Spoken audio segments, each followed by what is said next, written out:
live. At least I think we are. I'll have to double check here and make sure we're live. Welcome, everybody. Welcome, welcome, welcome. I think I'm up too high, down too low over here, right? Let's put that up a little bit.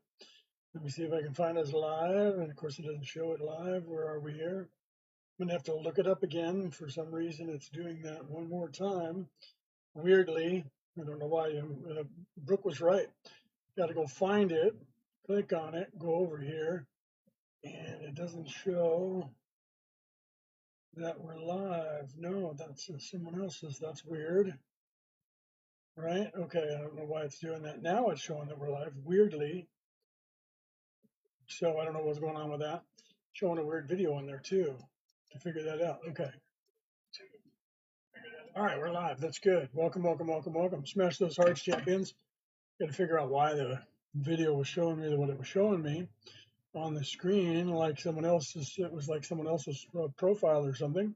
I think it was just because you know how they don't click over right away when you do that. Right, yeah, see, and it's fine over here. So I don't know what the deal was over there when it was doing that. Okay, so welcome everybody, right? Hop in here. Oops.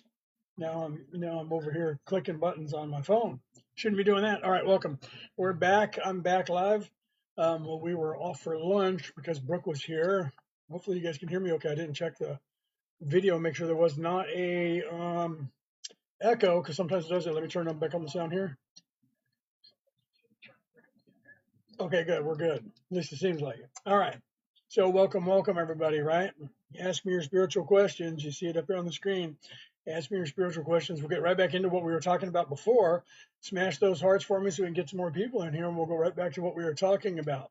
For those of you who were here, hopefully you guys, some of you guys come popping back in, right? Something hanging off my ear over here. Okay.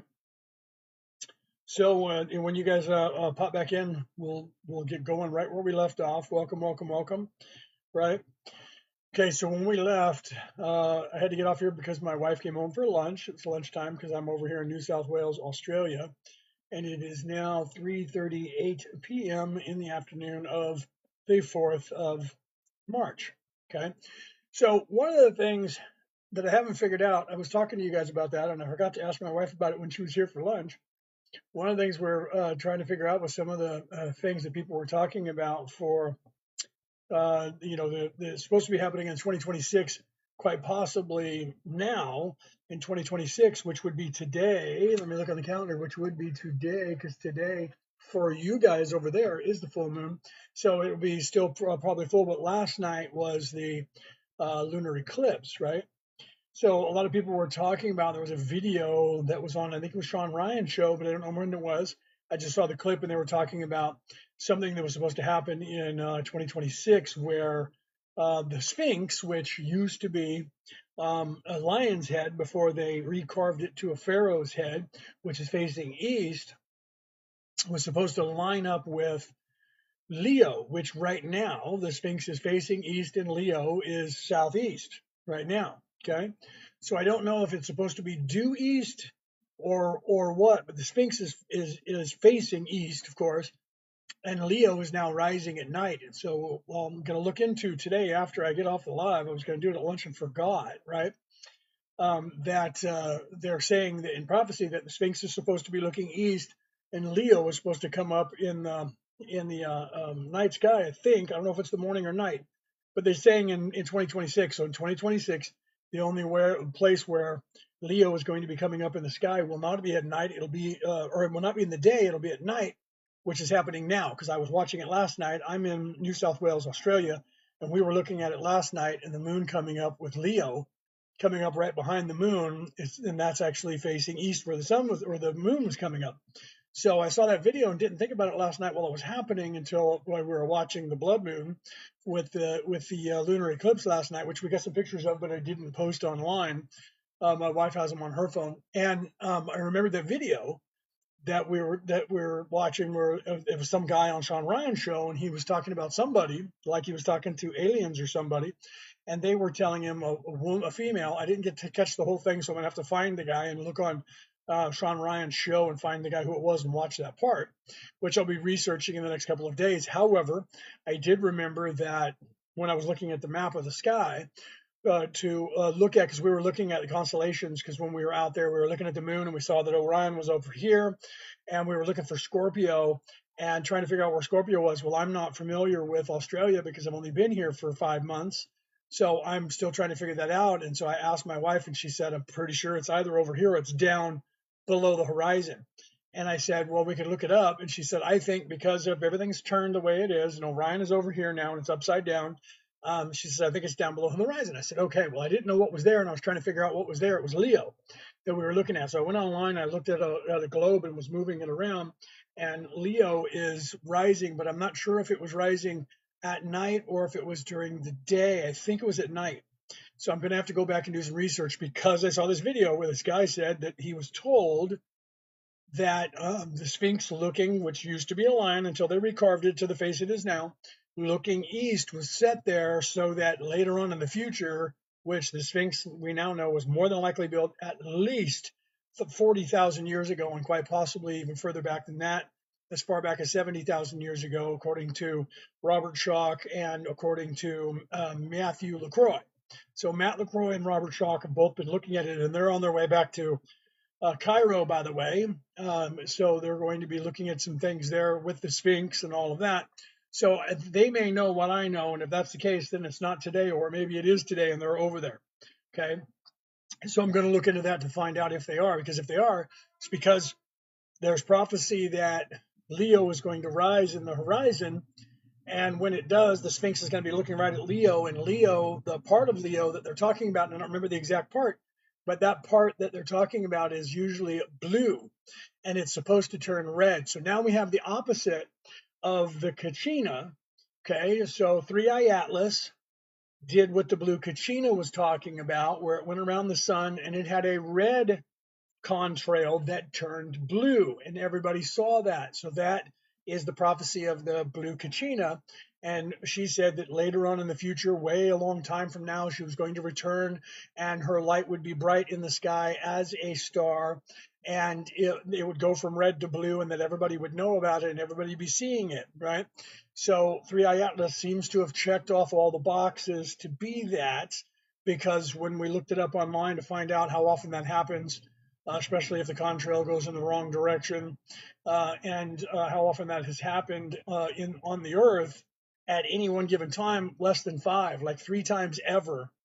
In astronomy, are they aware of that thing happening, and have it going with its contrail flipping to the wrong direction and then going from red to blue has never happened before, and that has to do with Kachina. So now we have Leo rising with the Sphinx that was designed to look for this event in the night sky thousands of years after they foretold it, that it was going to happen, and that this planet that is blue turns red. So we have a star that went from red to blue and everybody saw it. Now a star that goes from blue to red, right? There can't be a coincidence of that. And both of those are supposed to be ushering in the age of Aquarius, the feminine. We know that's happening already, right? We know that we're in Baktun 13, not Baktun 12. So we know that stuff's going on, okay? If Creator is asleep, how do we know what he wants? Because you and me, that's a really good question, by the way. I can't pass that one up. Because you and me and everybody else, we are actually the creator. So that's one of the things that you have to realize, that we are actually the mind of the creator. Everything that is happening is the collective consciousness of the creator. So we are at the very, very least inside one brain cell of the creator. At the very, very highest range, we are actually the consciousness of the creator becoming. So when we decide and figure out what we become, the creator will figure out what it is becoming, or what they are becoming. Okay.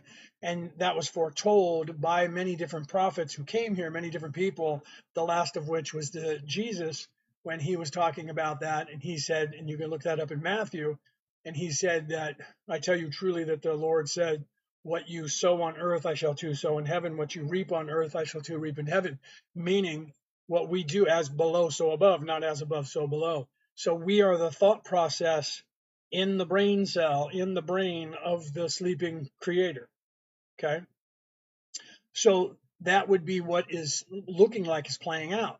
The fact that when they take one radial image of the brain cell and take a picture of it, and the universe itself, they're identical, right? You can find that online. I put that in my podcast, if you go to Orion Rising, the podcast, and you go back to where there's, go to the MP4 version on YouTube on Leonard O'Neill 1067, go there and watch the videos that have the actual beginning of Orion Rising, because I haven't done it now for about a month or two since I've been on here, okay? Since I've been on TikTok. I started going live on TikTok and finished doing the Corpus Hermeticum was the last thing that I did. No, I'm sorry, the Emerald Tablets of Thoth. Then I came on here. So if you go and look at the opening credits to my podcast, you'll see all the sacred geometry Matthew LaCroix is putting on his video that he did in his interview with the one that was just with Will John. If you look at that, you'll see the same images, not the exact ones, but mostly the same images of the sacred geometry of the Fibonacci sequence and the golden mean ratio that I put up on my podcast. He's also talking about showing it in nature, and that the ancients were aware of what I'm aware of, what he's aware of, and what so many others are aware of. Okay. And there's a picture of a radio image of the one single brain cell and the radio image of the universe itself, showing that it's identical. Okay. So it appears that from the creation stories, we're in the mind of the creator. So we are the creator, and what we think, right? What we think is what we become. So our focus determines our reality, and as we become, so too does the creator. All right. So we have the ability to figure out who we and what we are. We're supposed to be becoming something, and because the creator is trying to figure out what it is, this is the scenario that's happening for us. We're trying to figure out what we are, and we're going through the motions of living from nothingness all the way back up to that's our voyage that each one of us are on, is our upward spiral to the creator. Okay. Account, that's a good name, right? What's up, my friend? Any advice for focusing energy from active conflicting thoughts? Yes, you just have to get control of that. That's through meditation. It's almost like I bait myself into coming back into a lower mind. That's what happens. Your ego does that. Look up the ego and what it does. Your ego does that. This place kind of does it, and then the external hard drive, the external ego that is all of the narcissists and their plan for this place, which is focus your reality onto what they want you to manifest. They're doing the same thing and pulling you back down into third dimensional reality. So they have you dropping back down into this place at all cost. Look over here, look over there, look over here. What do you want? Whatever you want, it's on the internet. We'll give it to you. You want women? You want men? You want boys? You want girls? What do you want? You want money? You want power? You want fame? You want education? You want sport? What do you want? It's there. Whatever it is, it's there for you to look at. It's on all of the channels that you get on television. It's online. You can click on it. And then, of course, they get your attention onto that. And then guess what happens? The algorithm that's on there caters to you, and you end up going down the algorithm, and you're on the internet. Next thing you know, you go, wow, I've been sitting here for like 2 hours. I've been sitting here for 3 hours. I've been sitting here for 4 hours. It's designed to keep your attention, just like AI now is designed to keep your attention, right? So you got to figure that stuff out, right? JD, thank you. Catch you later. All right, JD, peace. Right? Okay.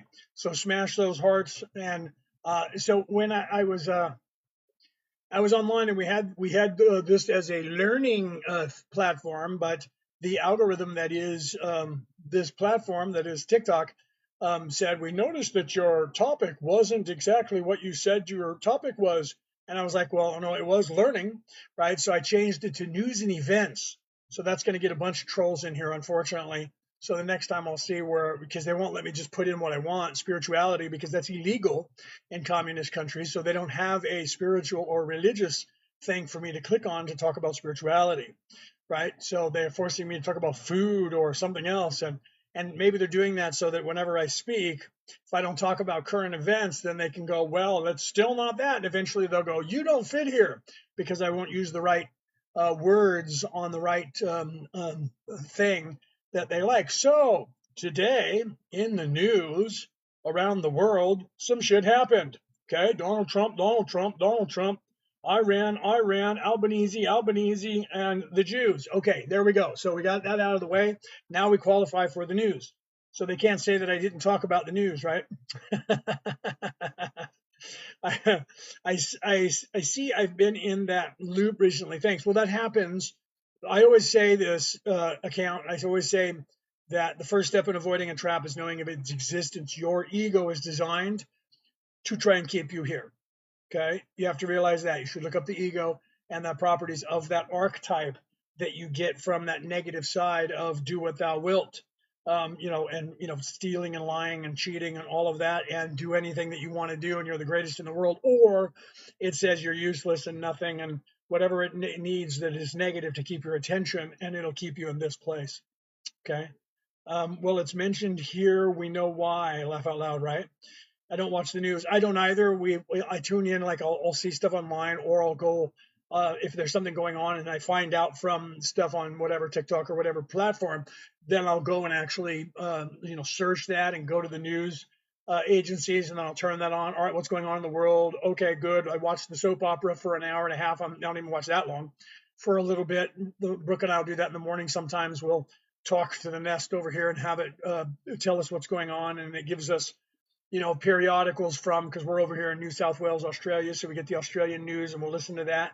So while we're drinking coffee for about 20 minutes, we'll listen to what's going on and go, okay, got the gist of it, and we'll wait for the cliffhanger and then move on.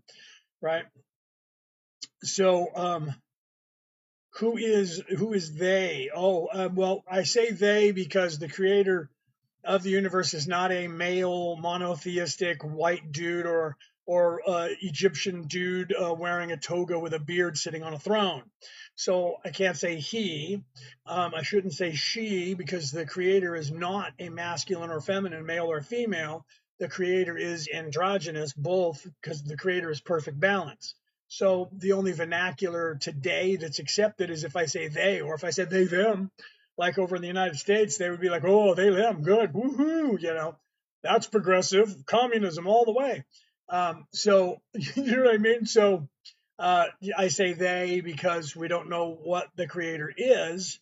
And down here, this low on the totem pole, first step where we're conscious, where we're self-aware, we can't know what the creator is becoming. So if I say creator or source, some people think I'm trying to teach them a religion. And if I say God, people immediately assume I'm talking about a religion, because the biggest four and almost every religion refers to these things called gods. Do you see?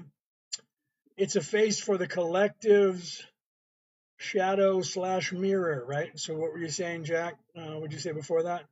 It's all the divine drama. Yeah, see, I mean, if you want to look at it that way, you can, right?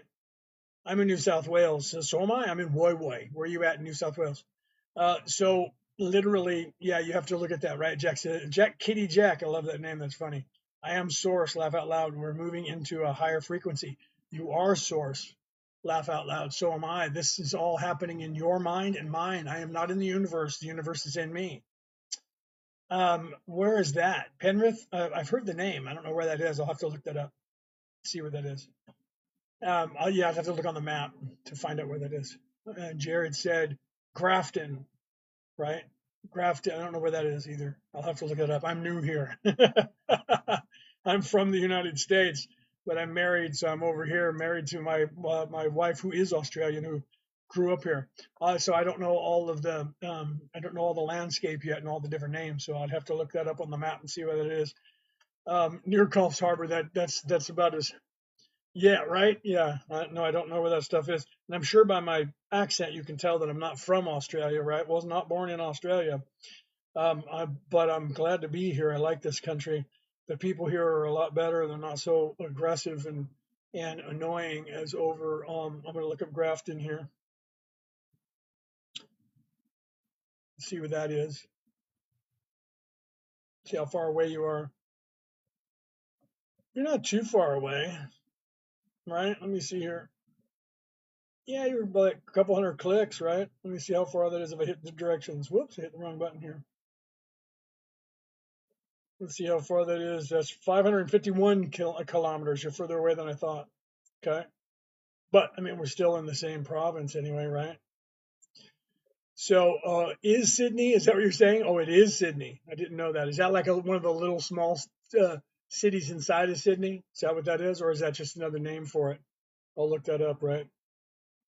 Because I know that like I come from a place where sometimes you have like I was over in Sacramento, California, and in that area of Sacramento, um, Penrith says that it's outskirts, so the same thing.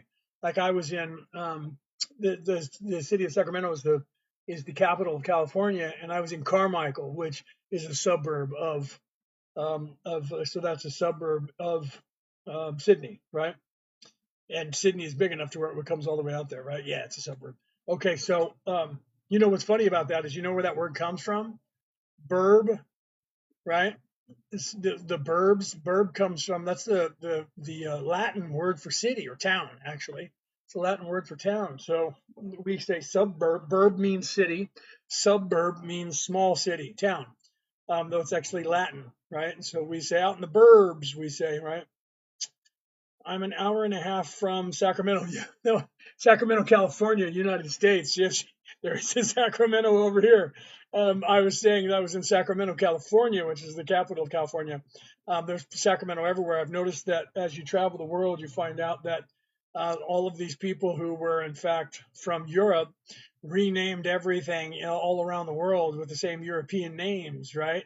I realized that as I came over here to Australia that was the way it was. You guys have a lot of the names over here that we have over there, and I noticed that all the states in the union, like I was born in the city of Walnut Creek in California, and I grew up in the city of Concord, right? The city of Concord in the United States. There's like 100 or more cities across the United States called Concord from overseas, just like New Orleans, right? Orleans, France. We have New Orleans over in Louisiana. So they just recycle. I was born in Concord. See, there you go. So yeah, so isn't that crazy, right? Or are you saying, Charles, you were born in Concord, California, Concord, Australia, right? Believe in the Lord. Believe in the Lord Jesus, and you will be saved by the what? By the grace of God through faith in Jesus. Yeah, if you're indoctrinated, right? Elk Grove. Oh, wait a minute. You're talking about over in the United States. I lived right by Elk Grove. I lived in Carmichael, right by Elk Grove, Concord, California, right next to Clayton. I lived in Clayton at one point. I lived in Concord. I lived downtown Concord off Willow Pass. By if you go down Willow Pass, you know where the big C used to be. I don't know how old you are. I lived on the other side of what used to be Fry's there by Ellis Lake and Mount Diablo. I went to Mount Diablo. I missed the mountain. I have it tattooed on my arm. Look, let me show you. No word of a lie. Let's see if we can get it up here on the screen. Look right here, guys. Those of you who know, look, here it is. Mount Diablo tattooed on my arm. Can you see that? Mount Diablo tattooed on my arm. You're 66. Okay, so you remember Big C probably then from California. I grew up over there in Concord. I was born in Walnut Creek, grew up in Concord, my friend, when it was a half a horse town. When you were there, you were older than me. I'm 58, so you're older than me. Right? I miss Mount Diablo so much. I was just talking to my wife about that. I said the next time we go to the United States, I have to take you to Mount Diablo so that we can drive up to the top of Mount Diablo and look around at the world from the top and look through the binoculars. I said you can see the Golden Gate Bridge on a clear day in San Francisco from over there. Morgan Territory Road. Yeah, brother, you are from there. Marsh Creek and Morgan Territory. You'd have to look those up, but those references no one would even notice unless you're from that area to know Morgan Creek and Marsh Creek and Morgan Territory. Only people from that area know those roads. Because if you weren't, you were looking that stuff up, you would never go over there. That's like when you go to there's a site you're from, right? One of them, you're from Concord when, and then you go there and you talk about Marsh Creek and Morgan Territory Road, and people will laugh. They don't care where you are in the world, my friend. So are you over there now? I'm over here now. I just came over here in August, right? So that's hilarious. So yeah, I was born in Kaiser Hospital in Walnut Creek. There's Fat Pat. Welcome in, buddy. Welcome in.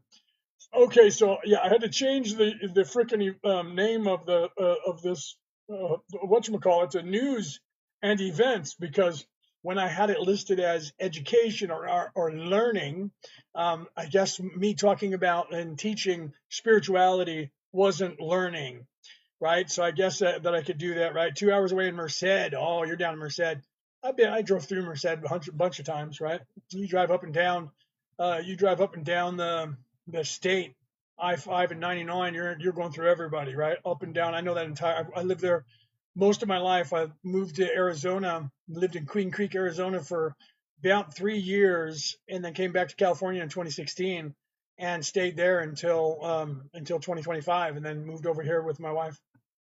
Came back to Australia, or her back to Australia, me to Australia. I feel like I'm crooked here. Let me move over a little bit. I'm not quite straight, am I? Let me move this over a little bit. Oh, that says I'm straight right there. Okay. So, yeah, got to trick the algorithm. So, yeah, truthfully, I guess talking about spirituality was in the mind of the algorithm, not learning. So I went ahead and put it as news and events. Problem is that people looking for news and events are going to come in, so we're going to get some of that crazy stuff, right? AJ, I was in Queen Creek. Weird that you're in AJ, bro. That's crazy that all of us are on here right now, and we're all from like neighbors.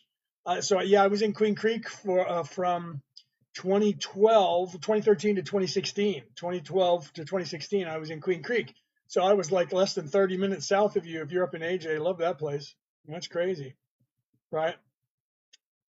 So yeah, crazy weird that we're all small world. I guess it's that time of night, right? It's 9 o'clock on in California right now, so it's 10 or 11 depending on, or 10 or 9 depending on where. Because if you're in AJ, you do the time change, or you don't do the time change because we didn't do it in Queen Creek, so you didn't do the time change. So it's 10 o'clock for you because you didn't spring forward or fall back or whatever it is. You didn't fall back.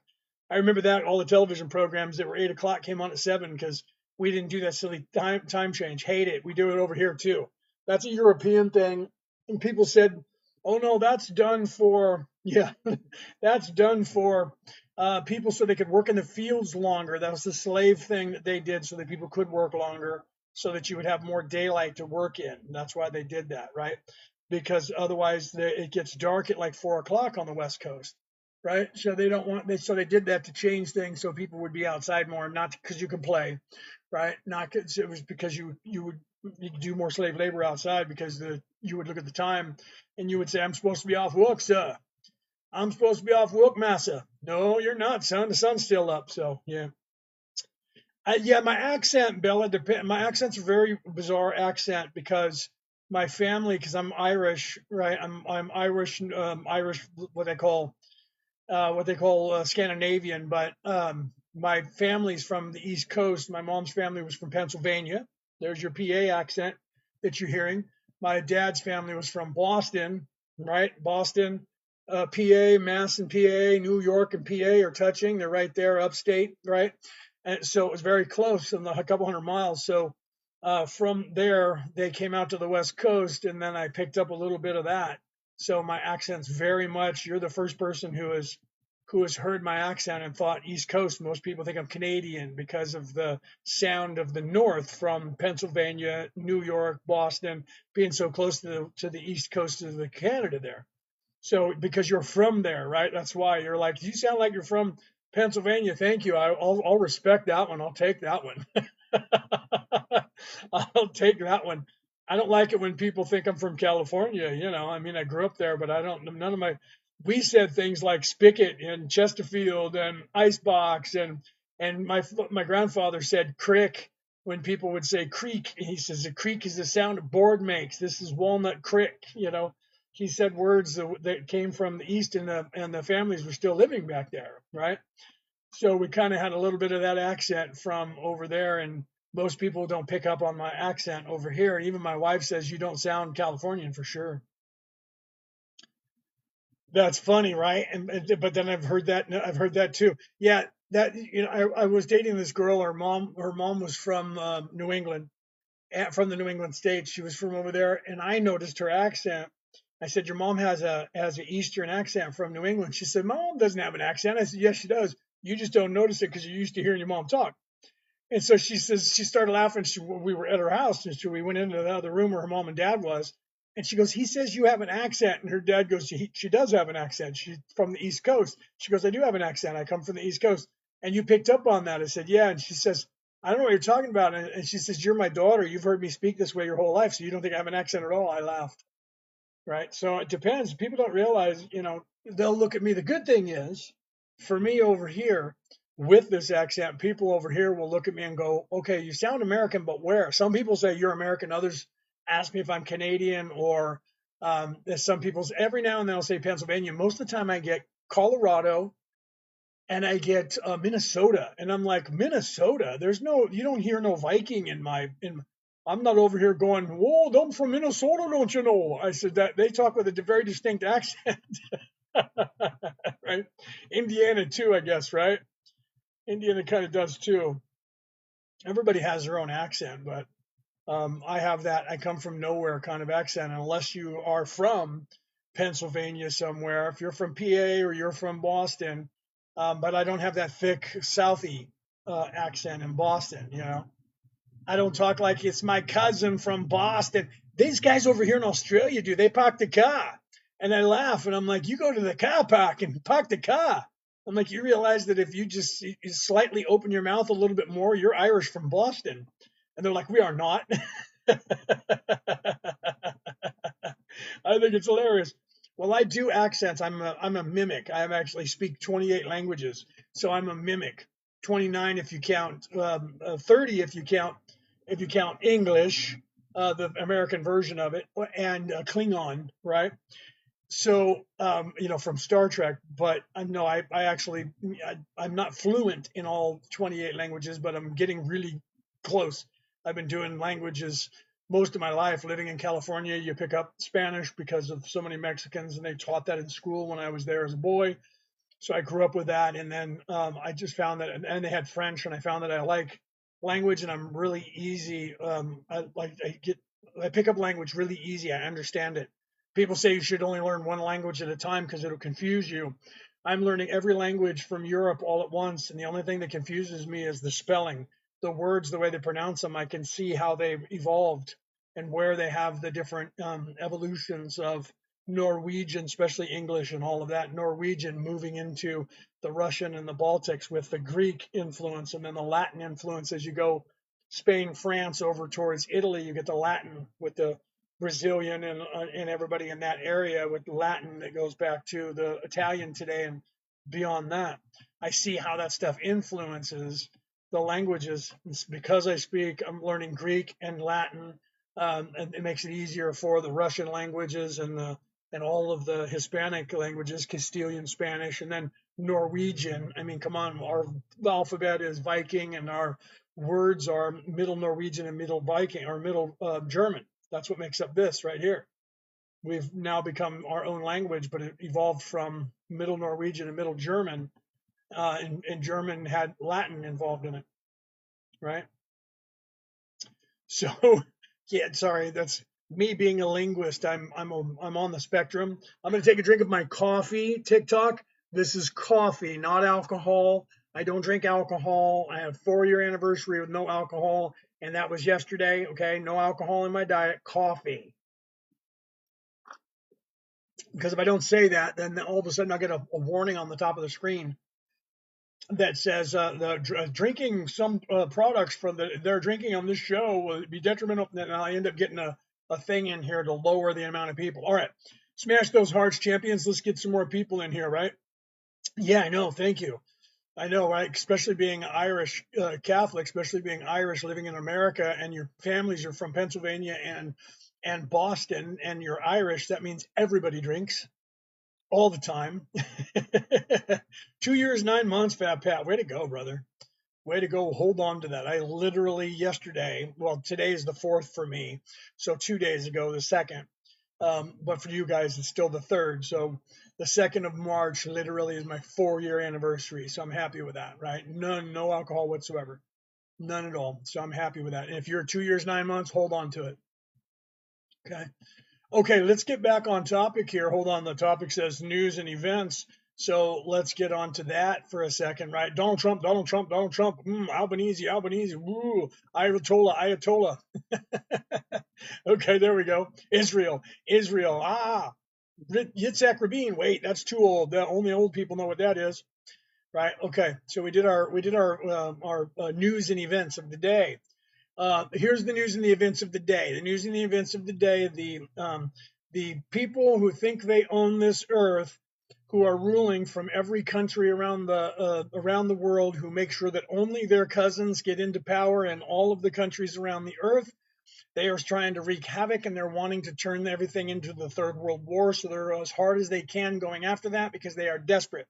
The reason that they are all desperate is because people like me are waking up people like you. And because of that, they're losing control over the population and the control over the minds of the population. Okay. So we are waking up one mind at a time, and we are very close to the seminal point where we're going to go cascading down. Thank you for those, right? Thank you for that ice cream cone, right? Another, I'm not sure what the rest of your name is. And then Sally, thank you for the rose. Okay. So we are getting very close to cascading because we are at the seminal point.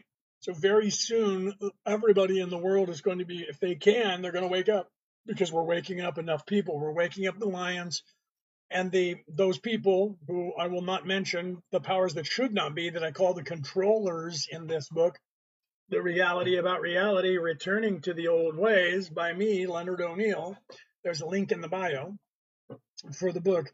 Those people have been controlling the minds of all these people down here on Earth for thousands of years, going back at least 10 to 12,000 years. Okay, really hard in the time of Julius Caesar when he burnt the library at Alexandria and then moved on beyond that. Right, Lillian Moon, 1111. That's good, right?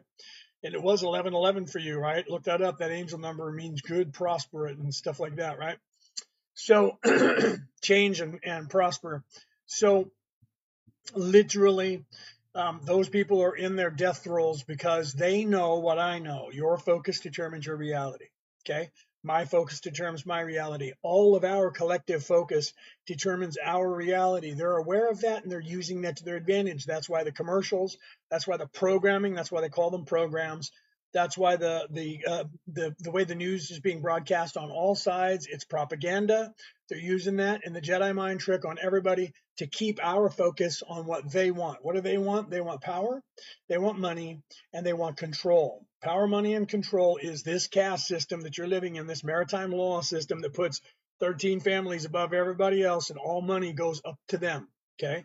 And that's what they've been doing here for a very long time because they got this information from bad people who were evil, who came here and gave them that information, and they're using that to their advantage. So some of us came here from a higher plane of existence, came down here to be with you guys, to help you so that we could give you the tools so that you could figure out how to get out of here, right? Eddie, welcome, welcome, welcome, welcome. Okay. So literally that's what we're here to do, right? I want money too. We all need money here. Okay. You can manifest it. There's no reason you can't. This place will reward you for it because the people who own the system want you on the system. So you can manifest money. You just can't manifest enough to take their jobs. If you can manifest enough to start getting in control, they'll get rid of you or they'll buy you off. Okay. But you can manifest anything that you want here. You just have to put your mind to it. We teach that. It's part of the things that we teach. Okay. That Brooke and I teach. Some of the things that we teach are how to do that stuff, how to manifest. Okay, life coaching, spiritual life coaching. I don't have everything written down here, but we teach all this stuff, right? You can see this right here. We teach all of this if you guys are interested. Defense Against the Dark Arts is a great course. You might want to learn that one first so you know what you're up against. The first step of avoiding a trap is knowing of its existence, okay? One mind, moment at a time. One mind, one mind at a time, Elo. One mind at a time, okay? And then transmuting it, right? Thank you for that. Thank you very much for that, Sally. Okay, so literally that's what we're doing, right? I'm 47, Charles says. I'm 47. I just gave myself a positive affirmation for focus for the first time today. Do that. You should always do that.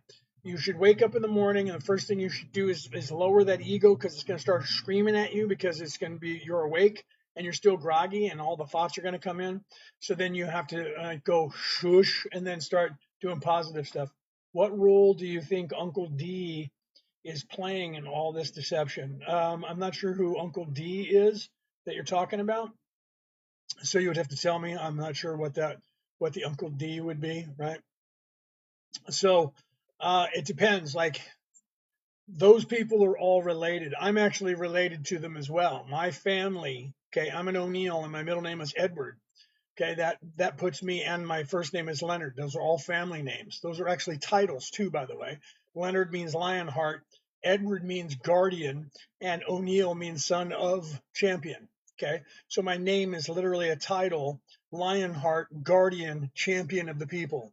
Okay, but that goes back to the year 990. Literally, Edward the Black Prince of Wales is my direct, whatever that is, five, six, seven, you know, great, great, great, great, great, great grandfather. Okay. Oh, that's what. Okay, I thought you were talking about. I thought you were talking about the orange guy, right? So I don't know if you like him or if you don't like him. He is related to the family. He's literally Hillary Rodham Clinton. Her Rodham is her maiden name. They're cousins. All of them are cousins. Okay. I don't know if you're here when I talked about that before. They proved that a little girl back when Barack Obama was the president was doing her lineage. And she said, I wonder who Barack Obama's related to. And her and her dad started looking it up. And she found out that Barack Obama was related to every single president of the United States except for one. They're all related. Trump is actually related to the Clintons or to the Rodhams, their cousins. Okay. So then that was back when Barack Obama was president. So in 2016, when they were filming Above Majestic, the guys from the History Channel that were helping with that, they said, "Well, we know that all the monarchs in Europe are all related. They're all cousins.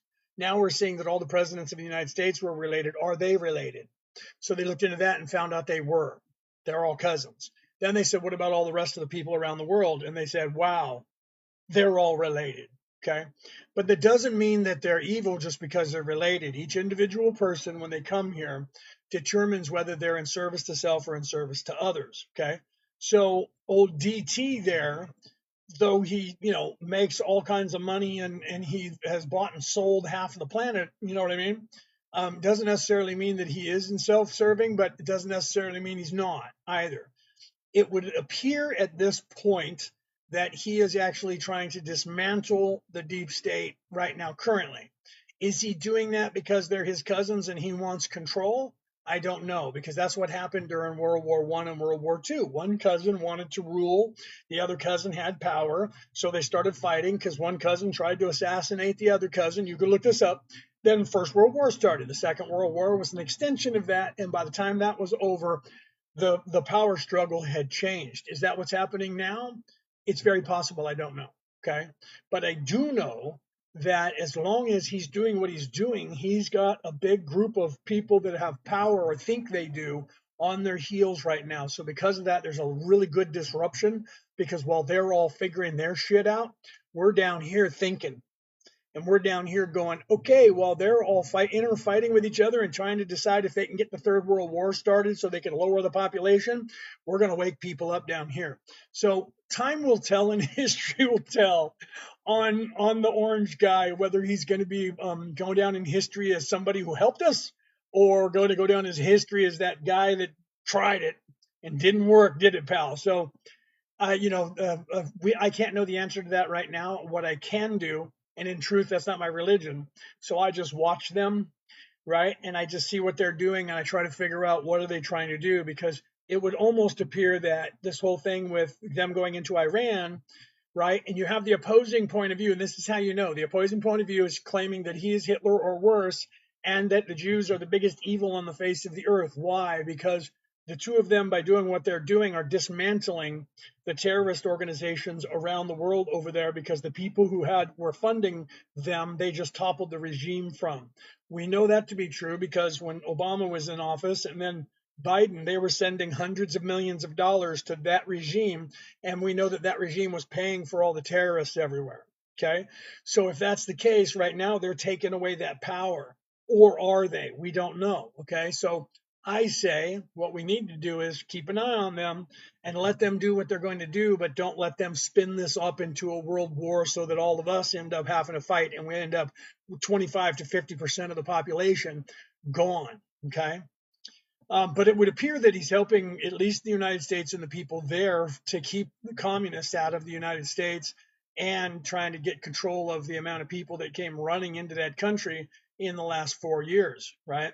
So, but we don't know for sure because he had access to the Epstein files and was like, we're going to get these out, and hired people that said they were going to get it out. And they all showed up and went, nothing to see here now, nothing to see, nothing to see. No, no. So that's suspect in my mind, right? And now they're going, nothing there, nothing there. And we're going, so we do know that if there was anything there, the Democrats would have released it because they didn't want him to be the president. So his name wasn't on the list, or was it? Okay. But if they would have released his name, then he was going to release their name and the whole world blows up, because then we know that truly they are all pedo and they are all, Pizzagate, and they are all doing that kind of stuff. And I got to watch those words because the algorithm's going to get me. Okay. So, right. So there's a lot of flip flopping that says they're all in charge and they're the right wing and the left wing of the same bird. Get my point? Okay. So we have to kind of look at that. A lot of people are saying that the list is out, and I don't know because I haven't researched it because it's not my religion. So, but like Bella said, I don't care what history says. It's recorded, right? So we just have to see the thing is, right? I have my own saved of his own lives and what he I'm not sure what that meant, but or what he actually said and done. Well, see, there's a lot of stuff that people claim he said and done that he didn't say and do, right? And they were doing that all the time. Like, I remember hearing the microphone and what he said there, and then they turned that into he admitted that he raped women, and that just wasn't true. He didn't do that. He said, you can do this, because he was talking smack. You can reach down and grab him and no one will say anything. He didn't say, I did it. He didn't say anything like that, but they turned that into he's raped everybody. So propaganda is propaganda, and you have to realize that. If you want to know what somebody actually says, you have to tune in and actually see them speak at all, not the soundbite that someone else gives you, because they're going to lie to you. Okay. And if you don't think they did that to Donald Trump, you should look up the court cases, because even the British broadcasting system just had to pay Donald Trump over $100 million because they lied on January 6th and said he said these things. And they took something that he said and edited it out and took out an hour of the conversation and pulled something over and put it there together with that and broadcast that soundbite as if he said it just now. And it sounded like he was saying, go into the castle and storm the castle. And they told the whole world, and all the other news agencies claimed they did that too. And he's systematically suing every single news agency and winning more than $100 million. The man's going to get rich just off of that one event and what they claimed he said. Okay. He's suing them all over the world, and he's winning, and they're all paying him. In fact, CNN is up for sale right now because of the money they had to pay him. They have no money, no ratings, and CNN's up for sale. So there is some stuff that you can see his cousins were mad at him and they didn't want him to have power. So it just goes back to the same thing, right? History's always written by those who conquer, those who win, and the agenda of them. That is correct. So you have to realize that their people are in power no matter what. So you're not going to get true history. That's Eddie's contention, and he's right. You're not going to get true history. You're not going to get the real history. The only way that you can get true history and the real history is we have to write it. Okay. So that means that we have to ignore their history, because that's the system they want us to focus on. They want us to focus on what we were doing just then. Pick a side, fight about it, argue about it, yell past each other, and still in our minds, we're thinking they're in charge and have all the money. So you need to get away from doing that. Okay. Pay attention to them. I'm not saying ignore them, because they'll rip us all off anyway. But what you need to do is fix yourself and raise your vibration so that those gaslighting things they do to you don't affect you anymore. And then you'll look at that and you'll go, right wing, left wing, same bird. And then you'll go, none of you should be in charge. None of you, none ya, none ya. Like when people say, knock, knock, who's there? None ya, none ya who, none your business.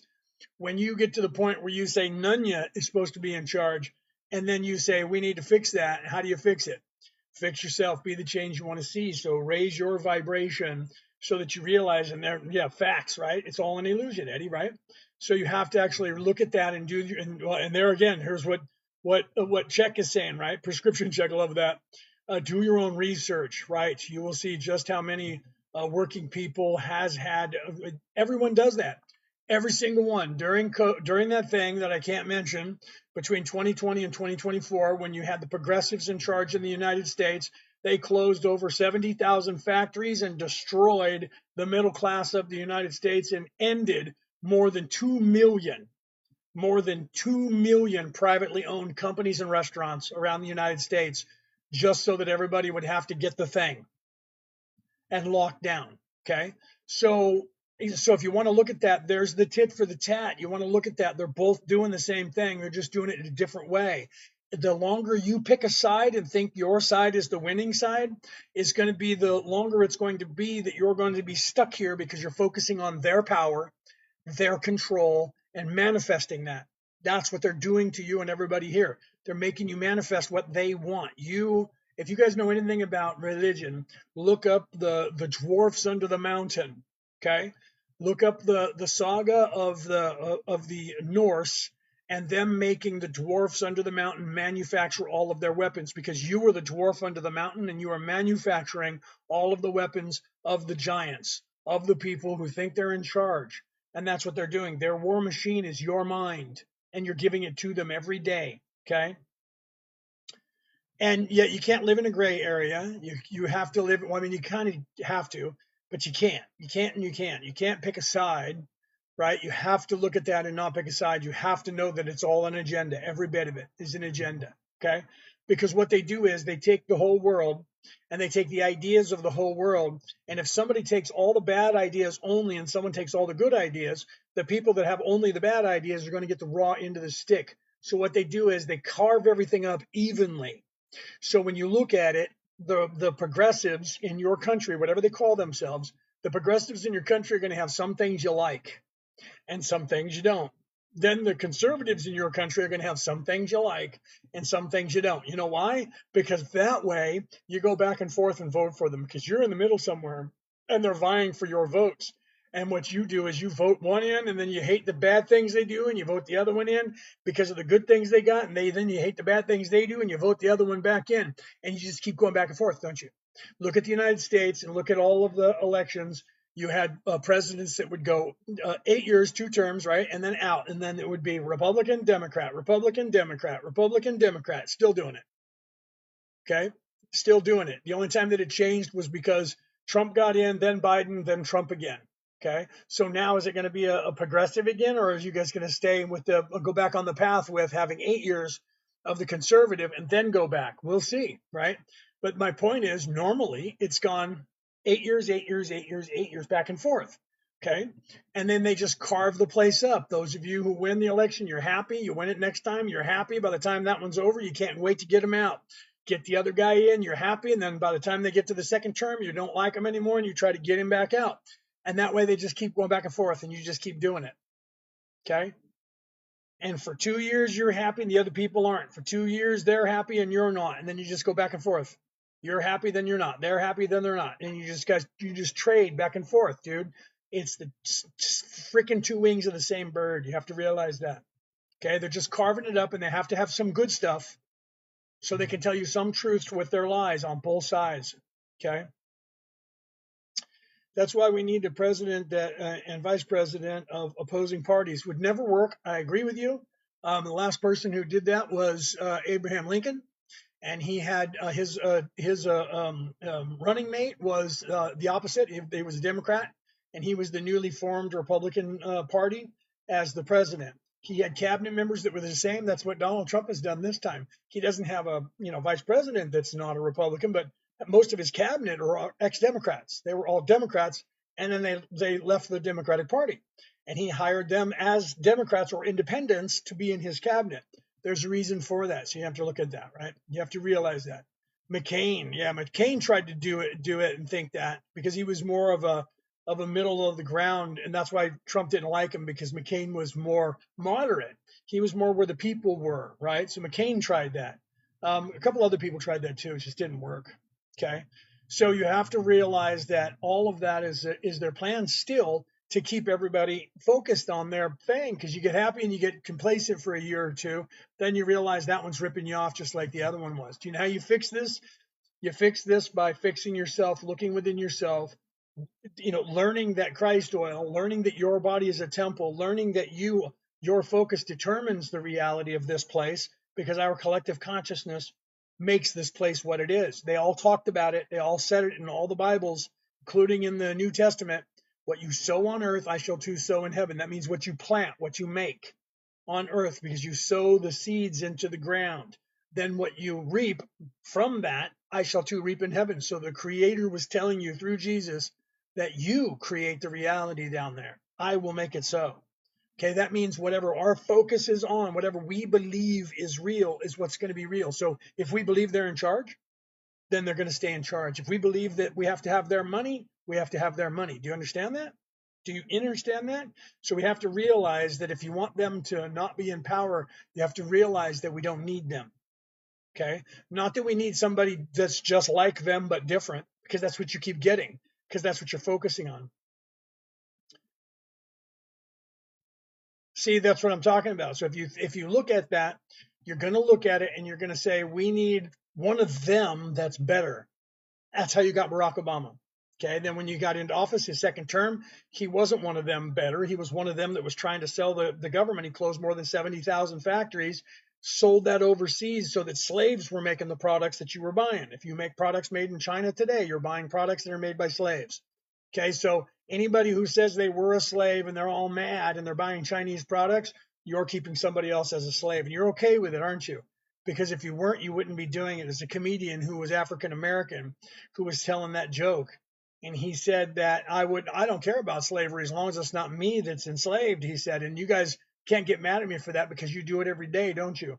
Because you love all the products that you're getting cheap out of China, even though we all know who's making those products, don't we? And he's telling the truth. Okay, so people who are self-righteous and say these things lie to themselves and pretend that certain things aren't a certain way. When it benefits us, you would be surprised how many people sell themselves down the line. They go, I don't think that's a thing. I don't think that people should be enslaved. That's no way. Man, that thing I got from Timu only cost me $10. That would have cost me $100 over here. Oh, I'm going to buy some more of that stuff. Okay. So you have to realize that, right? You have to realize that. You have to realize that you seriously need to know that your focus is determining your reality. So when you say it's okay, I'm not going to vote because I'm not playing their game, because no matter what I do, they're going to just put their person in charge. That manifests that. They love you. Okay? If you say that in your mind and you think that, I'm not going to do that because their people are in charge anyways. There's nothing we can do about it because they're just in charge. That mindset is what they want. That mindset and that way of thinking is what keeps them in power. Okay. That's what keeps them in charge and keeps the money going up to them. Okay. So how do you do that? You fix yourself and you stop buying products that you know, like if you want good food and you don't want food that is poison, stop buying the poison. They won't sell it. They'll change because they want to make money. You know how I know that? All the food that's over there from Frito-Lay can't be sold over here in this country. Frito-Lay is not over here. The PepsiCo company has another company called Smith's, and they sell everything that is Frito-Lay labeled over there, even with the same packaging, but with the name Smith's. And guess what? All the ingredients are natural. Okay, because nobody wants that food. The bread that you guys have in America can't be sold in the UK or over here because it's not considered food. But you know what? The same companies that are making bread over there are selling bread over here because they're making it out of like flour and sugar and and eggs instead of all the other stuff. So it's not that they can't do it; it's that they're not doing it because there's 380 million of us over there that are buying the food, and everybody complains about it and go right back out and buy it again. Okay. So no, we have microwaves over here anyway. In Australia, we have a microwave. We have microwaves over here, but not. It's not like America where like everybody uses a microwave all the time. We have a convection oven, and then we have like a toaster oven, and I forgot what they're called over here.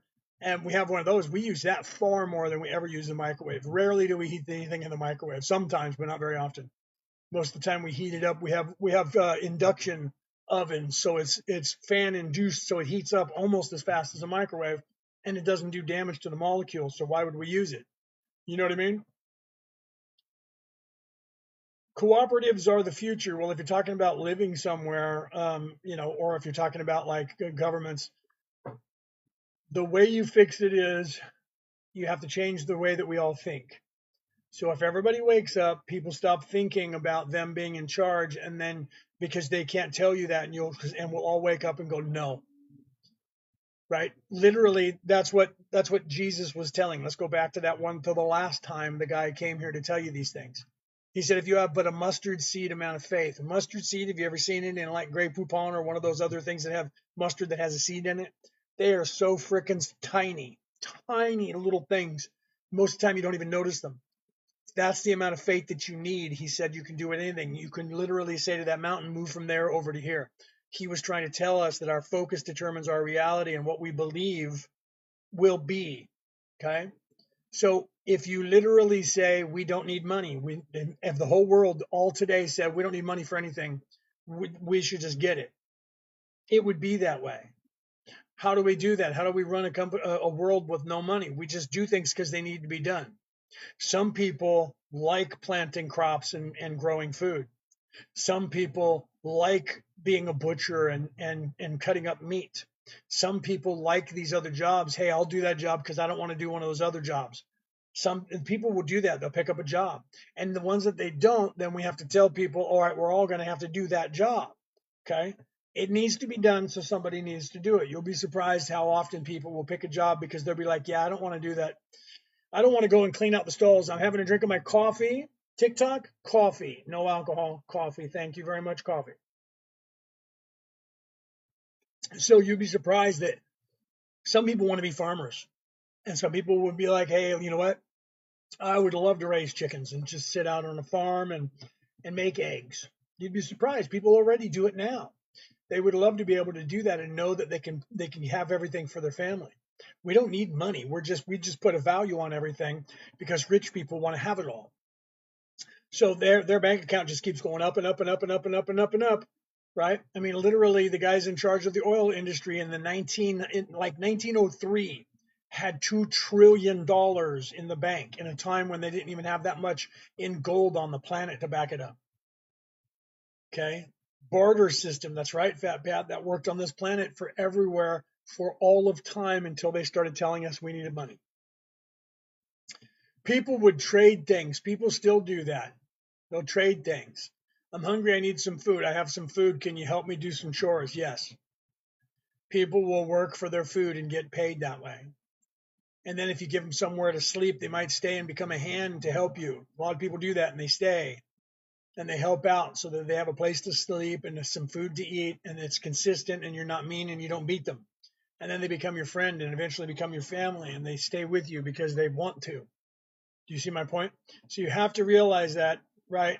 That's the problem with socialism. Socialism works if you don't let evil people control it. Okay? Evil people always seek power. Always. That is in their nature. It's what they do. They seek power and control. So if you come up with something that's socialized like that, evil people are immediately going to jump on that and go, yes, but who's going to watch the watchers? I wrote a paper on that, called that when I was in college. And I swear to you, History Channel made a documentary out of it, and it was my words. I don't have the paperwork anymore, but I used to have it, and I would literally read it, and people would watch the video, and I would say, "Here's a copy of it. You can read it." So I think my I think my teacher when I was in college took it and sold it, or somebody did, and they made a documentary out of it and used my words. I'm all right with it because truly, who watches the watchers? So if you set up a system and you don't have Overwatch on that system, you're going to have people getting in that system and ripping you off. So you have to have people that are going to be overwatching that. But then if you put honest people there to overwatch it, it stays honest. But when you don't know who's honest and who is not honest, people who are not honest will get in there and pretend they're honest and then they'll rip the whole system off. Okay. So socialism works the same way. Evil people get a control of it and they can control everything and they can shift it into communism by shifting their own people into the system and getting rid of those people who are not self-serving, and then they take control of things. That's what they do everywhere. Okay, so what's the best defense against that? Right, think about that. What's the best defense against that problem? I can tell you because I teach it right here, the defense against the dark arts. The best system of that is waking everyone up so that everyone has a higher IQ and they look at people and guess what, evil people can't hide from you anymore. That's the truth of it. They know that if everybody is in a certain level of consciousness, that they literally can see them. So they're keeping everybody in a low vibration because mentally, maturity level Everyone on this earth is between 11 and 17 if they're lucky. That is the actual truth. I tell people that and they go, that's just not true. Google, okay, if you Google the IQ and what the test is based on, you're going to get intelligence quotient is based on a group of questions. Look up the actual, what's the word I'm looking for? The actual scientist who did the study that became the IQ test, and find out what that study, what the answer to that study was. Okay, so the findings in the study that became the IQ test standard is that the average person in the world is between 11 and 17 years of age mentally their entire life, because their IQ is between 100 and 130, maybe 134 if you're lucky. Okay, and if they can keep you at about 120 to 125, you are 14 to 15 years old mentally your entire life, no matter how old you are. And that's what they're doing. Why is that? Because children are easier to lie to and make them believe things. That's why they tell you that in Star Wars. Simple-minded people you can Jedi mind trick. Okay? Keeping you in small mind. Remember the song by System of a Down? Right? Free your small mind and you will and free your life. You remember that? It's part of their song. That's what that song was about. Okay, so literally strong-willed free thinkers, because they become wiser, they go higher vibration. Your IQ is learned. It's not something you're born with and stuck for your whole life, but they want you to believe that. So when they say your IQ is this, that's where you're going to be for your whole life, they make sure your education keeps you there. And then they make sure you go into a job that doesn't expand your consciousness. And then they discourage you from expanding your consciousness because they know that that means your IQ goes up. You get smarter. And when your IQ goes up and you hit that point where you become an adult in the brain, guess what? They can't lie to you anymore. They can't gaslight you anymore. And you see right through them when they try to hide from you because you're an adult. And you look at them and go, yeah, I'm not buying that. You're just a liar. I can see you. That's why your wise old grandma or your wise old grandpa would look at people and go, that one right there is trouble, because they could see that. They're old enough mentally because they've been around long enough to wake up a little bit more. But when you're a kid, you're too young. Even as an adult, people don't know, and they're like, I didn't know that this person was an energy vampire. Yes, you did. You just didn't realize that you knew it. Okay. The first step in avoiding a trap is knowing of its existence. Okay. And if you don't realize who you are and what you're here to do, then you get into trouble and they control you. And then they keep you on that path of being lower vibration, right? The dark empaths are the enemy. Every single person is an empath, my friend. You just don't know it unless you're doing it. Okay. So the first step in avoiding a trap is knowing of its existence. That's why we teach this class, the defense against the dark arts, right there. Okay. So you guys should look into that stuff. That's our most popular class. That's why I have it at the top. Right?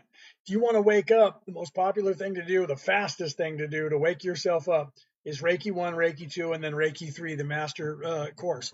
You do those. I don't care how asleep you are. If you're in service to others, that will wake you up. If you're in service to self, nothing here that I do is going to help you, because I won't teach you anything that's going to benefit you if you're self-serving. That's why over here I only teach dream walking and astral projecting on the shamanistic side, because you have to be in service to others to get anything else. I won't teach you magic with a K. You can't learn that. I don't even show you those things that we can teach. Don't even show you that stuff here. Okay. It's an entire section on spell casting and all of that we don't even have listed here for you guys. Okay. Why is that? Because there's a vetting process, because I'm not going to teach you how to use anything to your advantage. Even small minds, if you're in service to self, you will gain information on how to manipulate people. You're using that as it is already because you're trying to do that. So I'm keeping that stuff away from everybody so that nobody learns how to do that stuff until in a lesson, until I decide to want to teach people that stuff again. Right. So that's the part. So people try to hide and they try to come in and they try to learn stuff so they can use it to their advantage. It doesn't take me long to talk to you and figure out whether you're self-serving. I did it live on air one time, and this guy came in and he was just like, "Oh yeah," and then he was saying things like he was, "Oh, I'm like a gray Jedi. I'm right in the middle. I'm neutral." I'm like, that means you're self-serving. No, I'm not. No, yeah, you are. No, I'm balanced. If you're balanced, you're balancing the masculine and the feminine. You're balancing your energies. You're not balancing good versus evil. Okay, you are either in service to self or in service to others. Okay, you balance the light and dark in you. Okay, but you don't balance whether or not you're evil or whether you're not. You can't hide. You can hide from humans, but you cannot hide from the universe. That's just the way that it's designed. Okay, ego selfishness is the root. Well, the ego that is exactly what makes a narcissist. You have an ego, we all do, and we have a conscience. Okay, so the ego is the devil on the left shoulder, the conscience is the angel on the right shoulder. Whichever one you listen to more is where you're going to become.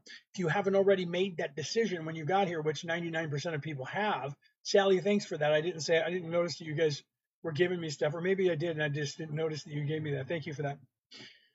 So you usually decide when you get here. That's why when people say, "Oh no, I haven't figured it out yet," yes, you have. You're lying. Okay, you already know. You've been doing it since you were born. You're already either in service to self or in service to others. Rarely does somebody come down here and go, "Yeah, I still haven't picked," and they're over the age of 10. Yeah, I'm still trying to figure it out. Anyone who says that over the age of 10, lying, and they're evil. Okay, period. It's cut and dry like that in the universe. Okay, and people, you guys need to realize that. If a person is not in service to others, someone who's in service to others would never not say that unless they were in a slave state or like a prison or somewhere where they would be picked on or beaten or unalived because they said it. In a world where you're standing around like we are, the only reason you would say that is because someone in the room with you is dominating you, and you don't want them to you don't want them to hear you talking to other people like me. Okay, people who are in service to others will always say, you know what, I love everybody and I love the world. People who are self-serving, they'll do the same thing for about a month, maybe 6 months if you're lucky. 60 days, not 6 months, maybe 60 days or 90 days if they're really good. After that, they cannot. It's not in their nature. They don't give a crap. At a certain point, they're going to go, you know what, fuck you and fuck it. I'm just done. I'm not hiding this crap anymore. I can't stand that shit because they hate everyone and they can't. It infuriates them if they have to love and be exposed to it. Can't stand it. So all you have to do, I tell people this, you want to know if somebody is in service to self or in service to others, move in with them. If you're in service to others, they're going to hate you soon and they're going to do everything they can do to control you because they need to get their thumb on your neck as fast as possible to get you to shut up and stop doing what they want you to do. That's why you see people that do that, right? That's laughing, right? When I get, would you say, brother? Let me get back up here. What did you say? Where is it at here? I was trying to read it and then everything moved, right? Do your classes cost money? Yes, they do. Everybody, we're in the place of doing, Ruben. We're in a place of doing. Therefore, I would love to be able to teach everything to everybody for free. And as soon as everything's for free and I don't have to pay for food or pay for rent or pay for a car or pay for all that stuff, I'll teach this to the world for the rest of my life for free. Okay. Awareness. What is that? Awareness and healing versus manipulation. Yeah. People who are in love with others, people who are in service to others are that way. What's your definition of good and evil? Definition of good and evil is very simple. You're either self-serving or you're not. Okay. So if you're a narcissist and you love yourself over everybody else, you are evil. Whether or not you want to admit that to yourself, you are evil. That's the way the universe sees it. Okay. You're either in service to self or you're in service to others. There is no in between. There is nothing else. That is what the universe is designed to be. Okay. So that is the definition of good and evil. If you're good, you're in service to others. That means you love yourself and other people and you want to help people and you're a nice person and you want to create. If you are self-serving, you want power, you want money, you want fame, you want glory, you want something around there, you want control. You're about yourself and everybody here is just, and you know it in your head. You may not say it out loud because you want people to be around you, but you know it. When I get me out of the way, it goes good for my brother. Yeah, right. I mean, we kind of all have to do that, right? My goal is to be a vagabond and still serve my community. Well, then you're in service to others. You're just trying to figure out how you can do that and not have to be, stuck wherever. I mean, there's nothing wrong with that. As long, you know what I mean? But people who are self-serving, they'll say all those things too. The trapdoor spider has to make sure that they do that. right? They got to woo you. The only way that they can get a control of you is they have to be your friend and tell you they love you and do all of that until they think they have you, and then they pounce, right? And then you go, wait, whoa, and they go, oh, I'm sorry, I won't do that, and then they pounce again, and they keep doing that until eventually you just give up and shut up and do what you want to do and look at them and be afraid of them, because then they step up with aggression at you, or they go, oh, I'm gonna unalive myself if you leave, right? That's a person that's either really, really weak and messed up, or that's what they've learned and they're manipulating you. Okay. So you have to look at that stuff and you have to realize it. That's the first step in avoiding a trap. Okay. That's knowing of its existence. Carrie, welcome. What is a vagabond? A vagabond is somebody that's funny. A vagabond is somebody that is carefree, doesn't have anything, doesn't own anything. Somebody who doesn't want to live like in a house and have to have the job and have to stay in a house and have that 9 to 5 job. Somebody who's a vagabond is somebody that can travel and find out how they can travel and still take care of themselves and then be of service to other people. That's what a vagabond is. You can look it up. There's other definitions of it, but that's basically a vagabond is somebody that wants to be able to travel and still talk to people and hang out with people that doesn't have to have those stupid responsibilities, right? I'm going to be doing that. I'm going to be doing that because I'm doing it now, but I'm trying to do that around the world to go and talk to people in arenas so that people know that I'm not AI and they can actually ask me questions on a microphone, right? But do we have to charge? Yeah, until everything is free, we have to charge money. Do you see? So right now I'm giving you guys like the secrets to the universe for free, but I have a book about it. Okay. There's a book about it. It's called "The Reality About Reality: Returning to the Old Ways." Okay, you can find the link in the chat. I teach all of these things. So do my wife. Right? You can look them up on your own. You can do it for yourself. But if you want to learn something, that right there will teach you how to take care of yourself for the rest of your life. That one right below it is the quickest path to enlightenment. But you have to be not self-serving. You have to be in service to others to do that path, because that path is about serving others, which you can get there, right? We're also life coaches and spiritual life coaches, right? So if you guys want that kind of advice, we will help you with that. But that costs money. It's 150 Australian dollars an hour for that. We also teach every single ESP ability. That's why we have them listed here. We teach all of those, 8 clairs, all the clairs, okay? We teach all of those. They're not free. I used to teach them for free.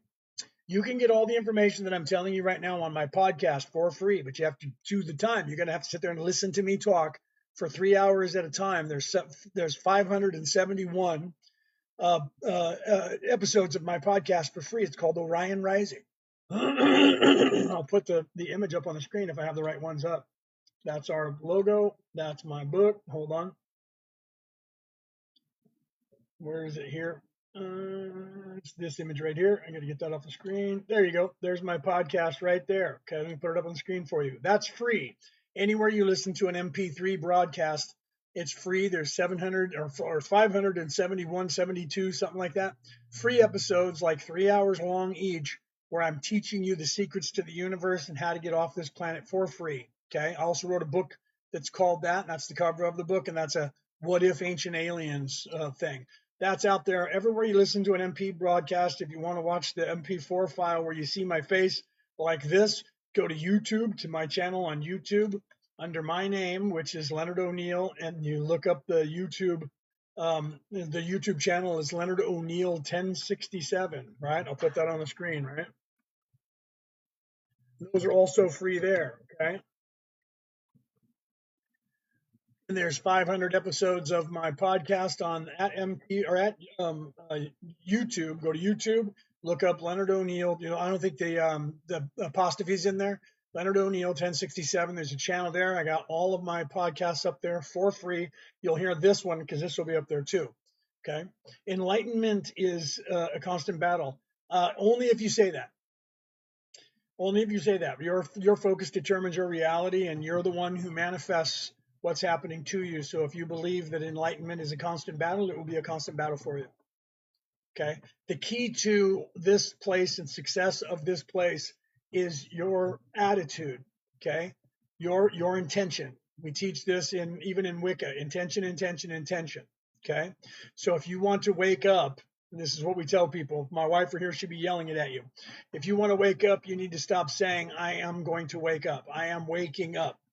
Those things push it into the future somewhere. So if you say enlightenment is a battle, enlightenment is hard, you're telling yourself that it's hard. You're putting that up to this matrix and you're making it hard. One of the hardest things that we all have to do in this journey of ours, first of all, is to realize that I am an immortal spirit, not this pain body. That's the first one you have to overcome from I think, therefore I am. You're self-aware. That's hard. Okay, then the second one is the one that's like at the same time as that is quieting the mind, realizing I'm not the thinking mind, I am not the ego. That's hard because you equate yourself with the thinking or the ego or the conscience or all of that, or you think you have voices in your head. Okay, you have to realize that none of that is happening and none of this is happening to you. It's all happening for you, and all of those things are also happening for you, and that's not who you are. Once you get past all of that, then the battle begins again, because then it's, when am I going to wake up? How do I wake up? What do I do to wake up? When's that going to happen? How do I do that? What do I need to learn for all of that? And then you say it's hard and it's hard and it's hard. I'm having a hard time. And then the problem now is you're in your own way. You're holding yourself back. You just don't know that. I want to wake up. I want to wake up. I want to wake up. You're not waking up. You keep saying I want to, in the future, in the future, in the future. How come I can't wake up? Now you're saying you can't do it. Now you're saying you have to get out of your way. I am awake. I am awake. I know that I'm awake, and I am awake. Okay. I am not in my way. I am awake. Okay. I am awake. I am awake, because when you do actually wake up, you're going to realize you were awake the entire time, because that's the truth. You just don't know it until you stop telling yourself that you're still veiled and that it's hard. Okay. That is literally then, because what happens, and here's what you're supposed to be doing. If you meditate and your meditation teacher is teaching you properly, they're teaching you that you're trying to get to that meditative state so that you can understand, know what it feels like, recognize it, and try to achieve that as fast as possible every time you're meditating. So you're not sitting here in a lotus position holding your fingers in gang sign symbols and trying to meditate for 6 hours a day. That's unnecessary. You don't need to do that. You need to achieve it faster and faster so that you can then stay in that meditative state all day long. And if anything distracts you, you pull yourself right back into that state of mind. Why? Because that is you. That is not the pain body. That is not the thinking mind. That is not the ego. That is not the conscience. That is you, the I am, the immortal light being that is not in this body, who thinks that you're in this body until you realize you're not. And if you put yourself in that state of mind, the ego can't tell you different. The ego's there, but it's real quiet. You hear it talk and you go, yeah, never mind you. Never, thanks. I'll keep that into consideration. And then you move on, and then you're in the now. The more you're in the now, not worry. If you're worried about the past, you're living in the past. If you're thinking about the future, you're living in the past as well. You're not living in the present. You're not living in the now. Okay. I am awake. I am in the now. I am abundance. Okay. Words are spelling. That's why they call them spelling. that's why you spell, right? They exactly, right? And of course they loop you. There you go. Thank you for that. Thank you for that, Ashley. So you have to change your mindset. It's not your fault. It's not your fault. It's not my fault. We're programmed that way. This place programs us. This algorithm puts us in that state. Our parents who are asleep, they put us into this state. This place puts us into the state. And then the bad people who are in charge, the people I call the controllers, they're honing that on you. Your education that you have is based on being obedient to them. If you go to church, your church schooling that you get from the church every Sunday is telling you to be obedient to authority. Be a good little Roman citizen. Okay? Be obedient. Obey your God. Worship, obey, obedience. That's what obey means, obedience. Okay, thank you for that. And then you go and watch programs on television. There's a reason why they're called programs. They're programming your mind. The programs on television, when you wake up, you're going to look at them and you're going to see Mr. Rogers. If you don't know what that is, look up Mr. Rogers and watch Mr. Rogers and the way he interacts with children. And he's talking down to the children as children, and he's talking to the children that are watching him on TV. Everything he says is very slow, boys and girls, and it's very excitable. It was beautiful for teaching children. Then you're going to turn on the regular programs that you used to watch on television. You're going to realize they're doing the same thing. They're doing the exact same thing. They're just doing it instead of for 5 and 6 year olds, they're doing it from 11 to 14 year olds. And they're programming your mind to act a certain way, think a certain way, react to certain triggers that they're programming into your mind. And you watch them all day until you fall asleep. And the commercials are brainwashing you and telling you what to buy, when to buy it, and how to buy it. That's why in the United States, which you don't know until you leave the United States, you're one of only 2 countries on the face of the earth that allow pharmaceutical companies to broadcast commercials. On the face of the earth, you guys in, like, I don't know, like Moldova or something. I mean, that's probably wrong. But the United States, I didn't know that until I left. Right? We need a new Mr. Rogers. Well, they had Tom Hanks play him in the movie just a few years ago. Right? I'm gonna take a drink of my coffee. TikTok coffee, not alcohol. Coffee. Thank you very much.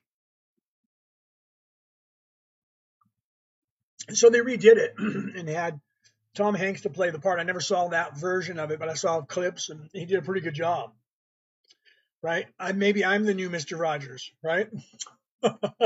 I'll be your guys' new Mr. Rogers. I'll do that for you. Right? This is what I'm doing here. I'm talking to you guys, and you guys are just barely starting to wake up. Right? Some of you are starting to see through the cracks. That's why you don't think I'm crazy. That's why when you got here and you started hearing me talk, you're like, yeah, I knew it. This guy's telling the truth. Because if you didn't, you get here and you're here for like 3 seconds and you go, I'm out. Right? I'm out. Keanu Reeves would probably be a good Mr. Rogers if he wanted to be. He's actually a good actor when he's actually acting. When they let him act instead of forcing him into a role of some action hero. My cat wants in. Hold on a second. I'm going to open the door because he's being very nice and he's laying down at the door and looking at me wantingly instead of trying to climb the screen or meow at me. So hold on. I'm going to let the cat in for a second. Okay, I'll be right back. Buddy, go come inside. There you go, Bob. The baby boy, that one, huh? Okay. All right, I'm back. Okay. So you have to realize, do you sun gaze? No. If you look at the sun, if you stare at the sun, you're going to end up going blind, man. You don't want to stare at the sun. Oh, it doesn't hurt to look around at the universe, that's for sure. Right? But yeah, I mean, you could look at the sun, but I wouldn't stare at it. That'll get you into trouble doing that, staring at the sun. That'll burn your eyes eventually, right? I'm going to dip. Take it easy. Okay. Hopefully prescription. Hopefully, what I said is something that's helping you in some way. If not, I apologize that you didn't get it. If you like it, press that button to follow us and hit that bell so you know when I go live. Otherwise, I'll see you after. I'll see you next time. Okay. Otherwise, I'll see you in the next live if you show up. Right. Have a good day. Thanks for coming in. Okay, everybody else, smash those hearts. Faye, thank you for that. I didn't. You gave me that heart there, and I don't know if I said thank you. I probably said thank you, but didn't know who did it. Okay, so let's see. It's okay 20 minutes before sunrise and sunset, right? Yeah, you can do that. Then it's not so bad. Yeah, but don't look at it during an eclipse. That's bad for you. Is the Earth flat? No, no. That entire thing. I talk about that just about in every live. That entire concept came out of the ancient scrolls, the ancient religious texts, and the creation stories of the world. All the creation stories of the world in the ancient times told of, and like the Vikings still have it, the Japanese still have it. Who else still has it? There's a couple more that still have it. If you go back to Marduk and that pantheon from the Enuma Elish from Mesopotamia, they still have it where there were giants, right? Frost giants with the Vikings. So when the world was created, like the Japanese one, the world was created, there was nothing, and then there was the creation. And then they floated dirt on the waters because the primordial ooze created the water. And then they put the dirt on the water, and the Japanese islands were floating because they didn't know that they were connected to underneath the water. They thought they were floating. And then a giant was helping them do that. And then the giant got tired and laid down and went to sleep.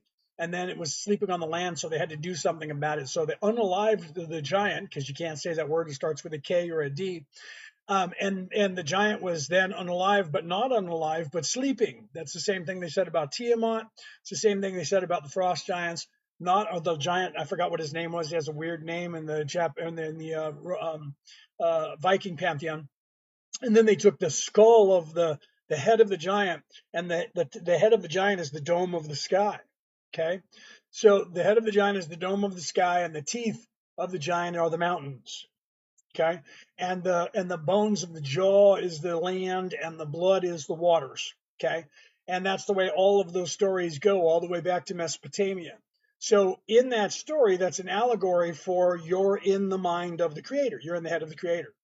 Okay, the creator went to sleep, and you're in the head of the creator. Okay, so from that, when they started controlling things, they took away that part that was expanding your consciousness to the possibility that you were actually in the mind of the creator while the creator is sleeping. And then people said, well, the dome of the sky, so we have a dome there, and so the planet must be flat, because if we're inside of a dome, then that means that we're about right there, in the giant's head, and this is everything up there. You see the heavens and all of that, and this is where we are. And because we're in our minds, this is the place we think we're located, inside of our heads. So it makes sense to children that you're here. That means you're there in the giant who's sleeping. Okay, so then now the earth is flat. So then people believed that you could fall off the edge of the earth, right? If you sailed far enough, you'd fall off the edge of the earth, or you'd fly out into oblivion. Okay, and they believed that all the way up until the 1700s. Then somewhere in the 1700s, I don't remember the exact date, but flat earthers will tell you that date, because that's their god, and that's the guy they worship. There in the 1700s, a man who wanted to prove that the earth was entirely flat sailed out, and he claims he sailed out with his entire fleet of guys on his ship, his whole crew. Thank you for that. Sailed out and claimed that he had found the ice wall that goes around the planet. Okay, all of that is based on maps that were topical maps that they used to make of the world. And when they did that, along the edge, they would have a landmass that went all the way around the landmass. Those maps that were square and sometimes round, those were made so that they were manufactured that way and given to people or bought by people, and they would have a globe, and they would take that map and they would put it over the top of the globe and glue it to the globe. When you did that and you took all that land and put it down at the bottom, it would become a little teeny piece of land. And that's the maps that survived, and people saw them. People who are cartographers know that. People who are not look at those and go, look, it's proof right here. There's that ice wall that he said was there. This landmass that goes all the way around the earth, because the earth is flat. The earth wasn't flat. That comes out of this ancient thing about the dome of the sky being in the head of a giant. So therefore, the dome of the sky and the heavens are just cracks in the skull of the God who's sleeping, whose head we're in. Okay. Because the truth is, you're in the mind of the creator. This is all in the mind of the creator. You're a part of the creator. You are the creator, and you are daydreaming or night dreaming, and you're trying to figure out who you are as you're becoming. Okay, that's the truth of what's happening. So eventually you'll get to that realization. So that part was supposed to get people to that. So then they believe that. So until from all the way back 20, 30,000 years ago, until the 1700s, people believed you could fall off the edge of the earth, and that the water just kept running and running and was falling off the edge. And then some guy went out there and said, this map is the way it really is, and it's round like this. And then when people said, well, we want to go and find that, how do I do that? Oh, you can't, because there's this magic that I was immune to, and my entire crew was immune to, mind you. But nobody corroborated his story. But we could sail out and find it, but you guys can't.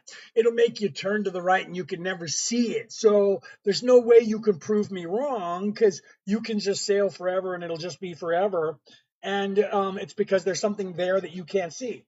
So all of the people who are telling you that you can't tell that the earth is flat because there's a trick photography, or the glasses or the helmet that you're wearing is curved, and that's causing you to see the earth curved, and that you would have to witness it from space, which doesn't exist, to prove that that was real, can't prove to you that the earth is flat, because they would have to go and show you the firmament or the ice wall, and nobody's been able to do that. Or they would have to be able to And then they lie and say, well, there was a video where, since AI, there was a video where they bounced something off of the ceiling and it was actually up there and they bounced a missile off of it. And everyone has this legend of that. And if it was there, it would be all over the place. And the flat earth people would be making all kinds of money, and it's not. Okay. The earth is not flat. The earth is not flat. Okay. The earth is not flat because that's not how the universe works, because you're actually in one single brain cell of the creator. And science is starting to figure that out. Okay.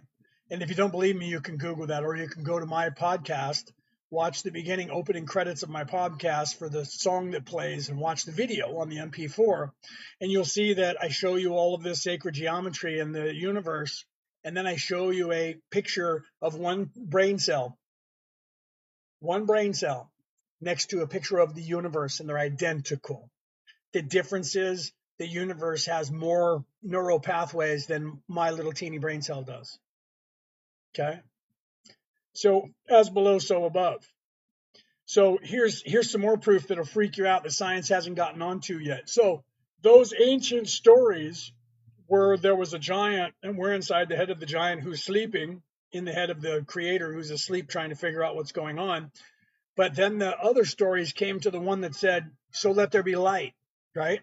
So yeah, a rocket, they say, just like they say there's ice wall out there that nobody can find. Yeah, didn't happen. Okay. So, because I've been there, I'm not from here. I know what the planet looks like. Okay. So, but you won't believe me because you're from here. Some of you are not, but you don't remember it. Okay. So here's the thing. Then we have this story of the creator said, let there be light. And then there was light. And then the creator created life. So light and life. And they coincide. Light first, then life, we say. And then everything expanded out from there. Okay. So then science says there was a big bang. Well, what was that big bang? Well, there was light. There was an explosion of nothing. From nothing came an explosion of light.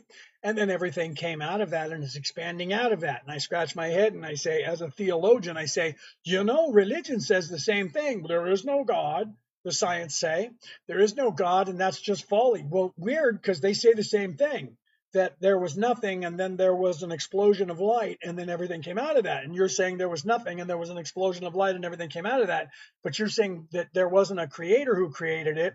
It just happened by itself. Well, that story about the creator says the creator's not quite sure how it happened either. It's just that it kind of happened, right? Isn't that weird that these ancient things say what your science says? And they're like, no, we can prove our empirical stuff. Can you? Well, okay, so let's go look at that. Okay, so according to science, we have the building blocks of sacred geometry, and the sacred geometry goes like, right, we have a triangle, and then things move to a square, a hexagon. Pretty soon we have these different names for 8 sides, 9 sides, and it's moving into bigger quantities, right? If you take that and put that next to cellular division, guess what happens? It's the same thing as cellular division. So the flower of life is multiple cells inside of a membrane that is moving into and transporting into and dividing into many other cells. Weird that it mirrors as below, so above, as within, so without, which has been told how that mirrors the way things work in the universe. And then, weirdly, right, if you look at a video which they filmed of a single sperm cell getting into an egg, when the sperm cell goes through the membrane and gets into the egg and inseminates the egg, you know what happens in that insemination? There's an explosion of light that happens, and then all life starts beginning and it expands out from that. So weirdly, the way life begins for a human or anything else begins exactly the way that these religions claimed, that there was nothing and then there was an explosion of light and then everything comes out of that. And then science said there was nothing and then there was an explosion of light and everything comes out of that. But they say none of that shit's combined or connected, except for when they take one single brain cell and take a picture of it and take a picture of the universe and they're identical. That's weird. And then science gets on to the idea that the way memory works is weird. It works like a hologram. There's a guy named Michael Talbot that wrote a book called the Holographic Universe, You should take a look at it. And they did all these tests on animals and humans and the brain and the way it remembers things. And it appears that our brain acts like a hologram, that every bit of our memory is in every place in the entire brain. And you could take a section of it out and it'll have your entire life's memory up to that moment on that little teeny section. And that's the way it works in everything. And then science is now realizing that the universe seems to be working exactly the same way. But there is no God. None of that stuff that was written in those ancient tomes has anything to do with anything in science with empirical proof, except for the more that science improves, the more it's proving those old dusty tomes actually are saying the exact same thing. Okay? So the earth is not flat because nothing in the universe is flat and works that way. The universe itself is literally, the Milky Way galaxy is a cell inside the universe, which the universe itself is one single brain cell. And it would appear to be that way. Okay, so if we're not in the mind of the creator, which the ancients said that we were in all of the creation stories, that we're inside the sleeping giant, inside the head of the sleeping giant. Okay, if we're not inside the head of the sleeping giant and that wasn't to be taken literal, okay, then that means that we're not inside of a dome. So that means that the earth isn't flat and there isn't a dome because that comes from the belief that we're inside the head of a big giant. Okay, you can look that up. I'm a theologian and I have 4 religious titles. I've been studying this my whole life. That's where that came from. So people believe the earth was flat forever and ever and ever. And then the whole flat earth theory comes from a guy in the 1700s who believed that the water wasn't falling off the edge. And he claims that he proved it because he went there. But he also claims that you can't go there and no one else can because the firmament's going to make you turn right and you can never see the firmament. And I'm like, if that guy was immune to it, that means other people are immune to it. And that means somebody can go there and film it and go, look, this is forever. And I'm gonna literally show that I go around in circles like this. Oh no, and they have an answer for it. No, because your GPS won't let you see that. Your GPS makes you think you're going in a circle this way. So the GPS figured out that we have to make them do that, right? So the universe itself is fooling us. So the universe is alive now. So maybe we are in the mind of the creator. The universe is alive. It's aware of us and it's fooling us so that we think we're going straight when we're not because it's containing us on purpose. So what does that mean? Then all of a sudden flat earthers get this idea that there's other planets we can go to and there's aliens and they created us. But wait, I thought you said that space didn't exist and we have a dome we can't get out of. Then they usually go, fuck you, man, and then they block you. They just change their story when it doesn't suit them because they have no education. They also believe in the Anunnaki, and the Anunnaki doesn't exist. There is no race of people called Anunnaki, never was. People who actually translated that say that. Okay, the earth's not flat. There's not a dome there, my friend. You can believe it as long as you want, and you can stay right here as long as you want, and I don't care. That's why I made that video. Okay, I'm not here to be your Christ. I'm here to show you tools. If you want to use the tools, you can pick them up and look at them. If you don't want to use the tools, sit down and wait. Okay? Just hang on. Okay? Because if that's all you can do, do it. Sit down, figure out what you're going to do in life and do it. Okay? But if you want to learn something, start thinking for yourself and stop going, well, those guys have a compelling case. If you think the earth is flat, go out there and prove it. Okay? They won't do that because they say you can't.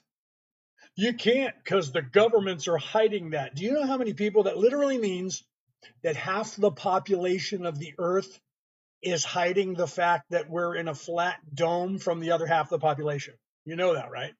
Because everybody in every government, everybody that's ever flown, everybody that ever will fly, everybody that works on an aircraft, everybody that works on the fake space program in every single country, not just the United States, every country in the world, every pilot is lying, every stewardess is lying, every person who's ever built an aircraft is lying, everybody in every military that's ever been on a ship or on a aircraft is lying to you.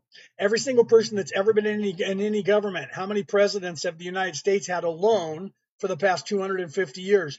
They all know about it, and you think they're keeping that away from their own family members? So you think, well, it's just NASA and like the president, dude. Really? That's it? That's all you think? What about every government? How many countries are there on the planet? That means there's a head of every single government.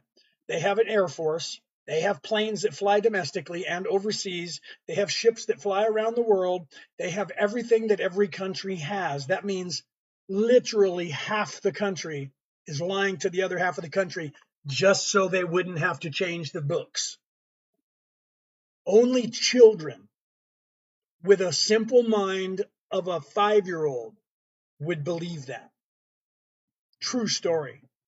And I don't care what they come up with as the ideas, the concepts of how the earth is flat and how they proved it is one guy claimed 300 years ago that he went and saw it, but you can't do it. That's it.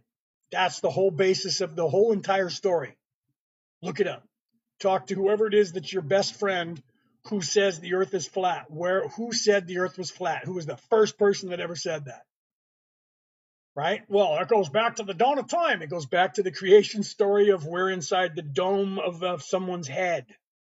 The dome of the sky is a giant's head. That's where that goes back to. So if the earth is flat, then we're in the head of the fucking God, bro.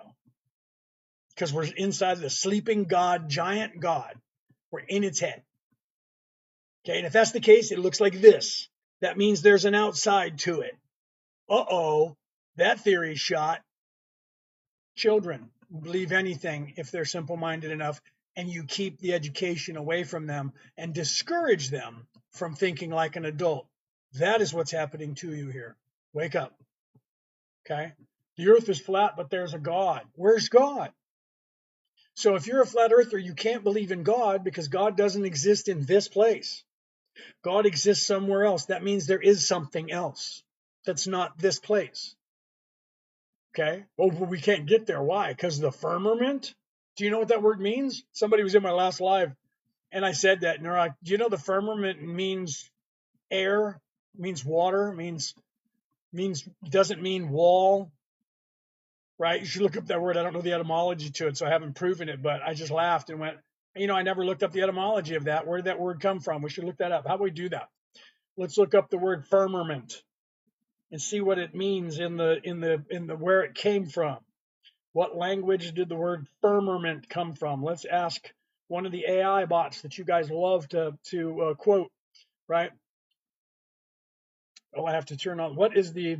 Oh, I started doing that. Hold on, let me start over. Let's do this again. Now it's tripping. Hold on, I got it all out of whack here. Hold on. Let me go back. We'll try this again. Somebody else try it while I'm trying to fight with my Google. Why is it doing this now? It's asking me if I want to. Hold on. Somebody else look it up. Hurry. I'm going on Chrome. That's what my problem is, I think. Let me close this. Do this again on Google. Let's talk to Google. What is the etymology of firmament, the word? All right, here we go, guys, right? Firmament originated from the Latin firmamentum, a support, strengthening, derived from firmus, firm, solid, satisfying a solid vaulted sky. Okay, so how is it that the firmament, if it means sky, if it means, let's say it means support or strengthening, doesn't mean that it's a wall, right? Weird. Okay, but it does mean firm or solid. So let's say it means solid sky. Okay, how does that have the magical ability to make me turn to the right? Let's see if it says that. Okay, let's see if it says that. Does anybody have any idea? Smash those hearts, champions, while you're in here. Let's figure it out. Does anybody know the answer to that? How does the vaulted sky, the firm sky, have the? Should I ask the Google? How does that have the magical properties to make my brain think I'm turning to the right long before I can see the wall itself? Because we can see light more than 10 miles away. So if we're there, that means that thing has to be hundreds of miles. I don't know if you've ever been driving anywhere and seeing a mountain range that was 100 miles away, you can see that. So that means that the firmament has to have the ability to make us turn before we can see 100. I don't know how far we would be able to see, 100 miles, 1,000 miles to see a wall, right? So how far does it have to be away, and where does it get magnetism? Oh, I love that, right? Is that a theory? Did you just come up with that? Magnetism. So a magnet is going to make me turn to the right without knowing that it's a magnet, without me knowing it, right?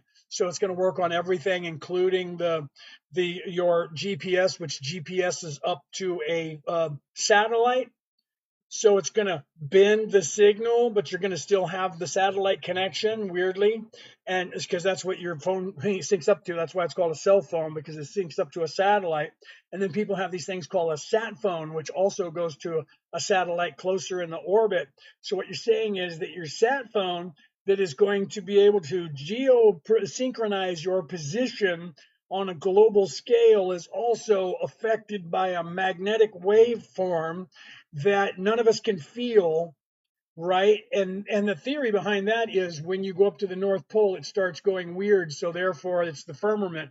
But it doesn't happen when you go any other way besides the north and the south, which that kind of blows that thing out of the water, right?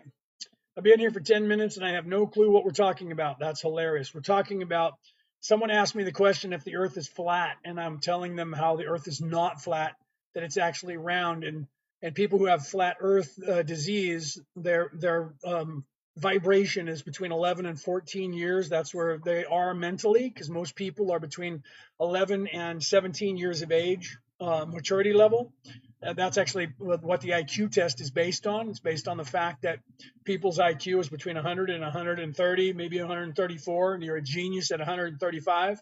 If you look up the person who invented the IQ test, not what the IQ is based on, but the actual findings of the scientific report that the IQ test was made from, it was the person who designed it said the average person's IQ is between 100 and 100 and say 134, somewhere in that range. And that means that the maturity level of 99% of the population is between 11 and 17 years of age.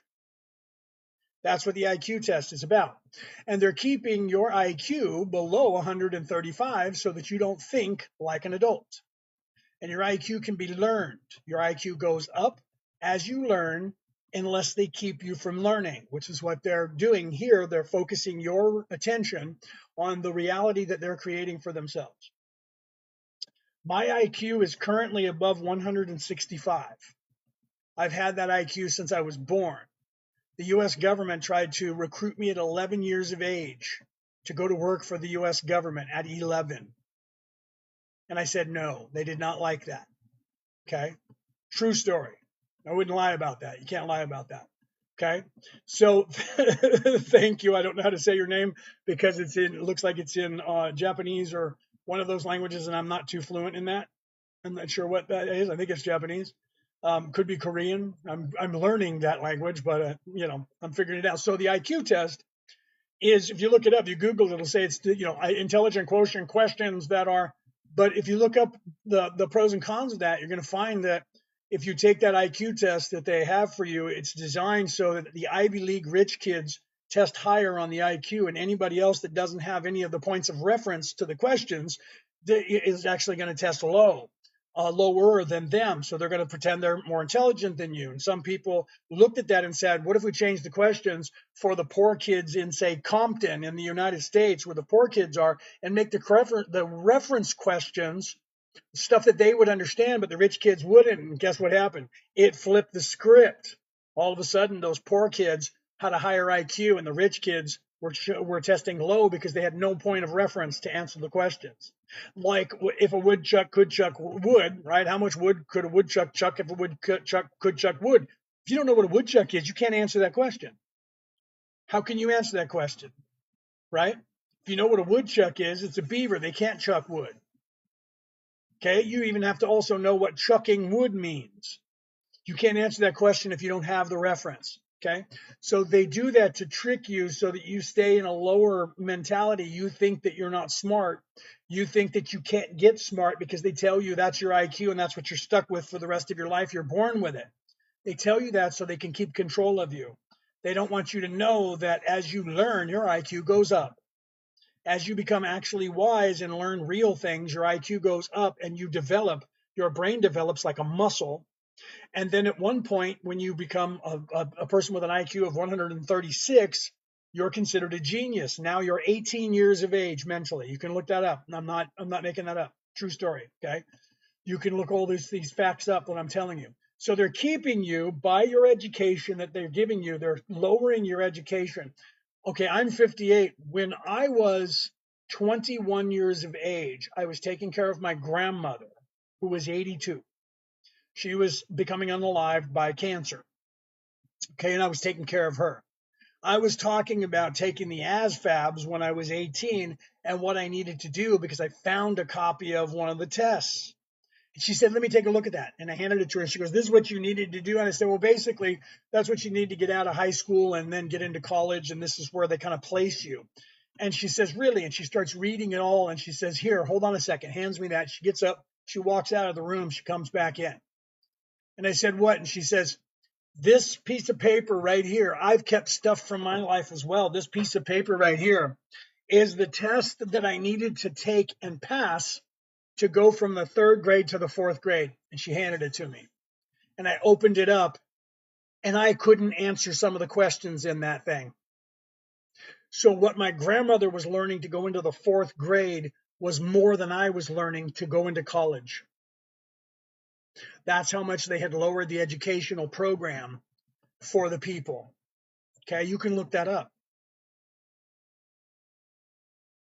Right? And that's what and then you end up believing everything that they have taught you. That's why you have to unlearn everything that you know.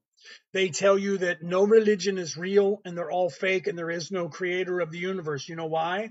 Because there's one thing that I learned having 4 religious titles, 5 spiritual titles, and by being a theologian, is that there is an information that every single religion was teaching you that they're not telling you about. And they're keeping that information from you, including, say, this Christianity thing. The Christianity, and I'm a Christian minister, and I was knighted by the Roman Catholic Church. Christianity is teaching you to be a good little Roman citizen, and it's teaching you to sit down and wait here because God's coming back for you. It's not teaching you the way. When Jesus was here, he was his thing that he was teaching his people was called the way, not Christianity. Okay. It was called the way. And the way was there is a way to get to heaven. And every single one of you has that way within yourself. And if you look at the Tao Te Chi, that book and the name of that book means the way. Lao Tzu, 634 BCE, was teaching the way. Okay. So my reference it's in this book right here. And I'll tell you about it in a second. It's in this book right here called The Reality About Reality, Returning to the Old Ways. I'm not the only person who references it or talks about it on the face of the earth. Okay. And that reference is the way you get out of here. And every single story, the story of Jesus was the way. The story of Jesus is the way. John 3:16, the God so loved the earth, he sent his only begotten son. So his supposed only begotten son came down to earth, lived among the people as a mortal, okay, did miracles, then walked on water, did all these things, right? Then at the age of 33, he became unalived and then resurrected 3 days later and then ascended to heaven and became the light of the world, right? Are we all in agreement on that? Anybody who's religious, are we in agreement on that? That's what Jesus did. Okay. So do you know the story of Thor and his father, the All-Father, creator of the world called Odin in the Viking pantheon? Odin so loved Middle Earth, that he sent his only begotten son, Thor, down into physical form to live among the people. And while down in physical form as a human, that person performed miracles and he became unalived and then resurrected. And both of those people, Jesus and Thor, both fought a serpent. Jesus fought the serpent and the dragon and had to overcome that serpent and that temptation. Thor fought the dragon of the North Sea and did the same. Then Thor was resurrected and crossed Bifrost, the Rainbow Bridge, to go back to heaven. Cracked the sky with his lightning hammer, illuminated the world and became the light of the world, and got illuminated back up to God status. Same story. And 33, I forgot, right? You like this part, right? 33 years of age. Thor was 33. Jesus was 33. So was Marduk in that story. So was Osiris. So was Shiva. So was Moses. They were all 33 when they did this job of becoming the light of the world and being the savior. 33 runs of Jacob's ladder. 33 vertebrae in your spine. Okay. 33 is my, I forgot 33, right? Okay, so yeah, true story. So every single religion that is out there, the story of the Savior is identical.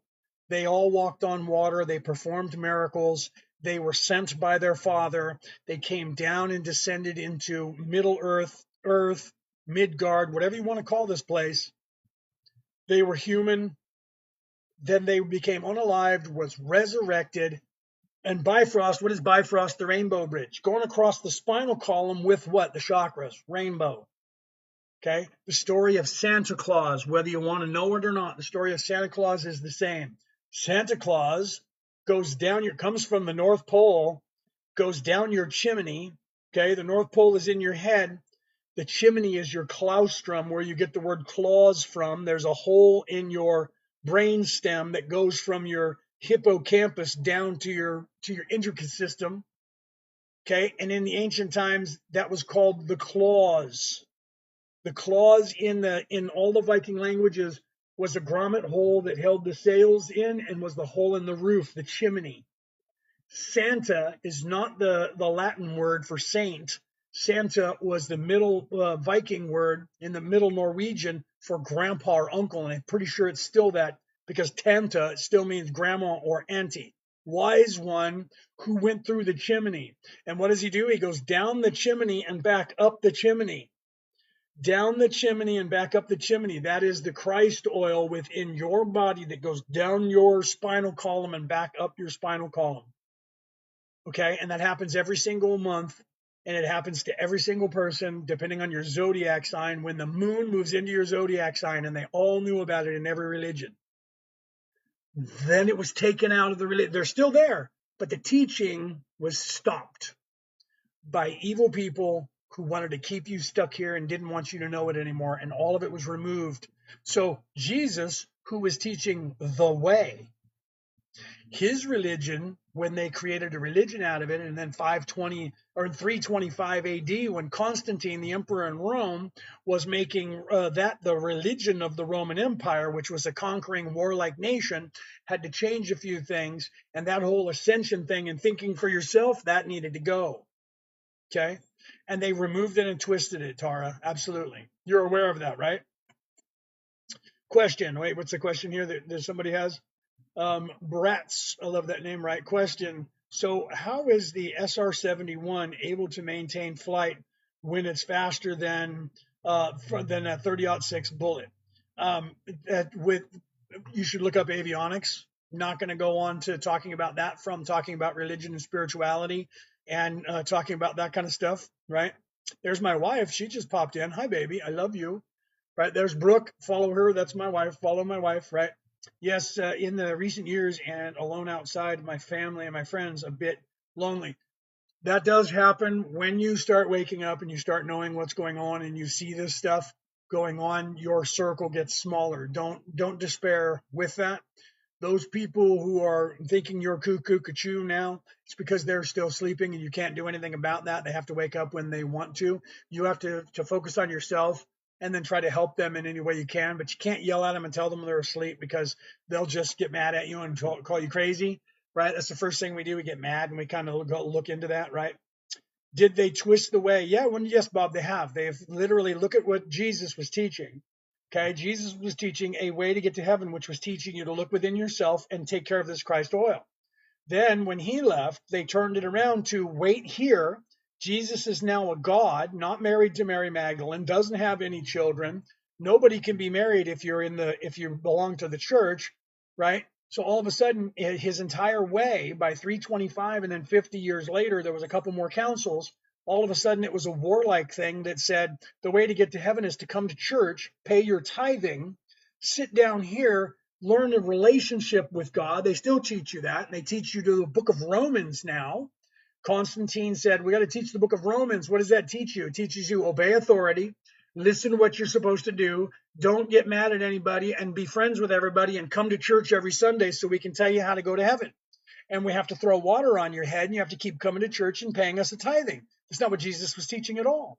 Nothing of what Jesus was teaching are they teaching you now. They just keep saying words that he said, and they use those words. Like when people say, well, what Jesus said he was coming back, where did he say that? He never said, wait here, I'll come back for you. They lie and they make stuff up, okay? And they change words in the Bible. And here's some words that they change, right? Each person made this experience for themselves, right? Exactly. That's the other thing. My wife's being honest with you and telling you that none of this is happening to you. All of this is happening for you. Okay. That's my wife telling you that right there, right? The contract you wrote for your lesson in this life. Because that's what, unfortunately, you guys have to know that. None of this is happening to you. All of it's happening for you.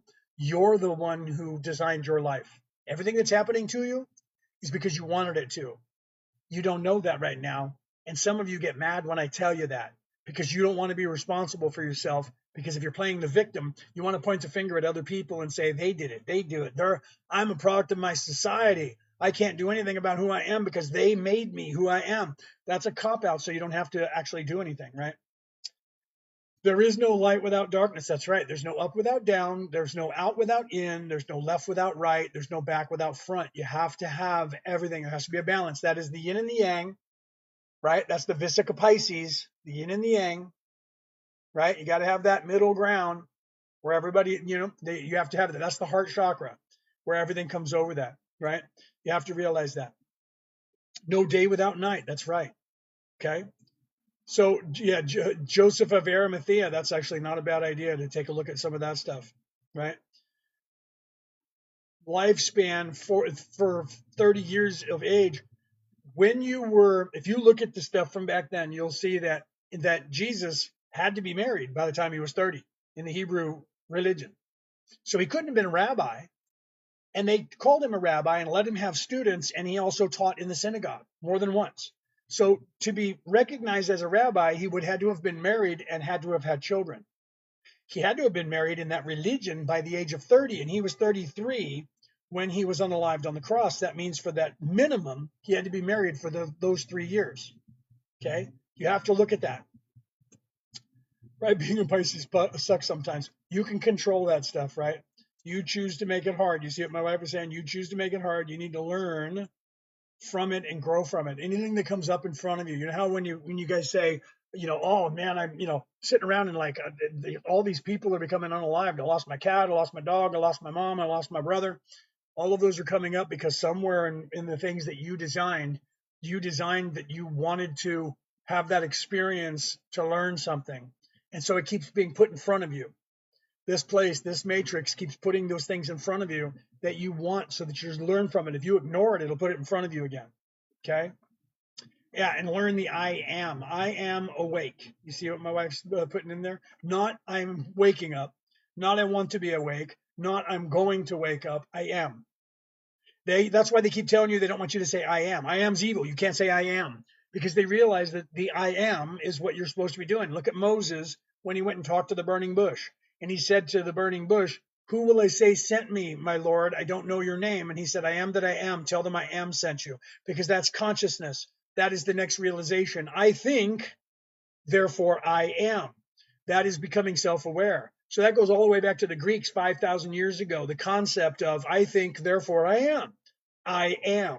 They don't want you to say I am because I am conscious. I am awake. I am strong. Everything that it comes after the word I am, they don't want you to know. So they don't want you saying I am. And that's how you hear people saying that now. You can't say I am and you can't go into the light, man, because those are evil, bad guys. Bad guys. The I am is evil. Run from it. Run from it. Run from it. You're sitting in a room and there are four walls, and there's only one door, and there's no windows, and in front of you is a coffee table, and on that coffee table is a key. That key looks like it goes to that door, and every time you think that and you get up and want to go and open that door, somebody stops you and tells you not to do it because there's a dragon out there.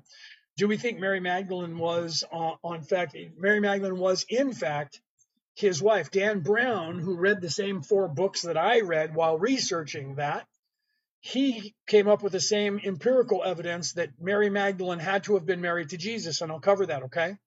And so he wrote the book, The Da Vinci Code, which became the movie, based on, if that's true, there might be descendants of Jesus walking the earth today. What if that was going on? Then the church would have to hunt them down and unalive them, because if I said I was Jesus's great, great, great, great, great, great grandson, and I could prove it with my DNA, because we can prove that today, who were all the billions of people who call themselves Christians going to listen to, me or the Pope in Rome? The Pope in Rome would have to look for me and get rid of me to keep their power and control. So let's go over that, right? So was Adam and Eve real? That was also that entire story about Adam and Eve came from an older story that some of you guys know that was Adama, and then other people know that it was a different story. It comes from the story of Adapa. Adam and Eve, that entire story about the fruit of the tree of life was not what they're showing you in that story now. That story was completely worked over to get women to shut up so they could take control and say, it's your fault. You need to be quiet and move over and be subservient, because they were taking the sacred feminine away.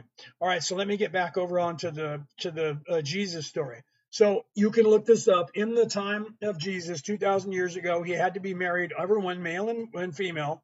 They had arranged marriages, and they had to be married by the time, I love you, my Satori, and I'll see you after work. Thank you, baby.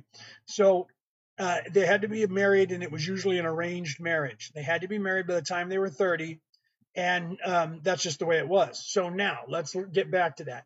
So Jesus was married to someone. So we have books that were taken out of the Bible that said Jesus and Mary were always together. Sorry, the train going by. Jesus and Mary were always together. She was Jesus's companion. 2,000 years ago, that word meant spouse. Did not mean friend like it does today. Meant spouse. Okay. Secondly, she walked around with a hijab on all the time. Today, everyone does that. Back then, you only did that in that religion if you were married. So Mary Magdalene was married to somebody. People today want to say she was married to John the Baptist. Couldn't have been. John the Baptist and her never met. So then they go, well, she hung out with John, right? John James's brother. So maybe she was married to John, and that's what they want you to believe, because they can't have her being married to Jesus. I'm going to throw some light onto that as well. You can look this up. It's empirical evidence. At the time, back then in Roman law, if they were to whip me and torture me and I bleed on the floor, the Romans aren't cleaning that up. Okay? The people who are my direct relatives have to clean that up. That is empirical evidence. You can see that. Okay. So you literally, I hate computers. So now what are you trying to say, that I'm AI? Bro. Okay. I hate computers. I'm going to have to mute you then, dude. So if you want to stay, you can stay and learn something, but I'm not a computer, right? Just because I'm not looking at your questions while I'm still trying to talk and answer other things, right? Yeah. So have fun. All right. See you around, buddy. Right. You're cool. I'll see you on the flip side, right? Okay, so let's continue now that he's silenced. So if he's still here, too bad. I apologize. He was, for whatever reason, deciding that I wasn't paying attention to him, so he got mad at me and said I hate computers, like I was a computer. Okay, so let's continue. Okay, so we'll get to that, Bob. We'll get to that. Okay, so right, dude, it's a gold mine. I love it. Okay, so here we go. All right, so at that time, Jesus, his family had to clean that stuff up. You can look that up. Okay, so Pilate's wife, the man who ordered his torture, gave her towels to Mary, Jesus's mother, because she didn't agree with the whole torture. So they had to go and clean it up. So who showed up? Not the 12 apostles, not everybody who knew Jesus, not anyone else who knew Jesus at all showed up. Why not? Why were there no one there? Because they couldn't be there. So only the people who were related to him could be there. There were 3 people that cleaned up the blood. Mary, Jesus' mom, Mary Magdalene and John. They say John and Mary were not in any way related to Jesus. How did they get in there to clean up that blood? Did they lie? Because they would know that. The Romans knew that they kept meticulous records. So Mary Magdalene was there. She was married to Jesus, I tell you truly. And John was Jesus' younger brother, and so was James. And they lied about that because Jesus couldn't have any siblings. You can look that up.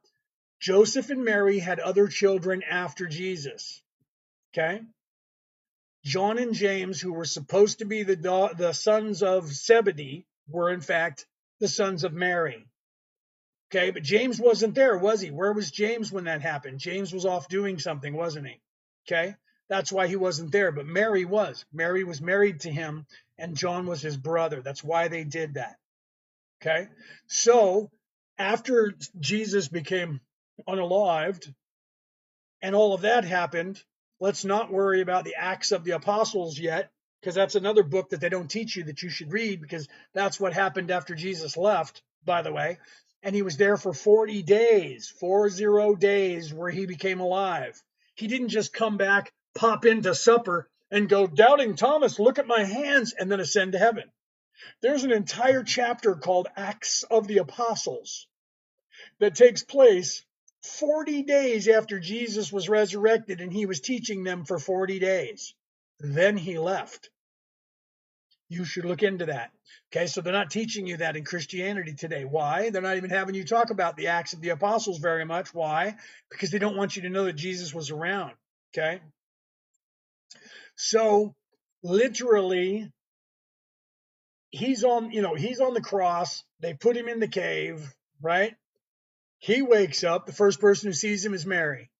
And Mary, she goes and tells everybody. He shows up. 40 days he's with all of them, by the way. Then he leaves. Peter takes control of the church. He doesn't like Mary. You can look that up. It's still left in Matthew, Mark, Luke, and John. Peter said, "I hate her and her entire kind, but it is better to marry than to burn." So Jesus was leaving the church to marry, but Peter usurped the church. Peter was homosexual. Every theologian knows that. He was homosexual, hated her because she was married to Jesus. He didn't like women, didn't want to be married, but he got married because he didn't want to be unalived by his own people for being homosexual. He immediately took control of the church and said, "If you're in the church, you can't get married," because he didn't want to get married. Okay? Look that up. That everyone in every theologian knows that, and they hide from that because they don't want the church mad at them. I don't care about the church. Then Mary shows up in the south of France. Go over to the south of France and ask the people in the south of France. They still parade a skull around that they say is Mary's. Shows up in the south of France with a little girl. Her name is Sarah. In Aramaic, at that time, that name meant what? Princess. They asked, "Who's this little girl that she showed up with?" She said, "That's my servant." That servant had the ability to heal with her hands and could talk to animals. And that servant grew up and married a prince and became queen of the south of France. And their children could talk to animals and heal with their hands. Only in TV would a slave, a servant girl, be able to marry a prince at any time on this earth. Specifically 2,000 years ago, that would not happen, and it did. Then, about 800 years later, that church claimed that Mary's body was still there, and they had her skull. They still do to this day, and they say they parade it around. That church said the church in Rome was usurped by evil people, and they were not teaching, because by that time, Constantine had changed the church and made it a warlike religion that it is today. Those people over in Rome are corrupted, and they're not teaching what Jesus was teaching, but we are teaching the way here that Mary taught us. So the Pope sent his knights to the south of France and unalived about 2 million people to shut them up. We know that story because there are books telling of 3 knights, the knights who protected the Holy Grail. That's when that was told. 3 knights who escaped with the Holy Grail and protected the Holy Grail. That's where that whole legend comes from. Comes from happening in the south of France when the Pope was trying to destroy the religion that said that they were not teaching the way Jesus was teaching. There are books that you can read this in. History books that you can read this in. Okay? So Mary showed up with a little girl who married a prince who became the queen of the south of France, and their descendants could talk to animals and heal with their hands. So somewhere on this earth, there's descendants of that little girl who was supposed to be a slave who grew up to marry a prince and became a queen. That's why Dan Brown wrote the book, The Da Vinci Code, and wrote the movie, or they wrote the movie out of it, because if it's true, which it looks like it is, the church would have to get rid of them. Okay? So you can look this stuff up. I'm not making it up. This is history. Okay? So, yeah, so they're hiding all of this and they're controlling all the information. So now let's go to that, right? And then let me get to Bob's question real quick, and then we'll go to what happened with all of that. Okay? Bob said, and then Pam says, oh, spare us, right? Yeah, you're right, Pam. I'll bet you go to Sunday school, so you know better than a person who has 4 religious titles and is a theologian who's been studying religion his entire life, right? Wrote a book about it too, right? So where's your book that you wrote about it, right? And you must have went to Sunday school, so you know more. All right. So did Jesus become unalived on the cross? Yes, because that's part of the storyline of what had to happen. He became unalived and then was resurrected because you're supposed to go to heaven through Jesus, his way. What was his way? Become unalived in the flesh and become alive in spirit. You're supposed to do that. Okay. That's what we're supposed to be doing. So his example, literally in the flesh and figuratively in the words that he was teaching, were that inside of you is a Christ oil that happens every single month. The way to heaven is through the Christ oil. And Jesus was the Christ, and he was here to be the Christ. So he was saying the way to heaven is through me, through the Christ oil. And he was teaching you, and he was living the way of the Christ oil, came down to earth, sacrificed himself to become unalived in the physical plane, physicality, and become resurrected in the spirit. And that's what you're supposed to do. Your baptism is supposed to be your saying, I'm not going to live of the flesh. I am going to live of the spirit. And you're supposed to be dedicating yourself to the I am. I am the spirit, not I am the flesh. So you're supposed to be learning how to live that way in service to others, not in the physical plane anymore, even though you're in physicality, to pray and uplift yourself into the non-physical. And that was what he was showing in the physicality and through his teaching. And everyone else in every religion was doing the same thing. Then they took that information from you in the councils of Nicaea.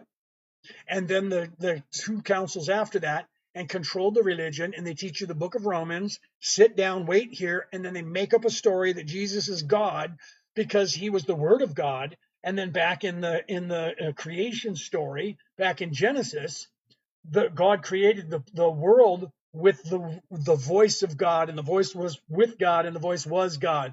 So Jesus, who was the voice of God, is obviously God. And there's your Trinity. In nomine Patri et Filii et Spiritus Sancti. In the name of the Father, and of the Son, and the Holy Spirit.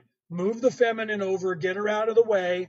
Warlike, masculine, male-dominated religion conquering everybody in the world. The Hebrews are still doing it. The Christians are still doing it. The entire religion of the Muslim religion is a warlike religion that tells you to rape and pillage and convert people, and then murder them if they don't convert. Okay, the Roman religion and the Greek religion were also the same, male dominated. You might have a bunch of gods, but the man was in charge. Women were nobody, and they were warlike cultures, and they were designed to keep people away from the feminine, away from the balance, away from the spiritual, in the physical, in the warlike, so that they could tell everybody go over there and unalive those people, and you'll get reward by God afterwards. Okay, so yes, Jesus was real. Yes, he was on the cross, and all of that was an example because he came here to be that so that people would remember it. If he just told you the story like I'm telling you now, tomorrow you may not remember this story. But if he showed you by doing what it was that he was claiming that you could do in spirit, then you remember it 2,000 years later. Do you think anyone's going to remember me in 2,000 years? Maybe not. But they're going to remember that story in 2,000 more years, and all the other ones. Osiris, Thor, right? Marduk. Marduk is more than 5,000 years old, and we still remember that story. And he did the same exact thing. Okay, so we're still remembering the stories of that person who comes down into physical form, just like we did, We came down into physical form, and we're supposed to shake off this physical place and become spiritual once again and move out of the physical body into the spirit. Okay. And that is what you're here and you're supposed to be doing, but you're unaware of it because you were veiled. So you couldn't, so you're not being able to do it. Okay. But you're supposed to. They design, omit, what's that? They design, omit the divine feminine. Yes, they did. They literally go into every religion and take that out. They take out the divine feminine, say it's your fault, you're the problem, shut up, sit down. They have a book that's called The Witch's Hammer. You can look it up. The original book is in the Latin, not in the English. The Witch's Hammer is teaching people, priests, and anyone else how to control women and keep them from being free thinkers. And then they just unalived you. Think about how it went. You can look this up. If I accused you as a woman as being a witch, we would put you on trial. And I would say, look, there are ways we can tell. I have the book. If we burn her at the stake and she becomes unalived, well, then she wasn't a witch. But then again, you're dead. You're unalived, right? But if you don't burn, then we have to chop your head off because you're a witch. So if you survive me trying to burn you, we're gonna murder you. But if you don't, well, she wasn't a witch. Okay, she's gone. She's quiet. Or they would throw you in the water. If she floats, she's made of wood, so she's a witch. Fish her out and unalive her. But if she sinks to the bottom, then she obviously is not a witch. So if you become unalived in the water and drowned, again, shut you up either way. That was what they did. Okay. And that was to keep free thinking women quiet, keep all women quiet, keep them in control so that they would not in any way expand people's consciousness into all of what they are as the sacred feminine: love, nurturing, caring, all of those things. Okay. So they did that in every single religion that they could get their hands on from the top down, took everything out that was feminine, controlled everyone's mind to keep you between 11 and 17 years of age, not let you become an adult mentally. You're easier to control, make you live in fear, program your entire life. That's why they call them programs on television. Program your entire life. Your education is handpicked by them to keep you without getting a high education, keep you in a job that's menial, that just gives you enough money to continue working for them, to send all money upwards to them, and they keep all the wealth. Okay. It's even worse because they made our natural abilities given by God to be evil. That's what they did with all wisdom religions as well. When they first started taking control, they took anything that was a part of any religion that was wisdom and turned it upside down. That's why today you hear people saying, "Don't go into the light," and "Don't say I am," because those are evil. Okay.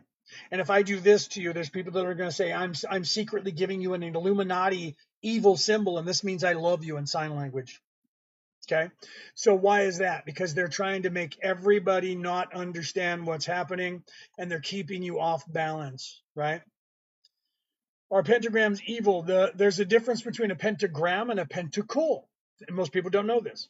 A pentacle is the same 5-pointed star with a circle around it with the point up to the top. That's an actual symbol of warding off evil. People in the supposed satanic religion flipped it upside down and put the goat head of Baphomet in there. Okay. And they tell you that that's evil. They did that with the cross, turned it upside down. Star of David, turned it upside down. Same thing. They took all the religions of the day and they said, whatever they are, we're for the opposite, and that's the religion of evil.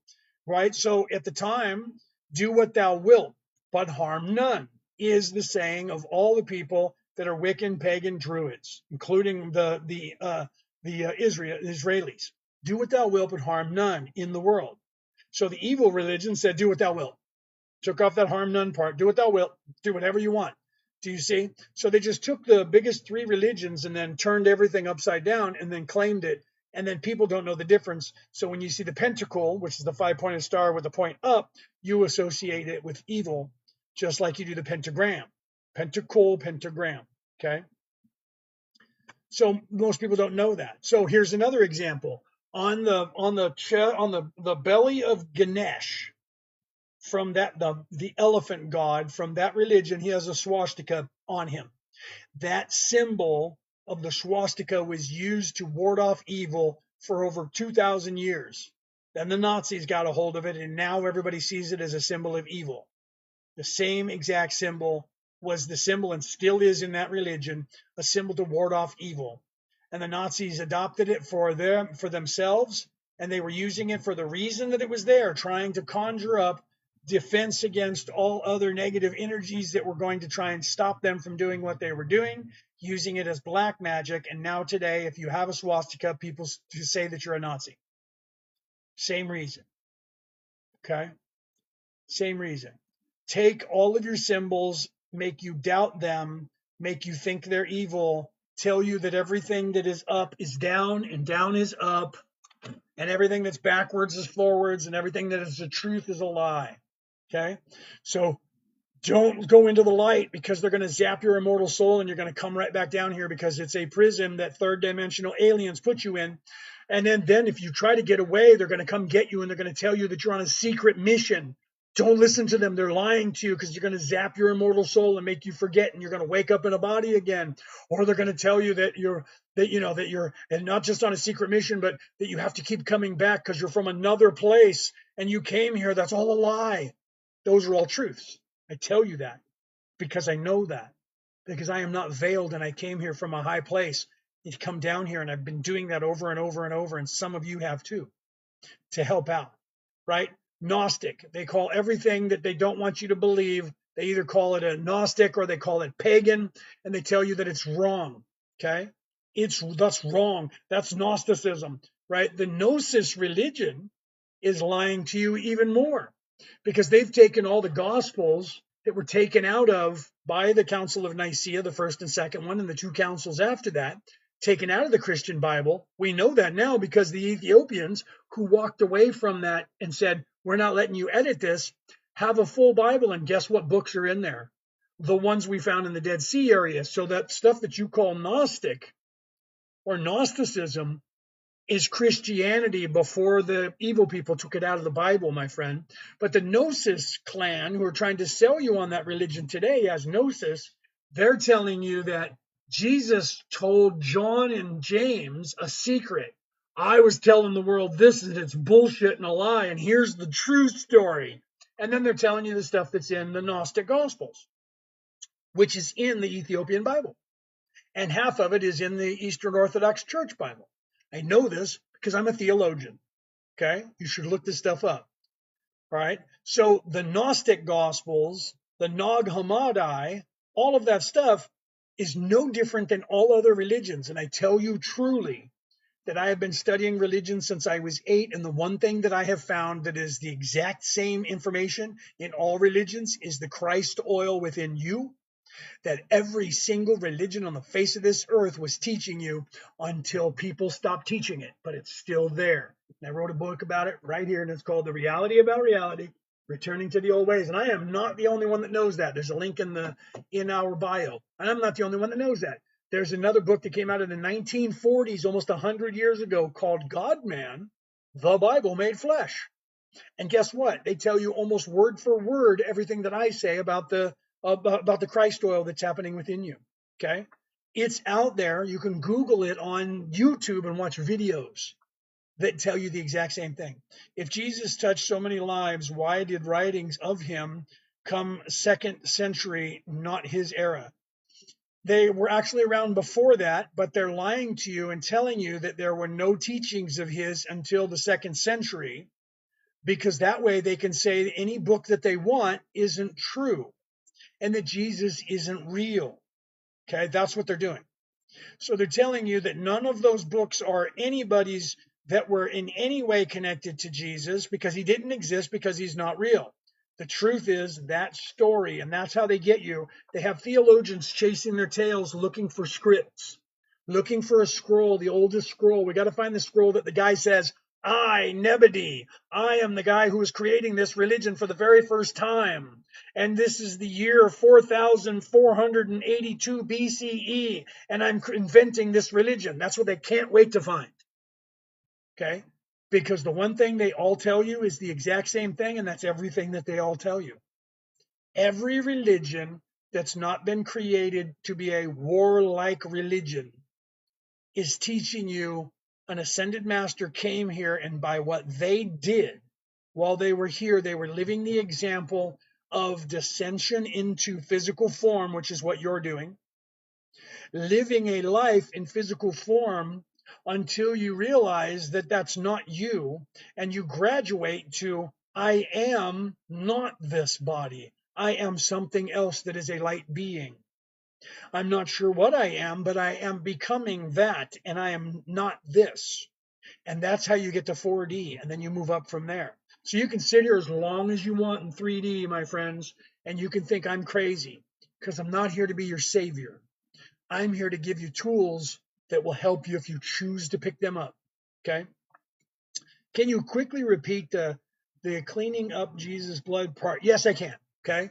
So, and if you want me to do it quick, I'm going to talk fast, and I already talk fast. So hold on to your hats. Empirical law at the time, you can look this up. The Romans would beat somebody and torture them, and they would, the people who bled on the floor, the Romans were not cleaning that up. It's not my job. I'm a Roman. It's not my job. It's the family of the person that we are doing this to, their job to clean it up. So when Jesus got beaten by the Romans and then they were taking him back to Pilate, somebody needed to clean that blood up.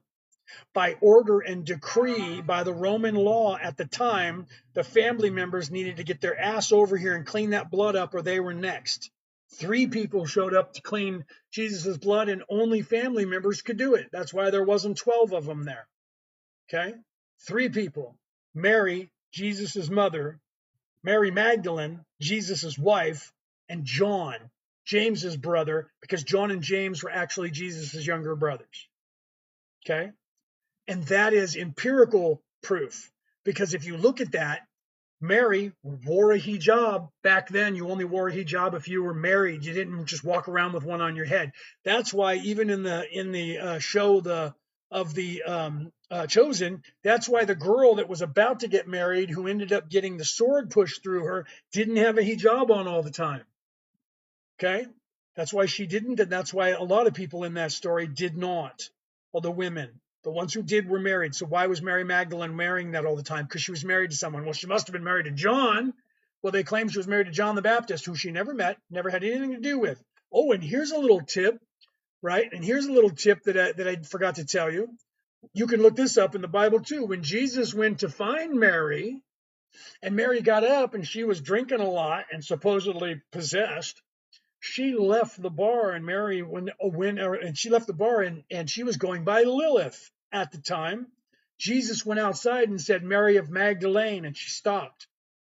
And she turned around and said, who are you that calls me by my real name? He said, who but the Maker would call you by your real name? I call you Mary of Magdalene because you are mine. He didn't say that to anybody else. He didn't say that to John. He didn't say that to Peter. He didn't say that to anyone, but he said that to Mary. And she turned and she hugged him, fell into his arms, and cried. And they kissed. They take that part out. But you know what? There are books that have that from other people that they keep telling you are not true, where they say that Jesus used to kiss her. They say that Jesus and her were always together, and she was Jesus's companion. And 2,000 years ago, in that language, they were speaking Aramaic at the time. The word companion meant spouse. Okay? Jesus had to be married. He had to be married to somebody, or he couldn't be a rabbi, and he was. Can't teach in the synagogue if you're not a rabbi, and you have to be married and have children to be a rabbi to teach in the synagogue. Anybody who's Jewish, you'll tell you right now that that's a true story. Okay, so empirically, you can look this up. The Romans did not clean up the blood. Your family had to do it. 3 people did it: John, Mary, and Mary. Who were they? Okay. Right. Thank you, brother. Anthony says, hit him with it, bro. Right. Thank you, Anthony. Why was she chosen out of all of the women, and why her? You're talking about Mary? Because Mary was his soulmate. Mary was also the opposite of him. She was the feminine, the sacred feminine, and he was being the sacred masculine. So if you look at Leonardo's Da Vinci's picture of the Last Supper, you see that they're sitting there. If you watch Dan Brown's movie, the Da Vinci Code, you see them talking about that Last Supper and why they were sitting the way they were sitting around the table, and why it was that Da Vinci painted it that way. They were sitting with a V like this because he's sitting upright, leaning slightly this way, and she's leaning over this way. So they're also opposites of each other. If you look at their clothing, they try to tell you that's John, right? That's John. It's called starcoma. When you look at something and people tell you that's a man, you believe it's a man. If you look at that and you say, hold on a second, that's really feminine, you can see that that was actually done on purpose, because that's actually Mary, not John. Okay. That's Mary sitting next to Jesus. They're dressed a mirror image of each other, sitting in the symbol for the sacred feminine. The space in between them makes this symbol. He shows you that. Dan Brown shows you that in the book, which they did in the movie. Okay. So literally, Mary was his wife, and they had to get rid of her because they can't elevate. Constantine couldn't elevate Jesus to God status if he was a human and had children. They also didn't need people looking for Jesus's children to find out who was in charge. They needed the church to be in charge, so they had to get rid of Mary, had to get her out of the way. Okay, then in the 1100s, so this happened in the year 27 to the year 33 when Jesus left. Okay, in the year 111. Okay, so almost 100 years after that, a pope called Mary the hooker, called her the whore. That was there that Jesus said, drew the line and said, let he who is without sin cast the first stone. He said that was Mary that happened to, and everybody believed that down to this day. Okay, in the church, the Pope John Paul II, he said that was not Mary. She was not a whore, and that's abolished in this religion. She was not that. So at least that's been undone. Okay, so she wasn't that. All right. She was his wife. They had children. Peter usurped the church because he was homosexual and didn't want to be married. He took control of the church and said that if you're in the church as a priest or anything else, you cannot be married, and women can't have any part of the church unless they're a nun. So they were servants to the priests, and the men could not be married to anyone. Okay, because he said, and this is still in Matthew, Mark, Luke, and John, pointing at Mary, I hate her and her entire kind. So he was either racist and she wasn't, in fact, Jewish, or he hated women. Well, he finished that statement by saying, but it's better to marry than to burn. So he got married at the age of 30 because he was forced to. And he made that comment out loud and they wrote it down. Matthew wrote it down. Okay. It's better to marry than to burn. I hate her and her entire kind. Okay. So he didn't like women, or she wasn't the same race and he was racist. Either way, that was not the person who should have been in charge of the church. And he took over the church and he immediately pushed women aside, got rid of them, put men in charge, and you can't be married to anybody, so he didn't have to be married anymore. Okay. So let's see, who are the children? They actually you can look that up. Okay. They actually had 4 kids. They're having a hard time really trying to solidify the boys. We do know for 100% certainty when she showed up in the south of France, after that, she showed up with a little girl and her name was Sarah. Sarah, today, that word in Aramaic at the time meant princess. So when they said, who's this little girl? This is Sarah, my servant. So that servant girl, who obviously is a slave back then, servant to Mary, married a prince and became the queen of the south of France. That doesn't happen in any storybook except for today in a fake storybook. It doesn't happen in real life. That little girl had the ability to talk to animals and heal people with her hands, and so did her children. That's where Dan Brown got the idea of, well, if that's true, then the church would have to eradicate that bloodline. So if that happened and that bloodline was still alive today, the church would have to be looking for them. Otherwise, because if I said to you, I can prove that I was the great great great great great great grandson of Mary and Jesus, test my DNA, the church would immediately need to get rid of me, because then if you find out about it and I tell you that, guess what happens? You decide as a Christian, well, who do I listen to then? The church or that guy or that woman? So Dan Brown made it a woman, and her name was Sophia, because Sophia was the sacred feminine that goes back to that time and before. So her name was Sophia to remind people, because Sophia also meant princess in, I think it was Yiddish, but not Aramaic. It might have been Swahili. Okay. So they used that word and called her Sophia in the movie that the book that became the movie with Tom Hanks. Okay. So literally, he was like, if that's true, then the church would be hunting for them all this time. And if they knew about it, if people knew about it and they were protecting that bloodline, this would still be ongoing. And that's why he wrote that what if story. Okay. Yeah, religion. Think about that. Sophia Gnostics. Yeah, so the Gnostics, that's why the Gnostics are grabbing onto the Sophia, because in some of the books, Bob, in one of the books that they are basing for the sacred feminine, the oldest that they can find as the sacred feminine so far that they grabbed a hold of was when they said that the ether was Sophia, the feminine who gave birth to the creator.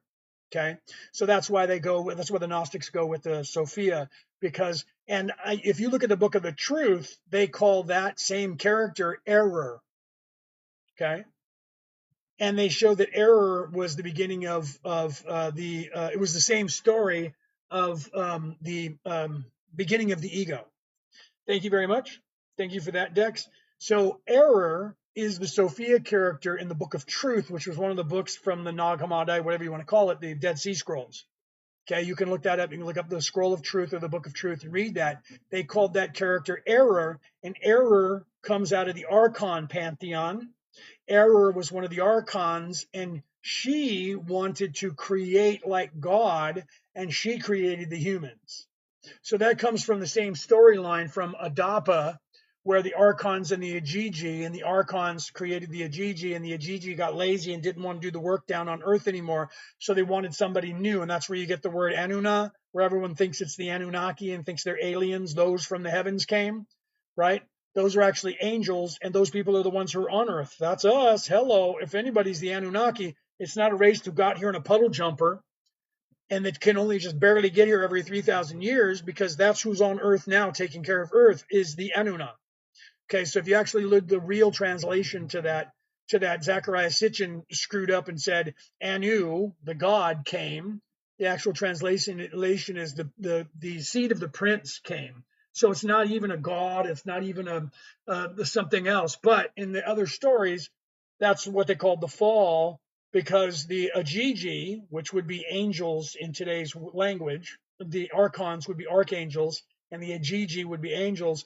They were lazy and didn't want to do the work down here anymore, so they had the archons create a new one, and the new angels that they created were perfect and had better creative ability than the Ajiji, and the Ajiji got jealous and threw them down onto Earth and veiled them, and that's how we got here. There's people that talk about that. I'm not the only theologian that knows this, right? You can look up Matthew LaCroix, look up Matt LaCroix, okay, or look, yeah, Matt LaCroix. Let me put it in the chat again, right? MATT or Matthew. Hold on, let me type it. You can go on YouTube. He's actually the most accredited guy. Has a book now, and he's filming a documentary. And he's actually found the most ancient scrolls and the most ancient city site in the world in history that dates back to about 77,000 years ago. And he's actually excavating it, and he's actually has a couple of podcasts where people have interviewed him on his site where he talks about this and tells you about that Anunnaki and how that was fake and created by Zechariah Sitchin, and then Giorgio Tsoukalos just kept going with it, ran with it, and called them those from the heavens came, when it doesn't mean that at all. It means the new ones or the prince's kids came down here. Okay, so it's Matthew. Let me put it up here. Matthew LaCroix. Okay, look up Matthew LaCroix I didn't capitalize that first word. I apologize. Look up Matthew LaCroix on YouTube. You'll find him. He has a picture of him. He looks like Indiana Jones. He's got the hat on because that's what he does. He's actually an anthropologist, archaeologist that goes around the world and does that stuff. Young looking guy. I don't know how old he is. He looks like he's in his 30s. I don't know if he's older than that or not. But he literally gives a couple of, he's telling you can see with images what I say, because people like us who actually study this stuff know the answers to what's going on in the world. And he's actually going on to the sites all over the world and showing you that the ancients were teaching this to people in that societal structure that ended in the Younger Dryas 36,000 to 38,000 years ago. And we're the people who survived that, repopulating the earth. Okay, so the people that were here prior to us that we're now calling the Atlanteans, those people had an entire societal structure that started about 77,000 years ago and came forward till about 38,000 years ago, and then they all became unalived. Okay. And then some of their people were still alive, and we're the remnants of that. Those people survived in South Africa, Madagascar, Norway, and Finland, way at the top, and over here in Australia. And all of us now on the earth are repopulated out of all of those groups. Okay, so you guys can look that up. Matthew LaCroix. Yeah, the Ajiji threw us down from where exactly? From the heavens. They were angels, and they were not in spirit form. They were not in physical form. But Zachariah Sitchin said they were, and Giorgio Tsoukalos from the Disney Channel, I mean the History Channel, owned by Disney, when they wanted ratings in 2012, he said, that the God Anu came down to earth and created the humans, because that's what Zachariah Sitchin said, which was a lie, and he made it up. Okay, so Matthew LaCroix in the first interview on Danny, what's his last name? I can't think of his name right now. The first interview that he gave, Danny Jones, he talks about, if you watch that interview, he talks about that thing, because Danny Jones talks about the Anunnaki. He says you need to be careful with that. The whole thing is a mess. Zachariah Sitchin translated that wrong, didn't know what he was doing, and then the people at History Channel just ran with it. And now you have half the world saying Anunnaki was a species who came here, and that's not true. And he actually tells you who to look up, who actually translated the scrolls for real, and what it actually means. And it doesn't mean aliens came from Earth. They were in the heavens. They were spirit form, light bodies, archangels and angels, and they created the new angel. The Anuna is us. We are the new angel that was created, and the Ajiji got jealous, and because we were more perfect than them, so they veiled everybody and then sent us down in physical form, and we're supposed to wake up from that physical form. That's still an allegory. That's an allegory to tell you why you're here. You're an angel. You're supposed to wake up to I am, an immortal being who is not this pain body. And you're supposed to lose the veiling that was put on you, and you're supposed to move up. But it was actually done by the creator. It wasn't done by somebody evil, but at the same time, the ego had to be created, the chaos had to be created, so evil was created, and then we were veiled so that we could have an organic experience of what's going on down here. And even that's not supposed to be taken literal. It's supposed to be an allegory, right? It's supposed to be, a parable that's explaining. But the I am, Bob, yeah, the evil people will tell you, run away from that. That's evil. But you're supposed to come to that. That's why when Moses went, 1,000 years before Jesus, 2,000 years before Jesus, who shall I say sent me, O Lord? I don't know your name. And he said, I am that I am. Tell them I am sent you. The word Adonai that they still say today is the word that means I am. Okay. So you're supposed to realize the I am. So the Greeks, separate from the Hebrews, they came up with the philosophical ideology of I think, therefore I am, meaning you're self-aware. Okay. So here in this place is the first place you're self-aware. I think, therefore I am. You're supposed to move from that and graduate to I am, therefore I think. So the first awakening is I think, therefore I am something, I am self-aware.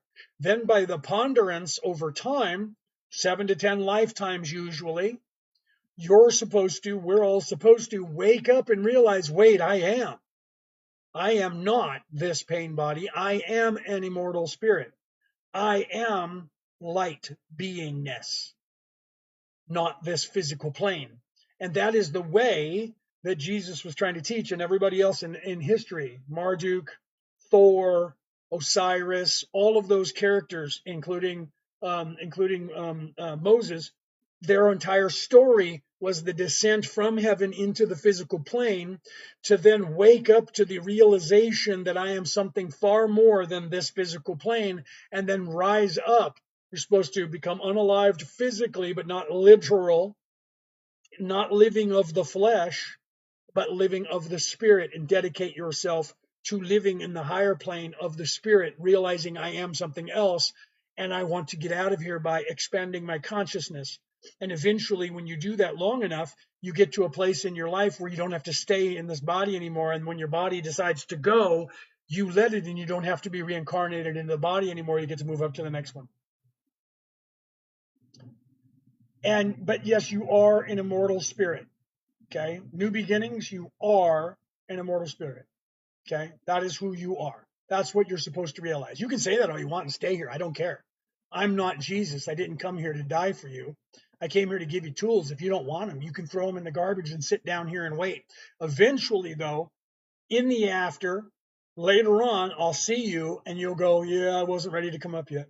Okay. So you can believe whatever you want. If you want to believe you're not an immortal spirit, you can believe that. If you want to believe that this is all there is and you only have one life, I'll see you in the next one. Okay. I'll see you after. There was a guy who told me that there was only 39 days left and that we were all going to go. I answered him. You can see it on my page and on this one. I answered him with, I'll see you in 40 days. Okay. I am him, but not Jesus. Is that what you're saying? So you're saying you are God, but you're not Jesus. Is that what you're saying? Jesus is God because we're all God, my friend. You are, I am, everyone is. There is no hierarchy, so you're not the only one true creator and the rest of us live beneath you. That's a third dimensional construct. We're all up there, right? I was ready at 3 years old. Yeah, I know. Well, you guys are tired. You guys have been stuck here for a long time. You guys got stuck, so some of us had to come here to help you, and we couldn't tell you that we were helping you until you were ready to know that. Okay? So you guys got stuck because the evil people who live here now, who are still trying to keep you stuck, and they're still keeping most of the people stuck, have been doing that to you for about 12,000 years now. Okay? They started it before that, but 12,000 years they've been doing it. Okay? So literally, that's what's happening here, and you're tired. Everyone here is tired. I'm tired. I've been here for a long time. I was here in the last cycle. Okay. I have been on this earth for more than 128,000 years, living lives over and over and over and over to do this.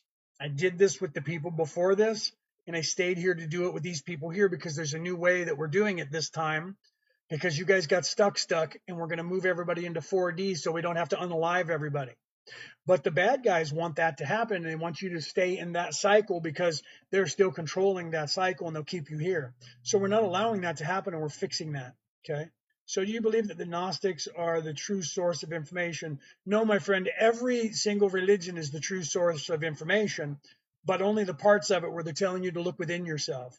The Gnostics, not Gnosis, because those people who are starting that religion, they made up a lie and said that Jesus was teaching the world one thing, and then secretly looked at James and John and said, here's the real truth. I lied to all them. That's the lie. Okay. James and John were his brothers anyways, not separate people. But Jesus wasn't lying to anybody. He was teaching that. What is in the Gnostic Gospels is the stuff that was taken out, edited out of the Bible. Okay. And we know this to be true because you can look it up. There's a Bible that still all has everything in it. It's called the Ethiopian Bible. You can get a copy of it now written in English. And when you look at that, the books that were in there are those books that are what they call the Gnostic Gospels that they say were unaccredited and needed to be taken out of the Bible. Well, who was doing that? Constantine, who weaponized Christianity and made it a war religion and teaches you only the way of the Romans. They teach you out of the book of Romans. I know this because I'm a Christian minister and I was knighted by the Holy Roman Catholic See. So I'm not saying this because I hate Christianity. I'm saying this because I love Christianity because it's the way to heaven. But so is Thor and that religion, and so is Osiris, and so is Shiva, and so is Ganesh, and so is Marduk, and so is Moses. Okay, those are all the same, coming down and going back up. Okay, not warlike. They took those religions and turned them into war machines. And they're not teaching you how to get out of here. They're teaching you how to be good little citizens. Come in, sit down, keep paying us a tithing, strap a bomb on and go over there. Or take a gun or a sword and go over there. Okay. So yeah, is it acting weird? Sometimes it does that. I apologize if it's cutting in and out. Refresh and see the Ethiopian Bible. Yes, you can look that up. They finally are letting people in the West see it. Let me check my thing and see if it's. Yeah, see, I'm not cutting in and out right now, so I don't know if I was. I could have been a minute ago. That's possible. Sometimes weird things happen with the internet, right? So, thank you, Dex. No, it's what I'm here to do. I have four religious titles. Okay. I'm a minister of four different religions. I was knighted by the Roman Catholic Church. I'm also a Reiki master teacher. So that's another spiritual way. So 5 spiritual ways. Okay, and I wrote a book about this information. It's called The Reality About Reality, Returning to the Old Ways by me, Leonard O'Neill. And I'm explaining to you what I have found as a theologian. I have studied religion since I was 8. I'm no word of a lie, I tell you the truth. Since I was 8, my father said to me when I asked him, well, are we Christians? He said, don't be something that I am because I was, or your grandparents because they were. If you want to learn about these things, you should learn about it by reading their books.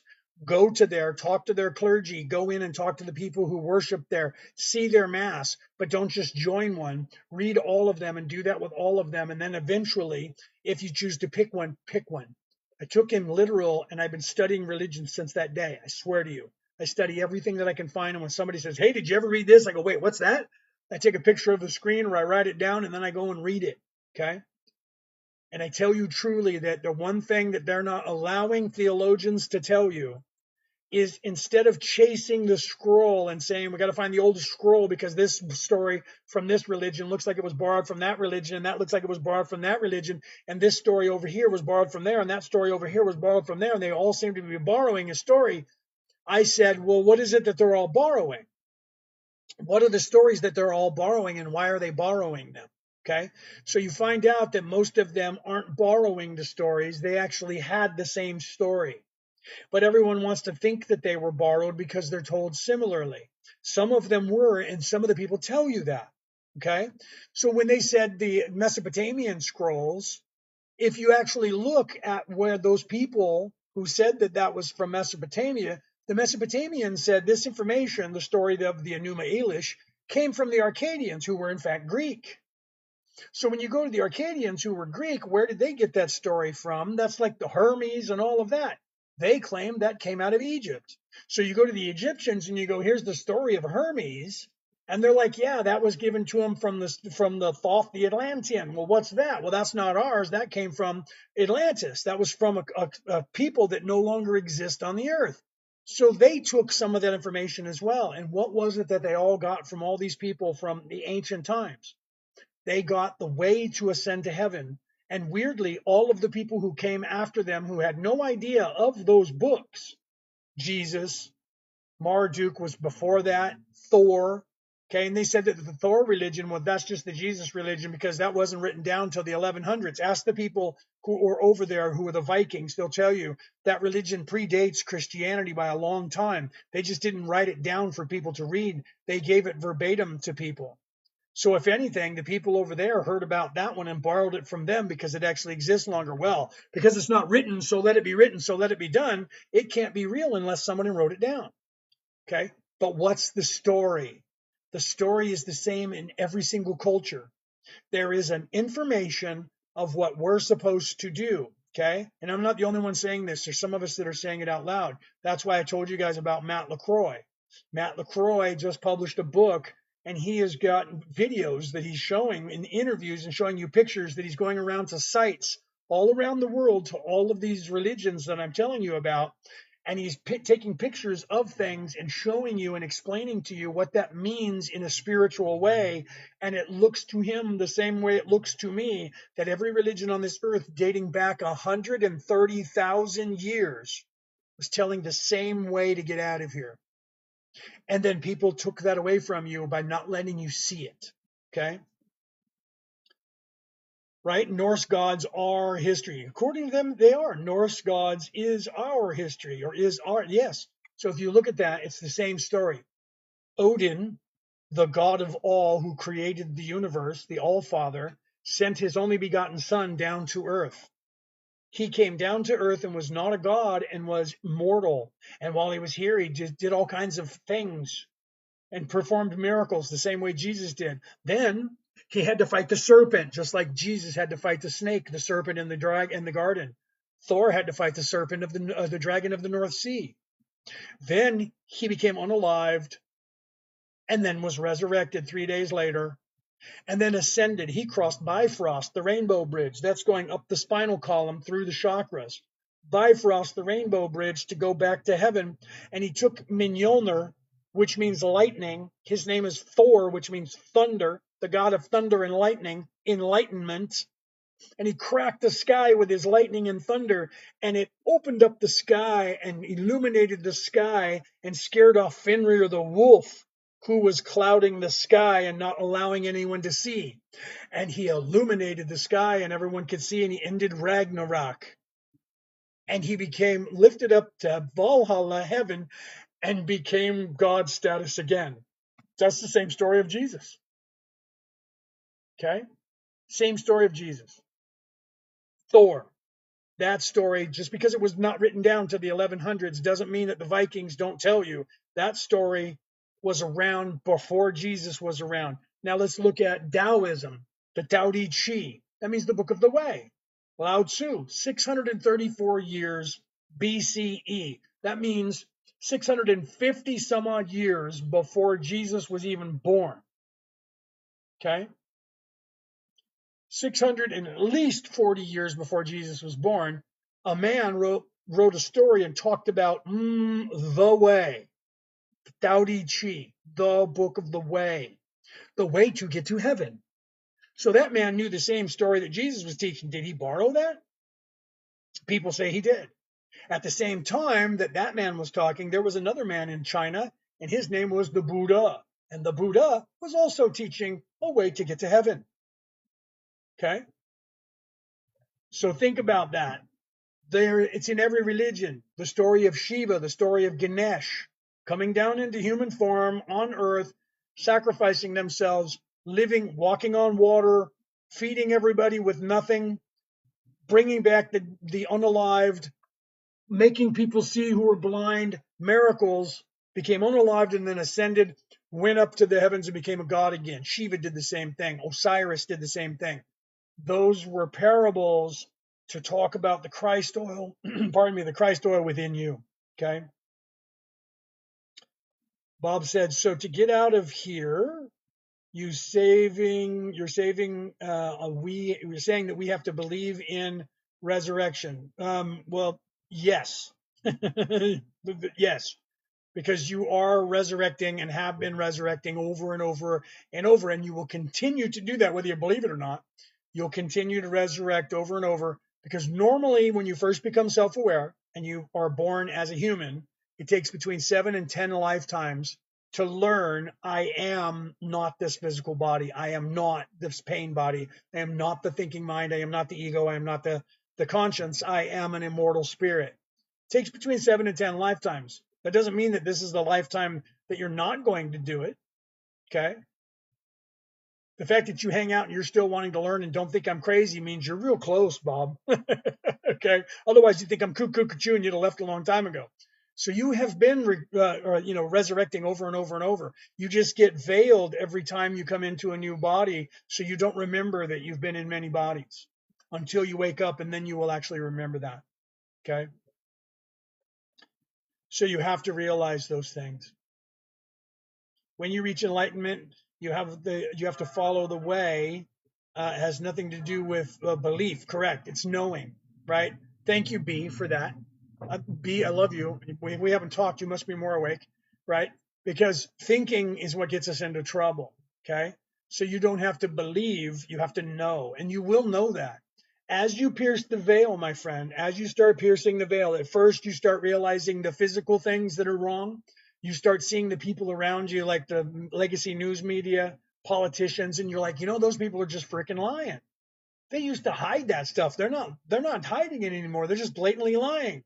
And then I would be one who would tell you, no, they've been lying just like that the entire time. You're just now aware of it because you're starting to wake up. Okay. So when you start going through those things and then you start getting angry because you realize what's happening here and you start yelling at people, you need to wake up, you need to wake up, listen to me, you need to wake up. That's the anger part of your awakeness. And then you have to have the realization of, you can lead a horse to water, but you can't make it drink. I can only help myself. I can't actually wake other people up or force them to. Right. I know, Bob, that's what I'm saying. You're already there, because otherwise you'd have thought I was crazy and ran away before. Right. That's why I'm saying that to you. I know that you're not still sleeping, or you would have already thought I was crazy a long time ago and you wouldn't have hung out. The fact that you're still here, it means that you're wise enough to go, okay, maybe this guy's actually telling something that might be true. Maybe I should stay and listen. Right. And that's why you're asking questions. Okay. I love you for that. You're on the right track. So then what happens is you get the anger part. Then you go, okay, fuck it. Right. I can't do anything about these people. I just got to watch. Right. And then as you watch that stuff, you go, okay, I now know that I can't really do anything. People are going to do whatever they're going to do. So then you end up going into the hermit phase. You go, screw them. I don't have to do anything. They're all going to get there on their own. Anyway, I'm just going to live my life. And you move into that hermit phase where you start doing and taking care of yourself and healing yourself and researching things and trying to wake up more and looking into everything. But you're watching the world going, oy vey, as the Hebrews would say, right? You're going, wow, okay, but I'm just going to keep doing. And then eventually, that's where what's his name, the comedian who everybody thought was cloned the other day, Jim Carrey. Jim Carrey was in that place where he hermited for a few years, 5 or more years. He stayed in that hermit phase and was just painting and being his own better self. Then eventually you wake up enough to where you go, oh, okay, so it's not just for them, it's kind of for me too. I need to kind of help them in some way, right? But then you got to get past that stage again where I'm going to try and help them, but they may not listen to me, right? How do I do that? What am I here to do? And that's where you're getting right to that edge now, where you're starting to think about, whether you're hermiting and you might be hermiting and you're investigating, because then you go, well, what can I do? Right? What can I do to help? And then you either just live your life and just keep your vibration up, which helps, right? Or you figure out some way that you can give back to society, or you just stay as the hermit. Somewhere in there, you're going to find your path that's going to be, just by being here and being awake enough to see this, you're lifting up the all anyways. Do you see? And that's why we try to tell people that you don't have to do anything. The only thing you have to do is just continue with yourself and then wait. Oh, all right, then I'm going to get out of here when I'm done with this one. I'm not coming back because I'm done. I want to be. So now we all got to get out of here so I can get out of here. So I'm just going to be good. And then you just start telling people shit, whether they think you're crazy or not. You just start going, that's because you're God. And people go, yeah, right, whatever. And you go, okay. And you walk away, but you plant the seeds into people's heads. And then when people go, like I'm on here and somebody says to me, I don't think you know what you're talking about. Okay, swipe up, bro. Move on. I'm not here to make sure that I'm not worried. If you don't make it out, I'm not going to be stuck here. Okay. I'm going to wake up everybody else. We get to 51%. Everybody gets to leave and then I go. But here's the thing, because of who I am and where I came from, when I free everybody here, do you know where myself and all of my people are going to go? We're going to go to the next place just like this one. And we're going to insert ourselves again and we're going to go undercover inside over and over again, because this is what we do. Okay. Because we are the Patal. We are what you would know as the Archons. We are the ones who created this scenario and we are the ones who manages it. And when people get stuck, we come in and help them, and we don't tell them who we are the entire time until the last generation when they have to stay stuck. And then we appear like this and we say to you, I am archangel energy or angel energy of what you know as that from your religions. We are the people who created this place and manage it for you, and we have come here to help you. And we can only tell you this when your society is just about at that point of that ascension. And we come in and we say, hi, we've been here the entire time. You haven't known about it, and we've been here to help you.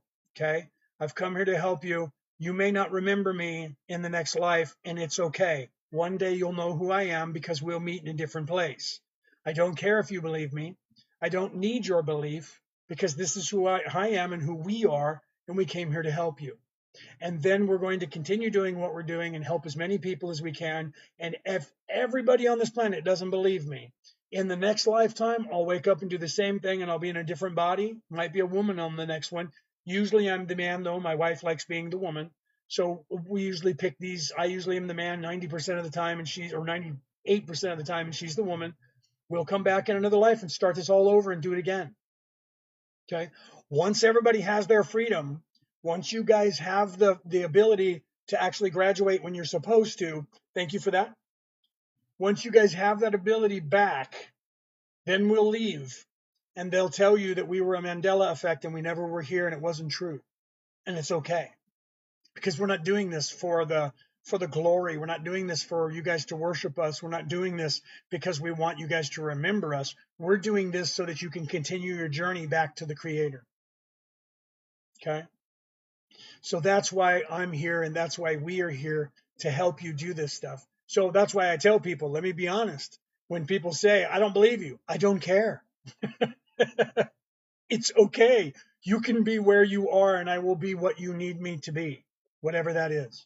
Okay. But I got to attach to those people, right? You get attached. Yes, you do, right? We get attached. I love you too, Jinx, right? And love that. I love you guys. So we get attached and we stay here. So that's why when we do this, just so you know, we sign a contract. We don't just come down here for 1 or 2 lives.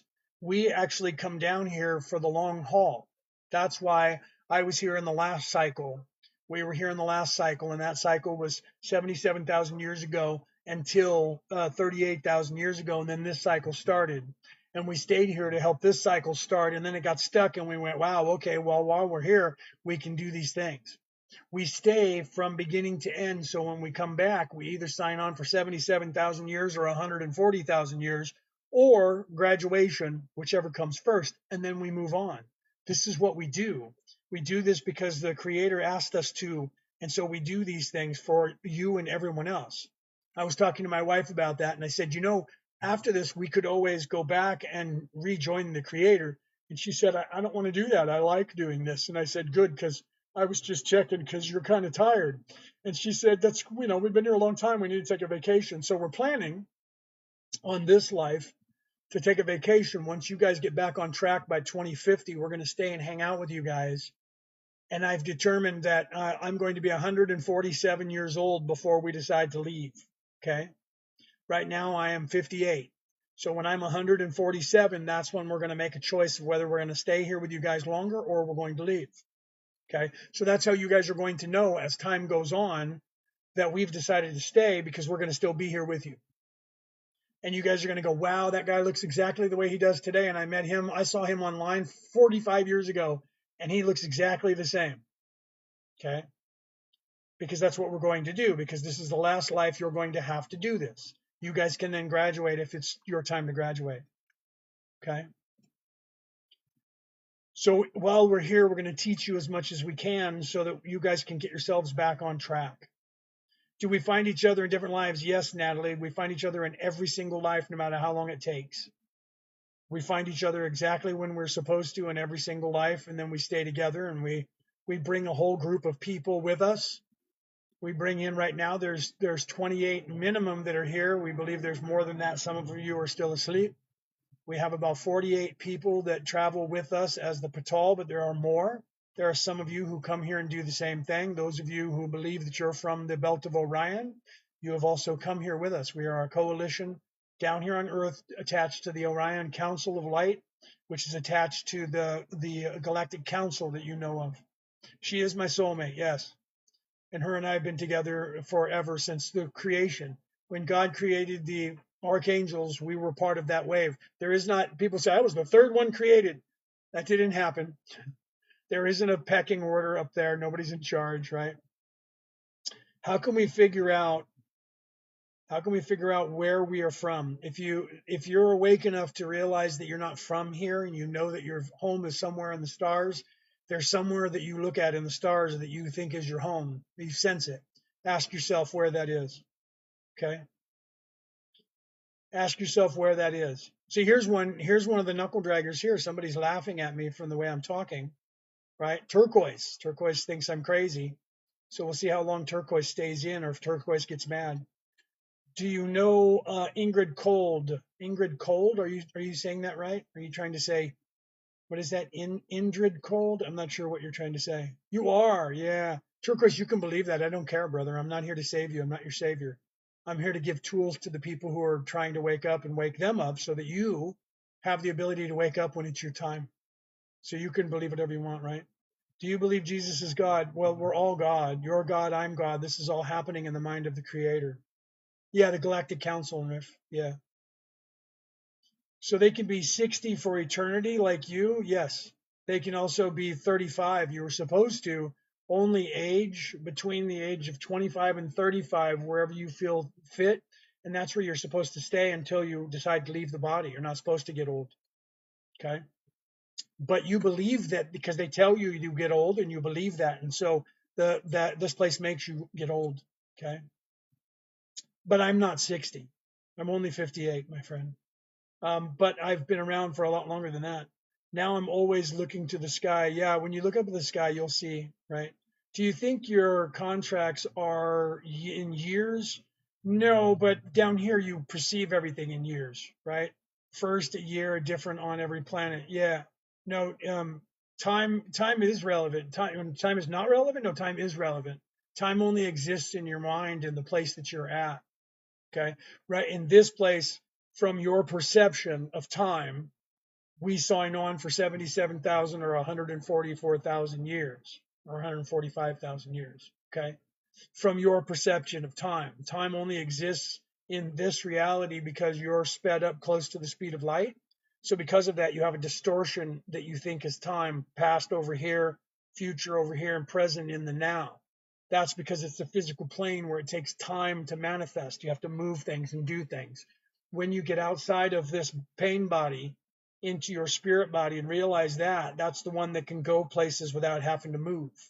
Then there is no time there. Time only exists in first, second, and third dimension. Fourth dimension, the time dilation shortens, compresses. By the time you're in the fifth dimension, it's almost nil, and by the time you're in the sixth dimension, it's only now because you're in your spirit body, and there is no physical body anymore. 217 years after 2010, those timelines. What's that? Timelines merge. The timelines are merging before that. The timelines are merging right now, and they've already been collapsed. You know them as Mandela effects, right? Let me choose the age where my it doesn't work anymore, where your dinghy doesn't work anymore. Well, if you want it, you can do whatever you want, bro. If you want to live and be immortal in a place where your penis doesn't work, you can do that. No one's stopping you. You can do that if that's what you like, right? If that's your thing and that's what turns you on, you can do that. All right, I'm taking a drink of my water, TikTok. Water, not alcohol. I don't drink alcohol.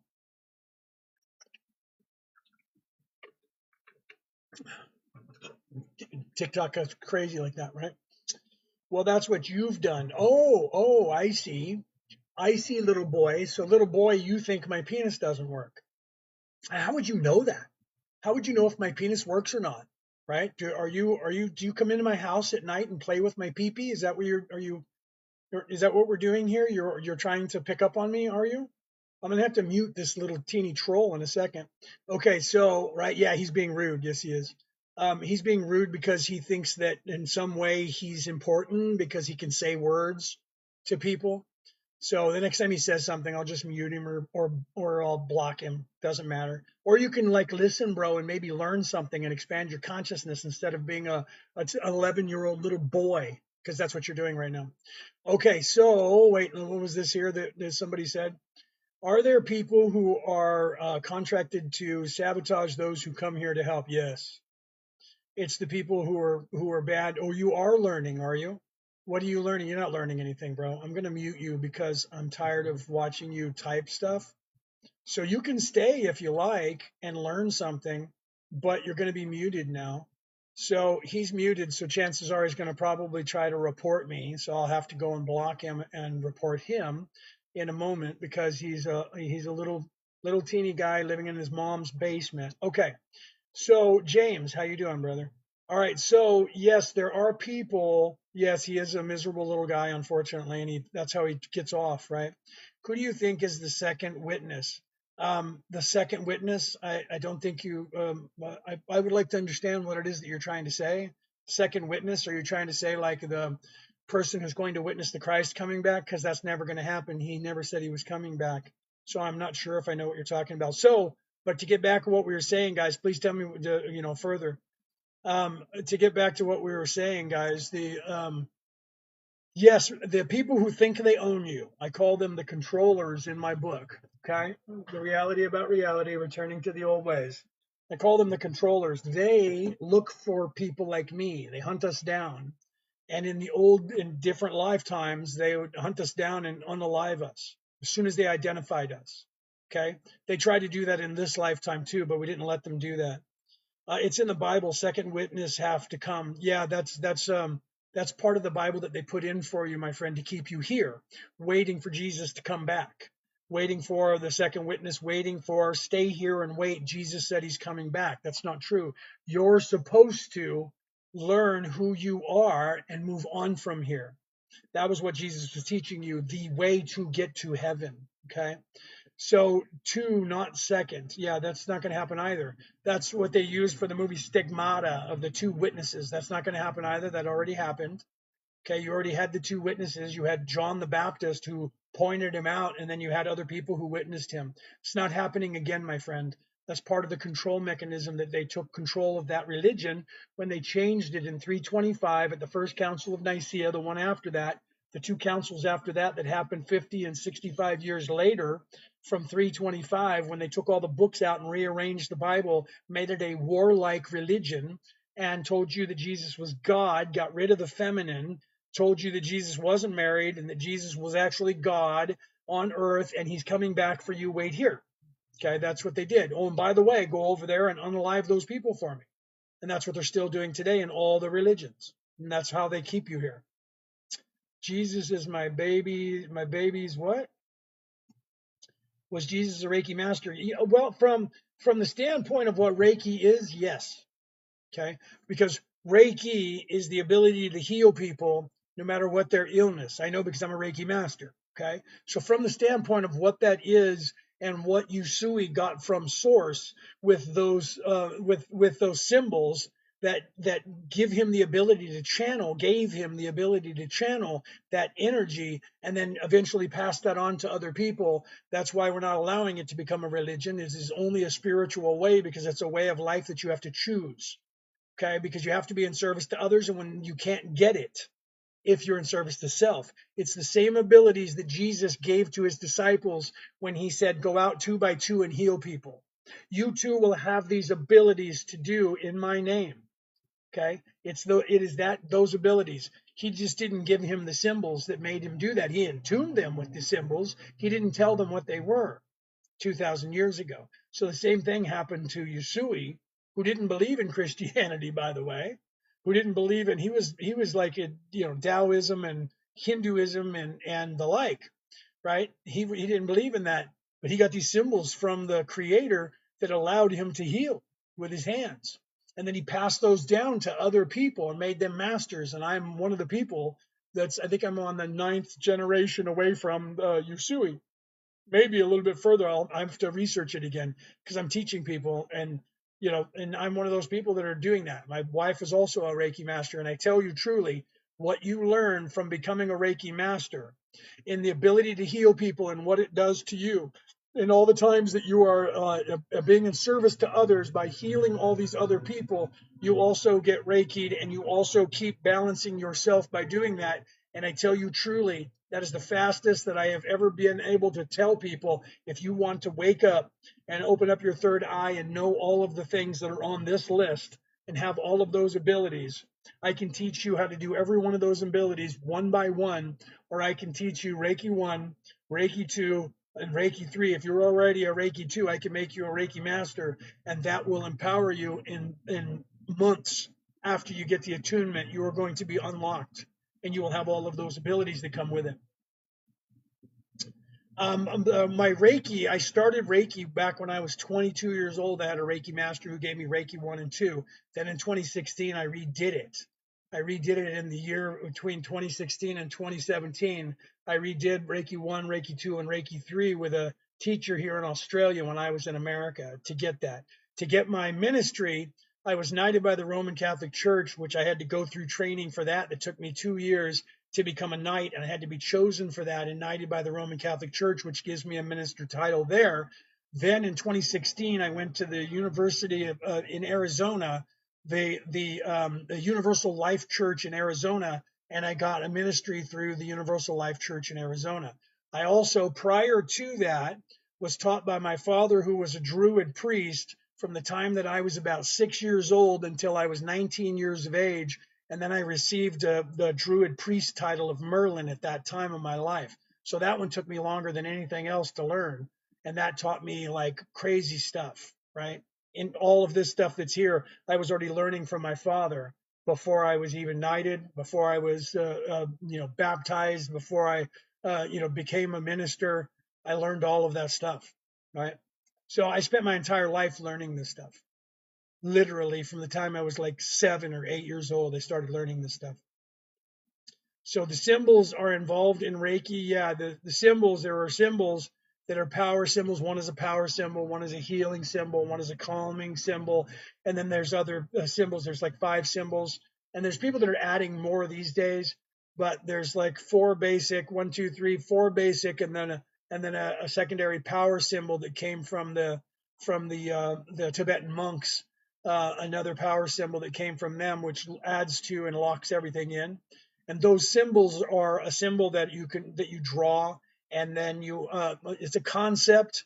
It's like when I teach magic. If I were teaching you magic, I would teach you first to write down a spell, right? And then you would have the cadence of something that is rhyming in some ways to cast a spell on something, spelling, right? I would teach you that.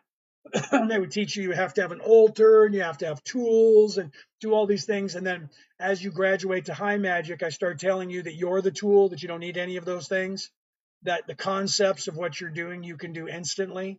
And then you learn that you're the tool. Well, with Reiki, you bypass those and they immediately tell you that you're the tool. Okay, get past all of that other training. You're the tool. You heal yourself, and you're attuning yourself over and over and over. And after a few months, then you go to, because that's what Reiki 1 is. It's about the self, healing self, and expanding the amount of energy and balancing yourself, preparing yourself. Then you get Reiki 2, and with Reiki 2, then we're implanting these symbols in you each time. But we don't show you the symbols until the second Reiki, when you're going to start Reikiing other people. Then we show you the symbols and teach you the symbols and what they mean and how to draw them. And that's the tools that you use to amplify the amount of energy that goes through you and gives you a focus on healing, on calming, on things like that, okay? On wisdom, and that gives you that focus. And then when you get to the master, you realize that at that point you don't actually need those tools, but they're still used because it also keeps the concept for you for when you're tuning other people. Okay. Does any of this applicate lore or superstition? I'm not quite sure what you're asking. If you're asking about religion and that, all of the religions are identical. I was talking about this before, and I talk about it in my book.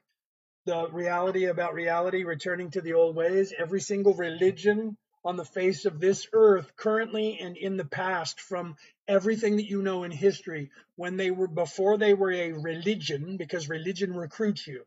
Spirituality waits for you to find it.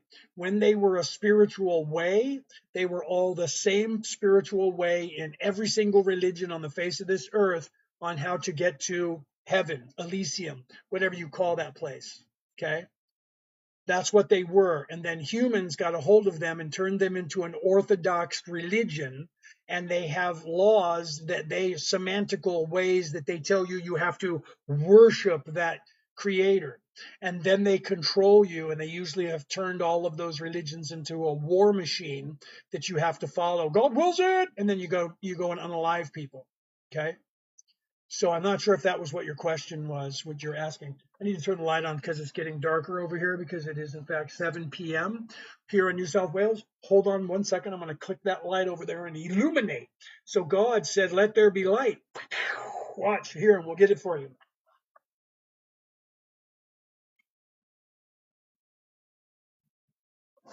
There we go. God said, let there be light. Okay. I love you too, Daniel. So I only use the old symbols, right? You're talking about Reiki? Yeah, we do too. My wife and I, our Reiki book that we put together for Merlin and Maeve, right? This is the Reiki 1 attunement book. That happens to be here because I was doing a Reiki 1 attunement just the other day, so it's still sitting here next to the computer.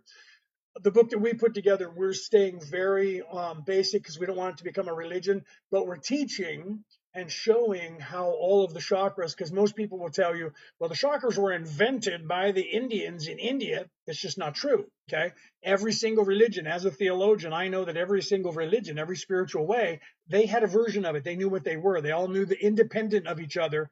They all knew what it was. So we talk about that in our Reiki book, where it's not just the chakras, because the word chakra Okay, the word chakra is a Hindu word, but the Greeks had a word called kirkos, which is where we get the English word circle from, because there were these energy circles, kirkos, in your body that they knew of, and the Japanese had the Mitsubishi. If you guys know Japanese, you know what I'm talking about. Mitsubishi is a car company, and their symbol is what? Three diamonds. And those three diamonds, if you polish those three diamonds, that would be the path to heaven. Those three diamonds were three places in your body: the upper three chakras, the heart, and the bottom three chakras. Mitsubishi, three diamonds. You polish those and balance those. That's the yin and the yang. The physical plane, lower three chakras; spiritual plane, upper three chakras. They were aware of that, and they taught it grouped that way, as the spiritual and the physical. And most of the religions around the world taught that way, the most of the spiritual ways, not individual chakras. But that doesn't mean that they're wrong in any way, because if you look at the Emerald Tablets of Thoth, it was all seven. If you look at the Egyptian Book of the Dead, it was all seven gates. If you look at the Hebrews, there were seven plagues of Israel before the Jews added three more plagues, seven plagues, because that is the seven chakras. So the seven chakras were in all of these religions before the Hindus made up the word chakra. Do you see? They all had a version of it already. And as a theologian, some of us who learn that realize that. So we explain that in our version of Reiki, that everybody knew about it on the earth at the same time. No one can tell truly who invented that, because all of those cultures are very, very old, and they predate 5,000 years ago. Okay, Japanese culture is at least 5,000 years old. The Hebrew culture is at least 4,000 years old. The Greek culture is at least 5 or 10,000 years old. The Egyptian one goes back 12,000 years. They knew about it. Okay, so where did they all get it from? So you have Choku Rei, right? Nerf, you looked it up, right? Fibonacci sequence. You're absolutely right. You're absolutely right. Choku Rei is the Fibonacci sequence, isn't it? It is the Fibonacci spiral, the golden mean ratio, isn't it?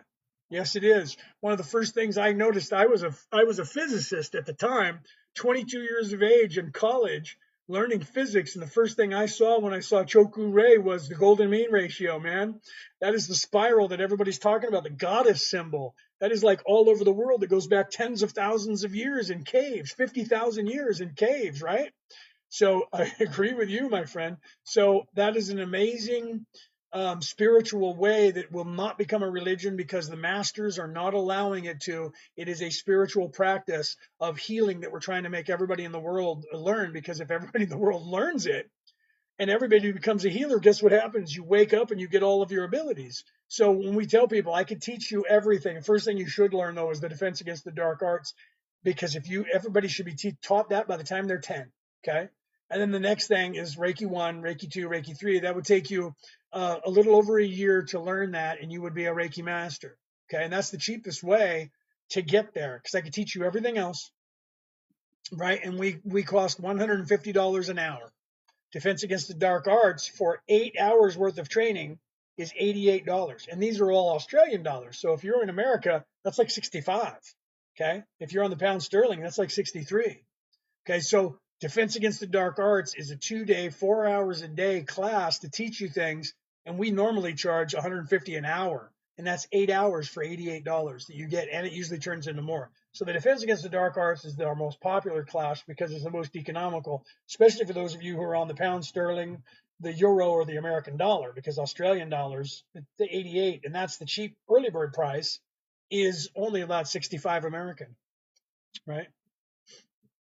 Yeah, if you guys want to, see this right here. This is our email address. So if you guys are interested in this stuff, send us an email, please, at merlinandmaeve@gmail.com. Make sure you give me your decks if you want to get something done, and you want us to give you the price points, or you want to become a Reiki or whatever. Email us here and then say this is Dex from the live, and that way I know your name, and that I can equate it together. And then tell us what you're interested in. If you want to learn Reiki 1, or if you want to learn the defense against the dark arts, we'll send you the invoice for that. And then the times, we can figure out times depending on where you are. We have different times, and then we're even scheduling them. Like I just did a Reiki course for a guy who was in England, so I would start at 5 p.m. my time to 11 o'clock my time at night because that was 6 a.m. over in London, right? So we will do that. So if you want to DM me, brother, send me the email. Tell me who you guys are, and then if you guys are interested, even if you just want like life coaching, spiritual life coaching, that we do that. Okay. We do medium work, right? Reiki healing. If you just want us to heal you and you want us to get, we do that. That's same thing. 125 an hour. If you guys want to do it for 20 minutes, we do it when we're out at the fair, right? We do it for like 30 minutes at a time, 20 minutes at a time. My wife and I can both send some Reiki to you, right? We can do that, right? You just got to, we usually do I think it's $30. We usually do $30 for 20 minutes, right? That's what we do in person. We can go further than that for you guys because if we want to do a whole hour, it's usually 125, but we give you a discount. And it doesn't take, you don't have to have it for a long, long time. Trust me, 20 minutes and you're going to be up for like 3 days. I mean, you're not going to stay awake like you're on crack, but you're going to be walking around. People are going to wonder if you were smoking dope or something or eating edibles because you're going to be like, yeah, bro, this is cool, right? And you'll feel it for like 3 days. We are Reiki masters and we are really good at what we do. And since we came here from a higher plane of existence, we're actually healers that came from source. So we actually have better abilities of the things that we do because of that. So if you guys are interested, thank you. Who was it that did that? Enlightened. Thank you for those. I didn't see that. I don't know how long ago. Well, hopefully that was just a minute ago, right? And you gave me that because y'all gave me that one above that. So thank you. So if you guys are interested in any of our stuff, email us right here, merlinandmaeve@gmail.com. Tell us what your handle is here on TikTok and what you're interested in. And we'll send you the information to whatever it is that you're interested in. Okay. And then we can communicate back and forth through that. It's easier than DMs because then if we're going to send you an invoice, we can just send it through the email, right? So it's better to do that. Do you bridge with any of this with quantum physics, mechanics, or have the thoughts on that? Yes, all of that is the same. This is what I talk about when I talk about the creation, that the physics, they don't understand that this is actually the same. Get down from there. Hey, get down from there. Let go of the screen. Sorry, my cat's wanting to go outside and he's trying to reach up and pull the screen door down now because he wants to go outside. Let him his butt out because that way he won't sit there and keep playing with the screen like that. And then we'll continue with that and the quantum mechanics and that kind of stuff. All right, hold on a second. Come on, buddy. You go ahead. So I can go outside and play. Scratch on my screen door. Thank you very much. Okay. So there's so much about reality that actually fits in science, and they don't want to admit it. I was going to be a physicist, and when I was in college, I realized because they were already trying to recruit me at 11 years of age, I realized that when I was in college, they were going to take anything that I gave to them and turn it into a weapon. So I burned all of my notes and I just quit and said, I'm not giving you guys anything. And I was not going to go to work for the deep state. Well, one of my brother's kids is now doing that, and his other one is in college now, and he's also a genius.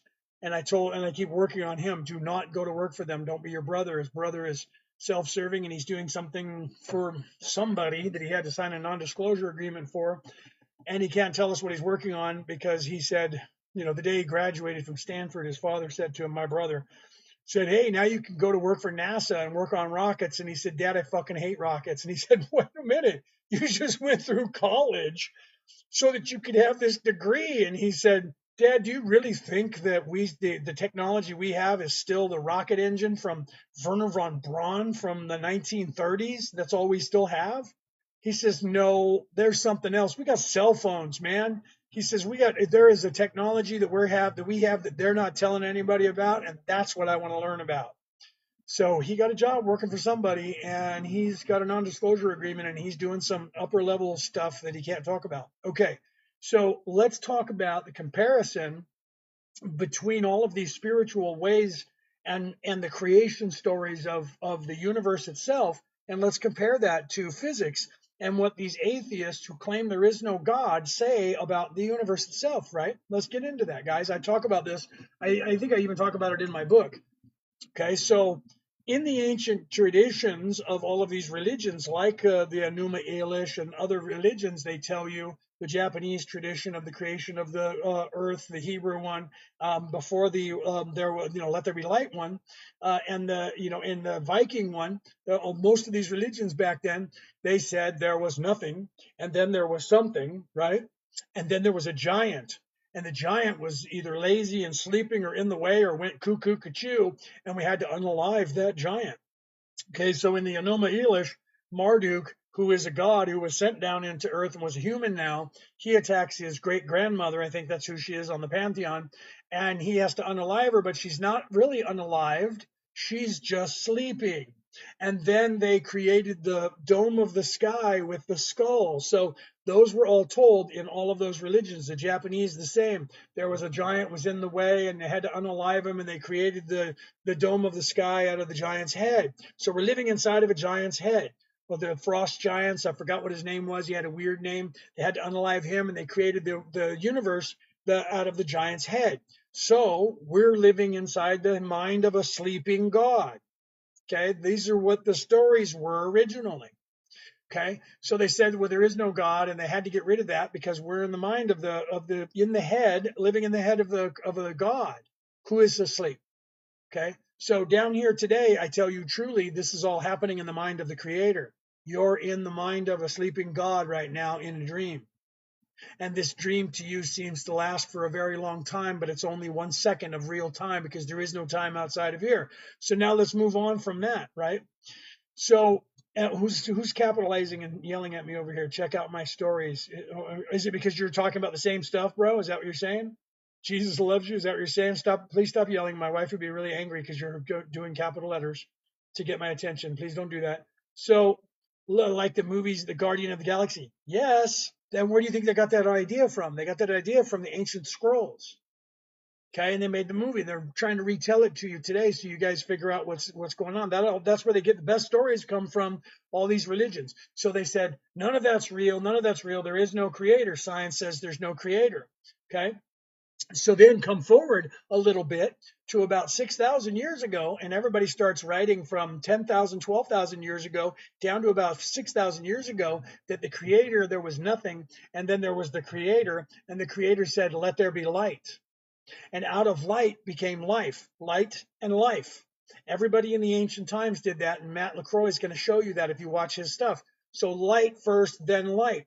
Okay, so they're saying there was nothing, then there was light, and then light became and created all of life, and that's where the creator came from. So the scientists who are atheists will tell you that there is no God, there was none of that. How did the universe get here? Well, there was nothing, then there was a flash of light, and we call this the Big Bang, where there was an explosion of light and everything comes out of that. Wait, that's what the same one that the religions say. Yeah, they're just guessing. They don't know what they're talking about, but we know. That's what it was. It was this, everything came out of that event, and we're all the way out to here now. And everything expands out of that. Well, but that's what, the creation said in 6,000 years ago in these religions about God. Yeah, but they didn't know what they were talking about.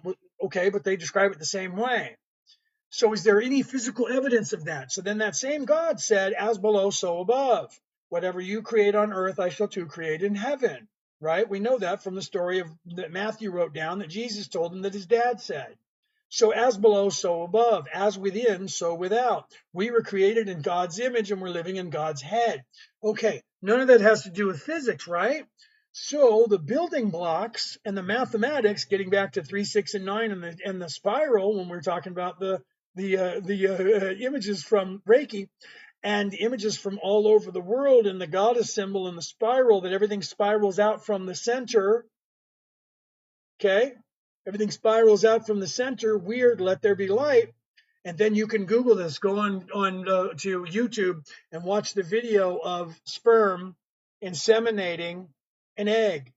And when the sperm goes in and inseminates the egg, guess what happens? There is a spark of light, pow, from nothing, and there's an explosion of light, and then life begins. Wait a minute, hold on a second. So everything that is born, the way we're born, where there's sperm that spermiates an egg, and fertilizes an egg, which is exactly the way everything on this planet is done. Even the pollen that goes in and germinates the same thing. So as below, so above. Science says Big Bang, nothing, explosion of light, and then everything expands out from that. And we know that there's an explosion of light and everything expands out from that, but there can't be a God, and this is all just science. So then science says we found this thing that's a black hole. This black hole seems to be sucking all light and all energy into it. It goes into this place and we don't know where it goes. It goes into another place and we don't have any idea what that is.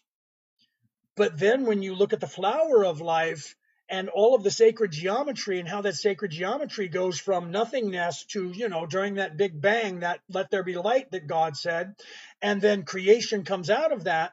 In physics, they say that it's the building blocks. And those building blocks, what do? They expand, and they expand exponentially. And weirdly, when you have them expand exponentially and you put them right next to cellular division divides exactly the way the building blocks of the universe divide, according to the guys that say there's no God and that there can't be a creation. Same thing happens weirdly and becomes the flower of life. So how does cell division work again? There's one cell and something goes in there. There's nothingness except for what is that? What is that stuff there? It's just the building blocks of the universe, right? And there's nothing there. Is that the primordial ooze? Is that the I don't know, the bed of ether in the universe? And then there's an explosion of light, and then there's a cell. And that cell, what does that cell do? At some point, that cell starts replicating itself, and it moves everything duplicated from one side and pushes it to the other side, and everything moves over and it starts duplicating itself. And as it's doing that, it's shoving all the energy into one area across the middle, and then the membrane starts to close in on it as it duplicates itself, and it becomes this small little space where energy is pushing through, and it seems like all light and all energy can't escape it, and it's going to the other side, and then it pinches off and it goes bloop, and now it's two identical cells. I'm just saying that seems like the building blocks of the tree of life, and all the stuff that the ancients knew about without any kind of technology that science says they couldn't have known about because they didn't have any technology. But what they're discovering is what those guys already knew. And then you say, where's the proof? Okay, you can go to my podcast or Google this because you can look up images of it. Go to my podcast and go back a ways till you find one of my podcasts on MP4 on YouTube that actually plays the opening credits, and you hear the music playing and you see the visuals, and you will see me putting all of the visuals together that show you the building blocks of the universe and how it's all weirdly spiraled everywhere in the universe. And one of those images is going to show you one picture, two pictures on one screen. It's going to be one single brain cell next to a picture of the universe, and they're identical. Wait a minute, what? One brain cell from a human is a picture of the universe. It's identical. The only difference is the universe has more neural pathways, but it's identical. As below, so above, as within, so without. Building blocks of the universe. Let him who hath understanding reckon the number of the beast, physical flesh. What is that? It's a carbon-based unit. What is that? Well, if you change the words to let him who hath understanding reckon the number of the beast, it is a human number, and its number is 666. That doesn't mean shit, except for, well, it's the devil's number. It means the devil. But they're saying the beast, not the devil. They're saying the beast. What is the beast? Wait, if you go back for a couple of translations, you find out that let him who hath understanding reckon the number of the beast, for it is the number of man. And its number is 666, the number of man. So man, physicality, is 666. Well, what does that mean? Well, weirdly, in science, I'm a carbon-based unit, and so are you. This is a carbon-based area, and that's made up of stardust. And you know what that is? It's made up of particles. What are those particles? 6 neutrons, 6 protons, and 6 electrons. 666, the number of the beast. What the fuck, right? Six protons, you knew it, didn't you? Who is that? Who is that? Cross out. Six neutrons, six protons, six electrons. Yes, 666. You knew it and you typed it up, didn't you? Okay, carbon is the frequency band where we are in right now, Jack. That's right, Jack. We're going to move to silica. That's what if carbon will transform into silicone structures when we crystallize. Am I right? The next evolution of carbon is crystalline. Do you know that, right? So we are going to become what? Light energy beings, crystalline. That's where the next level goes. Okay. Right? Well, yeah, see then yeah, Isaiah, there is no God besides me. That is correct. That is the creator of the universe. That is who you are, that is who I am, that is who we all are. And every religion was teaching you that. And science is catching up to it. Science is starting to realize that all of those spiritual ways from the way back before they were controlled by humans and turned into a warlike religion, because religion recruits you, spirituality waits for you to find it. That's a quote from my book that we're actually going to be making t-shirts of, because enough of you keep asking, do you guys have any t-shirts? Because I have one that I wear when I go out to the fairs. On the front it says the reality about reality returning to the old ways, the name of my book. On my back it says religion recruits you, spirituality waits for you to find it. And people said, wait, do you have those shirts? We're going to start making them, and that way we can send them to you guys. We can sell them to you guys. Okay. I need Jerusalem will come down to the earth from space, not from space. Jerusalem, the new heaven and the new earth, is not going to come down from the heavens on a spaceship to come down and land on earth. The new heaven is going to be created on the new earth as the new heaven and the new earth, because God said, what you sow on earth, I shall too sow in heaven. You, me, the people. What you reap on heaven, I shall too reap in heaven. What you reap in earth, I shall too reap in heaven. That means we are going to create the new heaven and the new earth, my friend.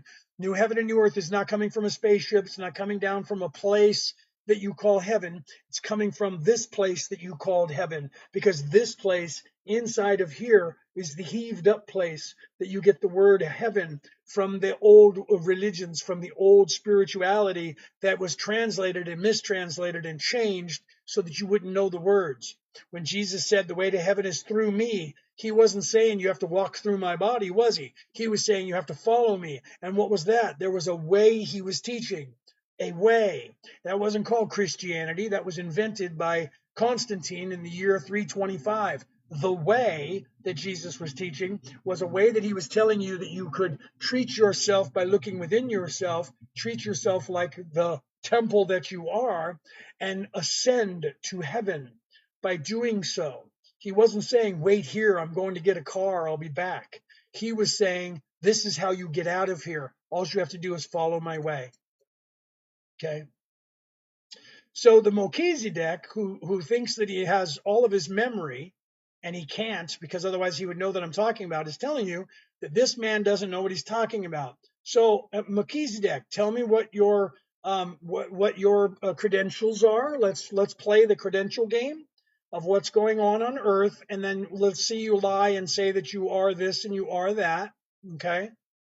So, so you can believe what you want. The earth is hell, and the future after death is defeated. Oh, okay. So you're one of those people who is evil, and you think that your evil is a God who's in charge of the universe. So, brother, you can sit here and play your game as long as you want, but you can't get out of here until you change that, right? Change your algorithm, and your focus determines your reality, right? The earth gets cast into a lake of fire. No, it's not true, bro. You don't know what you're talking about. Okay, you really don't. You're in 3D and you're believing that evil is in control, and that evil is strong, and evil is actually weak. Evil is weak minded. Evil is egoic, and you can't help yourself if you're evil. Okay, because that is what the ego is.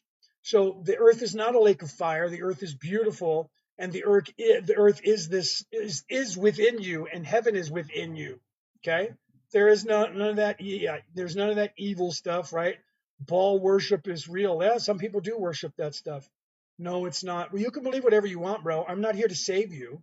Heaven is space. No, it's not, bro. Heaven is within you. Heaven is a place because you're in the mind of the Creator. You don't exist. I don't exist. All of this doesn't exist. It just thinks it does. You're just inside the mind of the Creator, my friend. Heaven is not another dimension. No, it's not. Heaven is not a dimension. Heaven is a density that is non physical. Dimensionality is this place, and I am not this dimension. Neither are you. I am a light being. I am an immortal being of energy that is part of the Creator, and so are you. Right? You don't get to change the definition of heaven. Um, my friend, are you saying that you rule the definition of heaven? You don't know what you're talking about. There is no one in charge there. That caste system of who is in control of what is down here in this place only. Let's look at the religion and find out if there's a place in the religion that says that. Matthew. You can read in Matthew where Jesus said to Matthew, I tell you truly that God said that what you sow in heaven, or what you sow in earth, I shall too sow in heaven. What you reap on earth, I shall too reap in heaven. This says, as below, so above. What we do is what God will respond to, not the other way around, my friend. You're stuck in a context of your caste system where you think that evil's in charge and this place is evil, and it's not. It is for you because that's all you can see. Okay. Heaven comes without observation. Heaven comes because that's just what you do, right? So you will be blocked for lying now. Okay, you can block me, my friend. Really, you can have a nice day and be blocked, right? So I'll be blocked for lying, and so he doesn't have to ever see me again.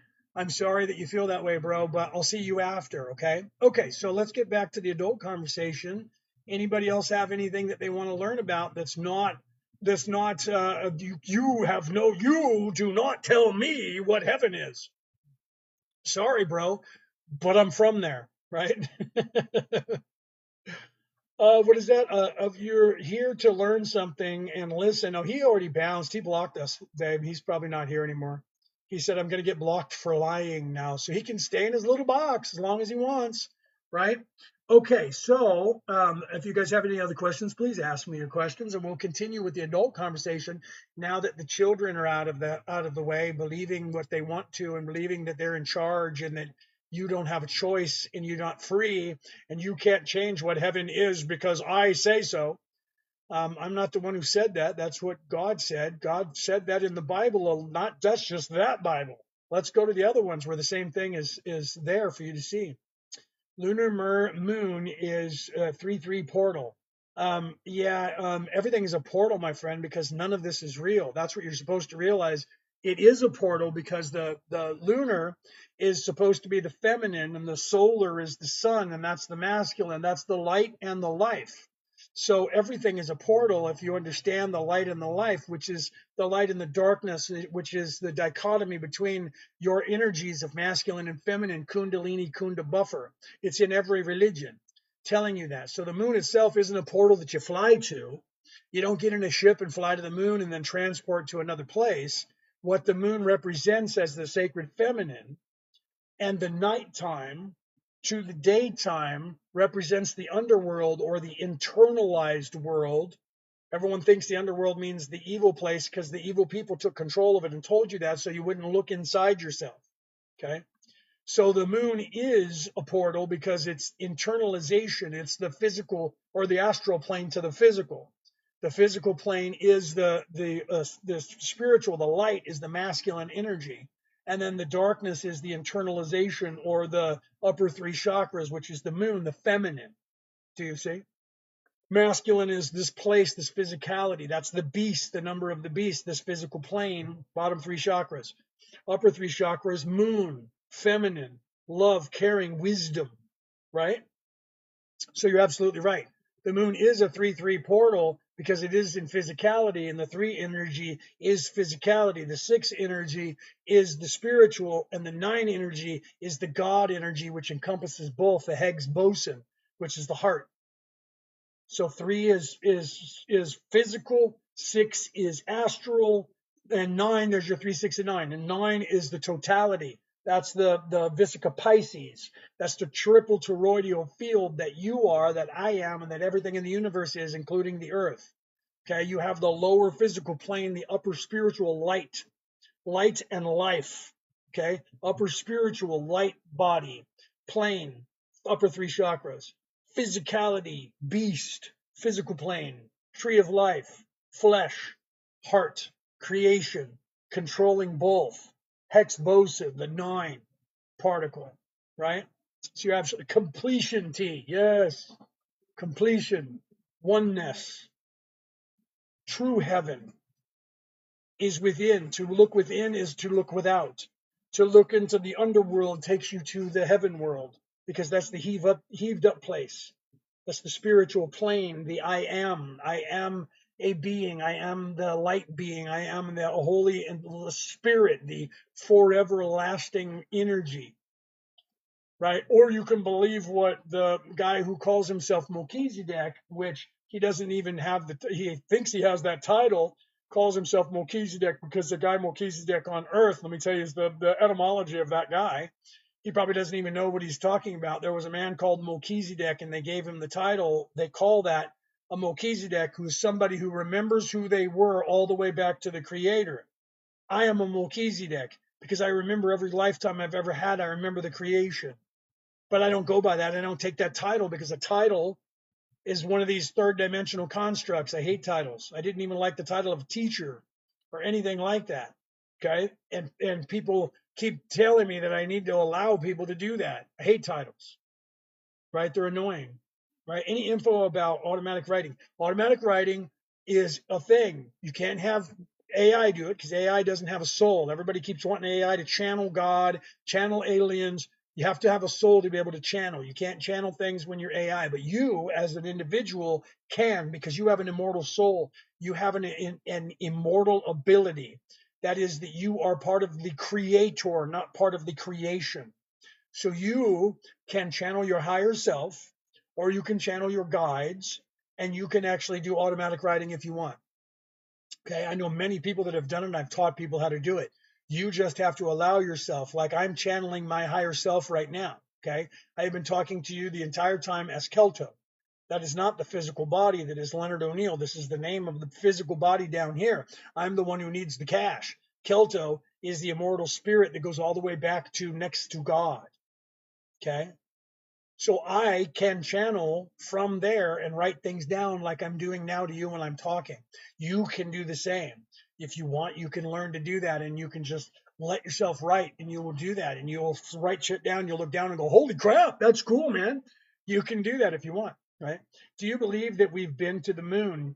Well, yeah, we've been everywhere. The moon was created by us. Yeah. Or if you're asking humans like the Americans when they went there in the 60s, the first time they went there was fake. They faked all that. They were just trying to get there as fast as possible. Since then, they went back. They had to get there. So they tried as hard as they could to make sure they got there so they could plant a flag up there. So if anybody else gets there, they'll see the American flag.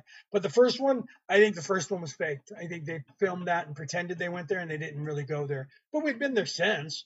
There's a breakaway society. You guys need to watch the documentary called Above Majestic. There's a breakaway society out there that they have technology that you have no idea that they have, that they've already had for a long time, the technology to fly in space, and we've been all over the place. Watch that documentary, you'll see what I'm talking about. What about the Battle of Middle East and the prophecies? There's a lot of prophecies. They want you to believe the prophecies that they've been trying to tell you for a long time, that we're getting close to the end of the everything. Hi baby. And they want you to believe that because they want you to become unalived. They need to get rid of a bunch of people like me who are telling you stories about the truth about what's going on and the reality around here because they don't want you to wake up. So there's too many of us that are awake. So the prophecies that they're trying to get you to believe is that the third world war is going to start and we're all going to become unalived. And that's bullshit. And it's not going to happen because people like me came here to get rid of that prophecy, and it's gone and it's so far away. They're desperate to get you to believe it. So when you watch legacy news media, they just can't wait to get you believing it, man. They need to get it started no matter what. Don't let them do that. They're not going to do it. They can't do it. You have to manifest it. That's what they do. They know what I know. Your focus determines your reality. Okay. And all of your collective focus together, your collective consciousness Focus is your reality. Right now, they're in control of the collective consciousness, and they're telling you they're in charge. They own everything. They own you, and you need money for everything. And oh, by the way, they own it all. So all the money that you give out to everything for everything that you have filters up to them because they're in charge and they want you to believe that. As long as you believe that, then you will be in this place where you have to keep paying them money. While you're here, they need you to believe that they are the strongest power in the universe. So there can't be a God, there can't be spirituality, there can't be anything besides them, or you won't listen to them. Okay? So they can't have you believing me, because if you believe me, you're going to start thinking for yourself. And when you start critically thinking for yourself, guess what happens? You start realizing they're lying about everything. And then they can't control your mind anymore. And then guess what happens? They lose their power and their control over you. So they need to have as many people become unalived as fast as possible so that they can get people like me to have to recycle. So it buys them 20 years of time to re-brainwash everybody to believe that they're in charge and that none of this stuff exists anymore. But they can't do it anymore because their time is over. They don't know it. They won't want to believe it and they're fighting against it, but their time is over. That is why I am speaking to you, and the people like me are speaking to you, because we came from a higher plane of existence that they have no power over, that they cannot control, and we came here to fix you so that you guys can leave. So there is no prophecy that's going to happen except for the prophecy that we tell you. And that's the one where the new heaven and the new earth is going to be created. And you're moving into a utopian society because that is where you're supposed to be. And they're desperate to keep a hold of your attention at all cost to make you believe that what they're telling you is real. There is no God. Wait here if you believe in one, because he's coming back with a truck. And that they're the most powerful beings in the entire universe. And that if you do believe in a God, there's also a devil who's equal to your God, and that's our God. And he's equal and he's in charge down here. So get out of the way or we'll come crush you. Because they're liars, they're thieves, and their entire power needs you to believe them. Do you understand that? Your entire power needs, entire power needs you to believe them and be afraid of them. The second you're not afraid of them, they lose power because they have none. They only have power over you if you think they do. Okay? The second that you all wake up and go, yeah, no, is the last time they can do that. But your fear of being alone and being the only one doing it is what's keeping everybody from standing up. Okay. And that's part of leadership. If you've ever taken a leadership course of any kind, they teach you that. If any of you have ever been knighted and you've gone through a knighting ceremony, or if you watch it like in the movie The Kingdom of Heaven, where they have that going on, they teach you that in there. Okay. You have to stand up and you have to speak the truth no matter what it leads to, even if it leads to your unaliving. Okay. That's who you have to become. You have to realize I am. That's why they can't have you doing that. Because if you realize that you are an immortal soul, I am immortal, I am an energy being, this is temporary, this is not real, then they can't control you because their only threat is your life. We will lock you up and we will beat you and we will torture you and then we will unalive you. And then you're going to be gone forever and never come back. And if you believe that, you will cower to them every single time.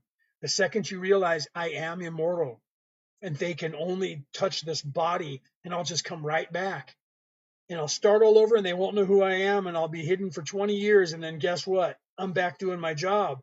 And that's what we've been doing for thousands and thousands of years, over and over again. People go, aren't you worried about the men in black? I'm not afraid of them. What are they going to do? They're going to show up over here and unalive me? Then they're not going to know where I am, because I'm going to start a new life over and I'm going to come in and get inseminated somewhere else on the world, and I'm going to be reborn again, and I'm going to wake up without their knowledge of who I am or where I am at.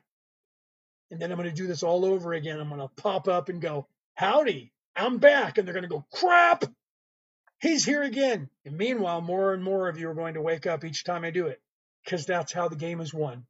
Because we play the long game, my friend, and that's what we're here for. Okay? So you see what my wife is saying in the audience, right? Brooke O'Neill, that's my wife. She's over there saying stuff, right? Right? They can't stop. That's right. They can't stop the inevitable. Okay. We are already past the point of them being able to stop me, because otherwise I wouldn't be telling you this, because they would be not allowing it. Okay. So guys like that little chipper guy that came in screaming with the Melchizedek name that you can't do that and the world's going in a lake of fire and blah, brimstone, and we don't need no book learning in here, no how, boy. That guy is still going to be here when you're not. And he's going to be one of the people that's going to think it's a Mandela effect that I ever existed. And he's going to think it's this Mandela effect. And we were never in a place where evil people were in charge of everything. That's a Mandela effect. You guys are just remembering that wrong. It's always been this way. It's a beautiful world. You guys are just tripping. I can't wait for that to happen. I'm going to laugh when that happens, when all of a sudden everything's going to be beautiful and we're not going to need anything. That's going to happen soon. And then some of you are going to go, I don't remember what you're talking about, bro. And I'm going to go, that's okay. You don't need to. You're welcome. And you won't know it, and you can still choose not to believe that I am who I am. I don't care. I didn't come here because I need people to believe me. We came here, all of us who came to help you, came to help you because you needed it, because it's the right thing to do. Okay. After this, you guys can continue on your way. You'll remember who we are after you realize I am not this pain body. I am a light energy being. I am an immortal light energy being, and I am not this. And then when you go to the next level and you still remember who you are, you're going to remember people like me who helped you. And some of you, when you get to a level where you can also descend to come back to help people like this, 10% of you will return to help people like this, because people like me did it for you and people like me did it for me. Okay. And that's how it works. All right. So yeah, if you guys are looking at, if you guys want to do the Defense Against the Dark Arts, my wife is putting it in the chat right there and pinning it for you. Defense Against the Dark Arts, literally 8 hours of me telling you this crap. 2 days, 4 hours a day of me telling you how to defend yourself against all of this dark arts that are keeping you stuck here, so that you are no longer stuck here, so that you can think for yourself. 88 Australian dollars, Defense Against the Dark Arts. Email us right here at Merlin and Maeve at gmail.com. 88 Australian dollars, that's about 65 American, right? Yeah. Right. For 8 hours of life coaching, if you were going to book me for 8 hours of talking to you like this, giving you this free information, it would cost you $1,200 for you to do that. Okay. And you can get it right there for $88 and have like uncensored amount of questions to ask me, person on person. Okay. There might be like 3 other people in the class with you, but you're going to have plenty of time to just ask me questions with your voice. Unless you don't want to, then you can still type. Okay. And I'm going to give you the information on how to defend yourself, how to wake up, how to know and identify all this negative stuff that's being done to you, and what you can do to keep that away from you, so that you can think straight, so that you can fix yourself, so that you can wake up, so they can't do it to you anymore. Everyone in the world should be learning that class before they're 10. Swear to you. If everybody in the world learned the Defense Against the Dark Arts before they were 10 years old, we would not be in this fix that we are in today. This place would be free and I wouldn't have to be here. That is what they don't want you to learn, that course right there, because that helps you to identify and take care of everything in the literally energy vampires, propaganda, you name it, spells, even hexes, voodoo, not to mention evil spirits, not to mention demons, not to mention everything you can imagine. Trust me. 8 hours, I'm going to talk to you about it. Then 8 more hours, I'm going to help you fix it. And then you can write it down. You can record it if you need to. You can sit there and take notes, ask me questions.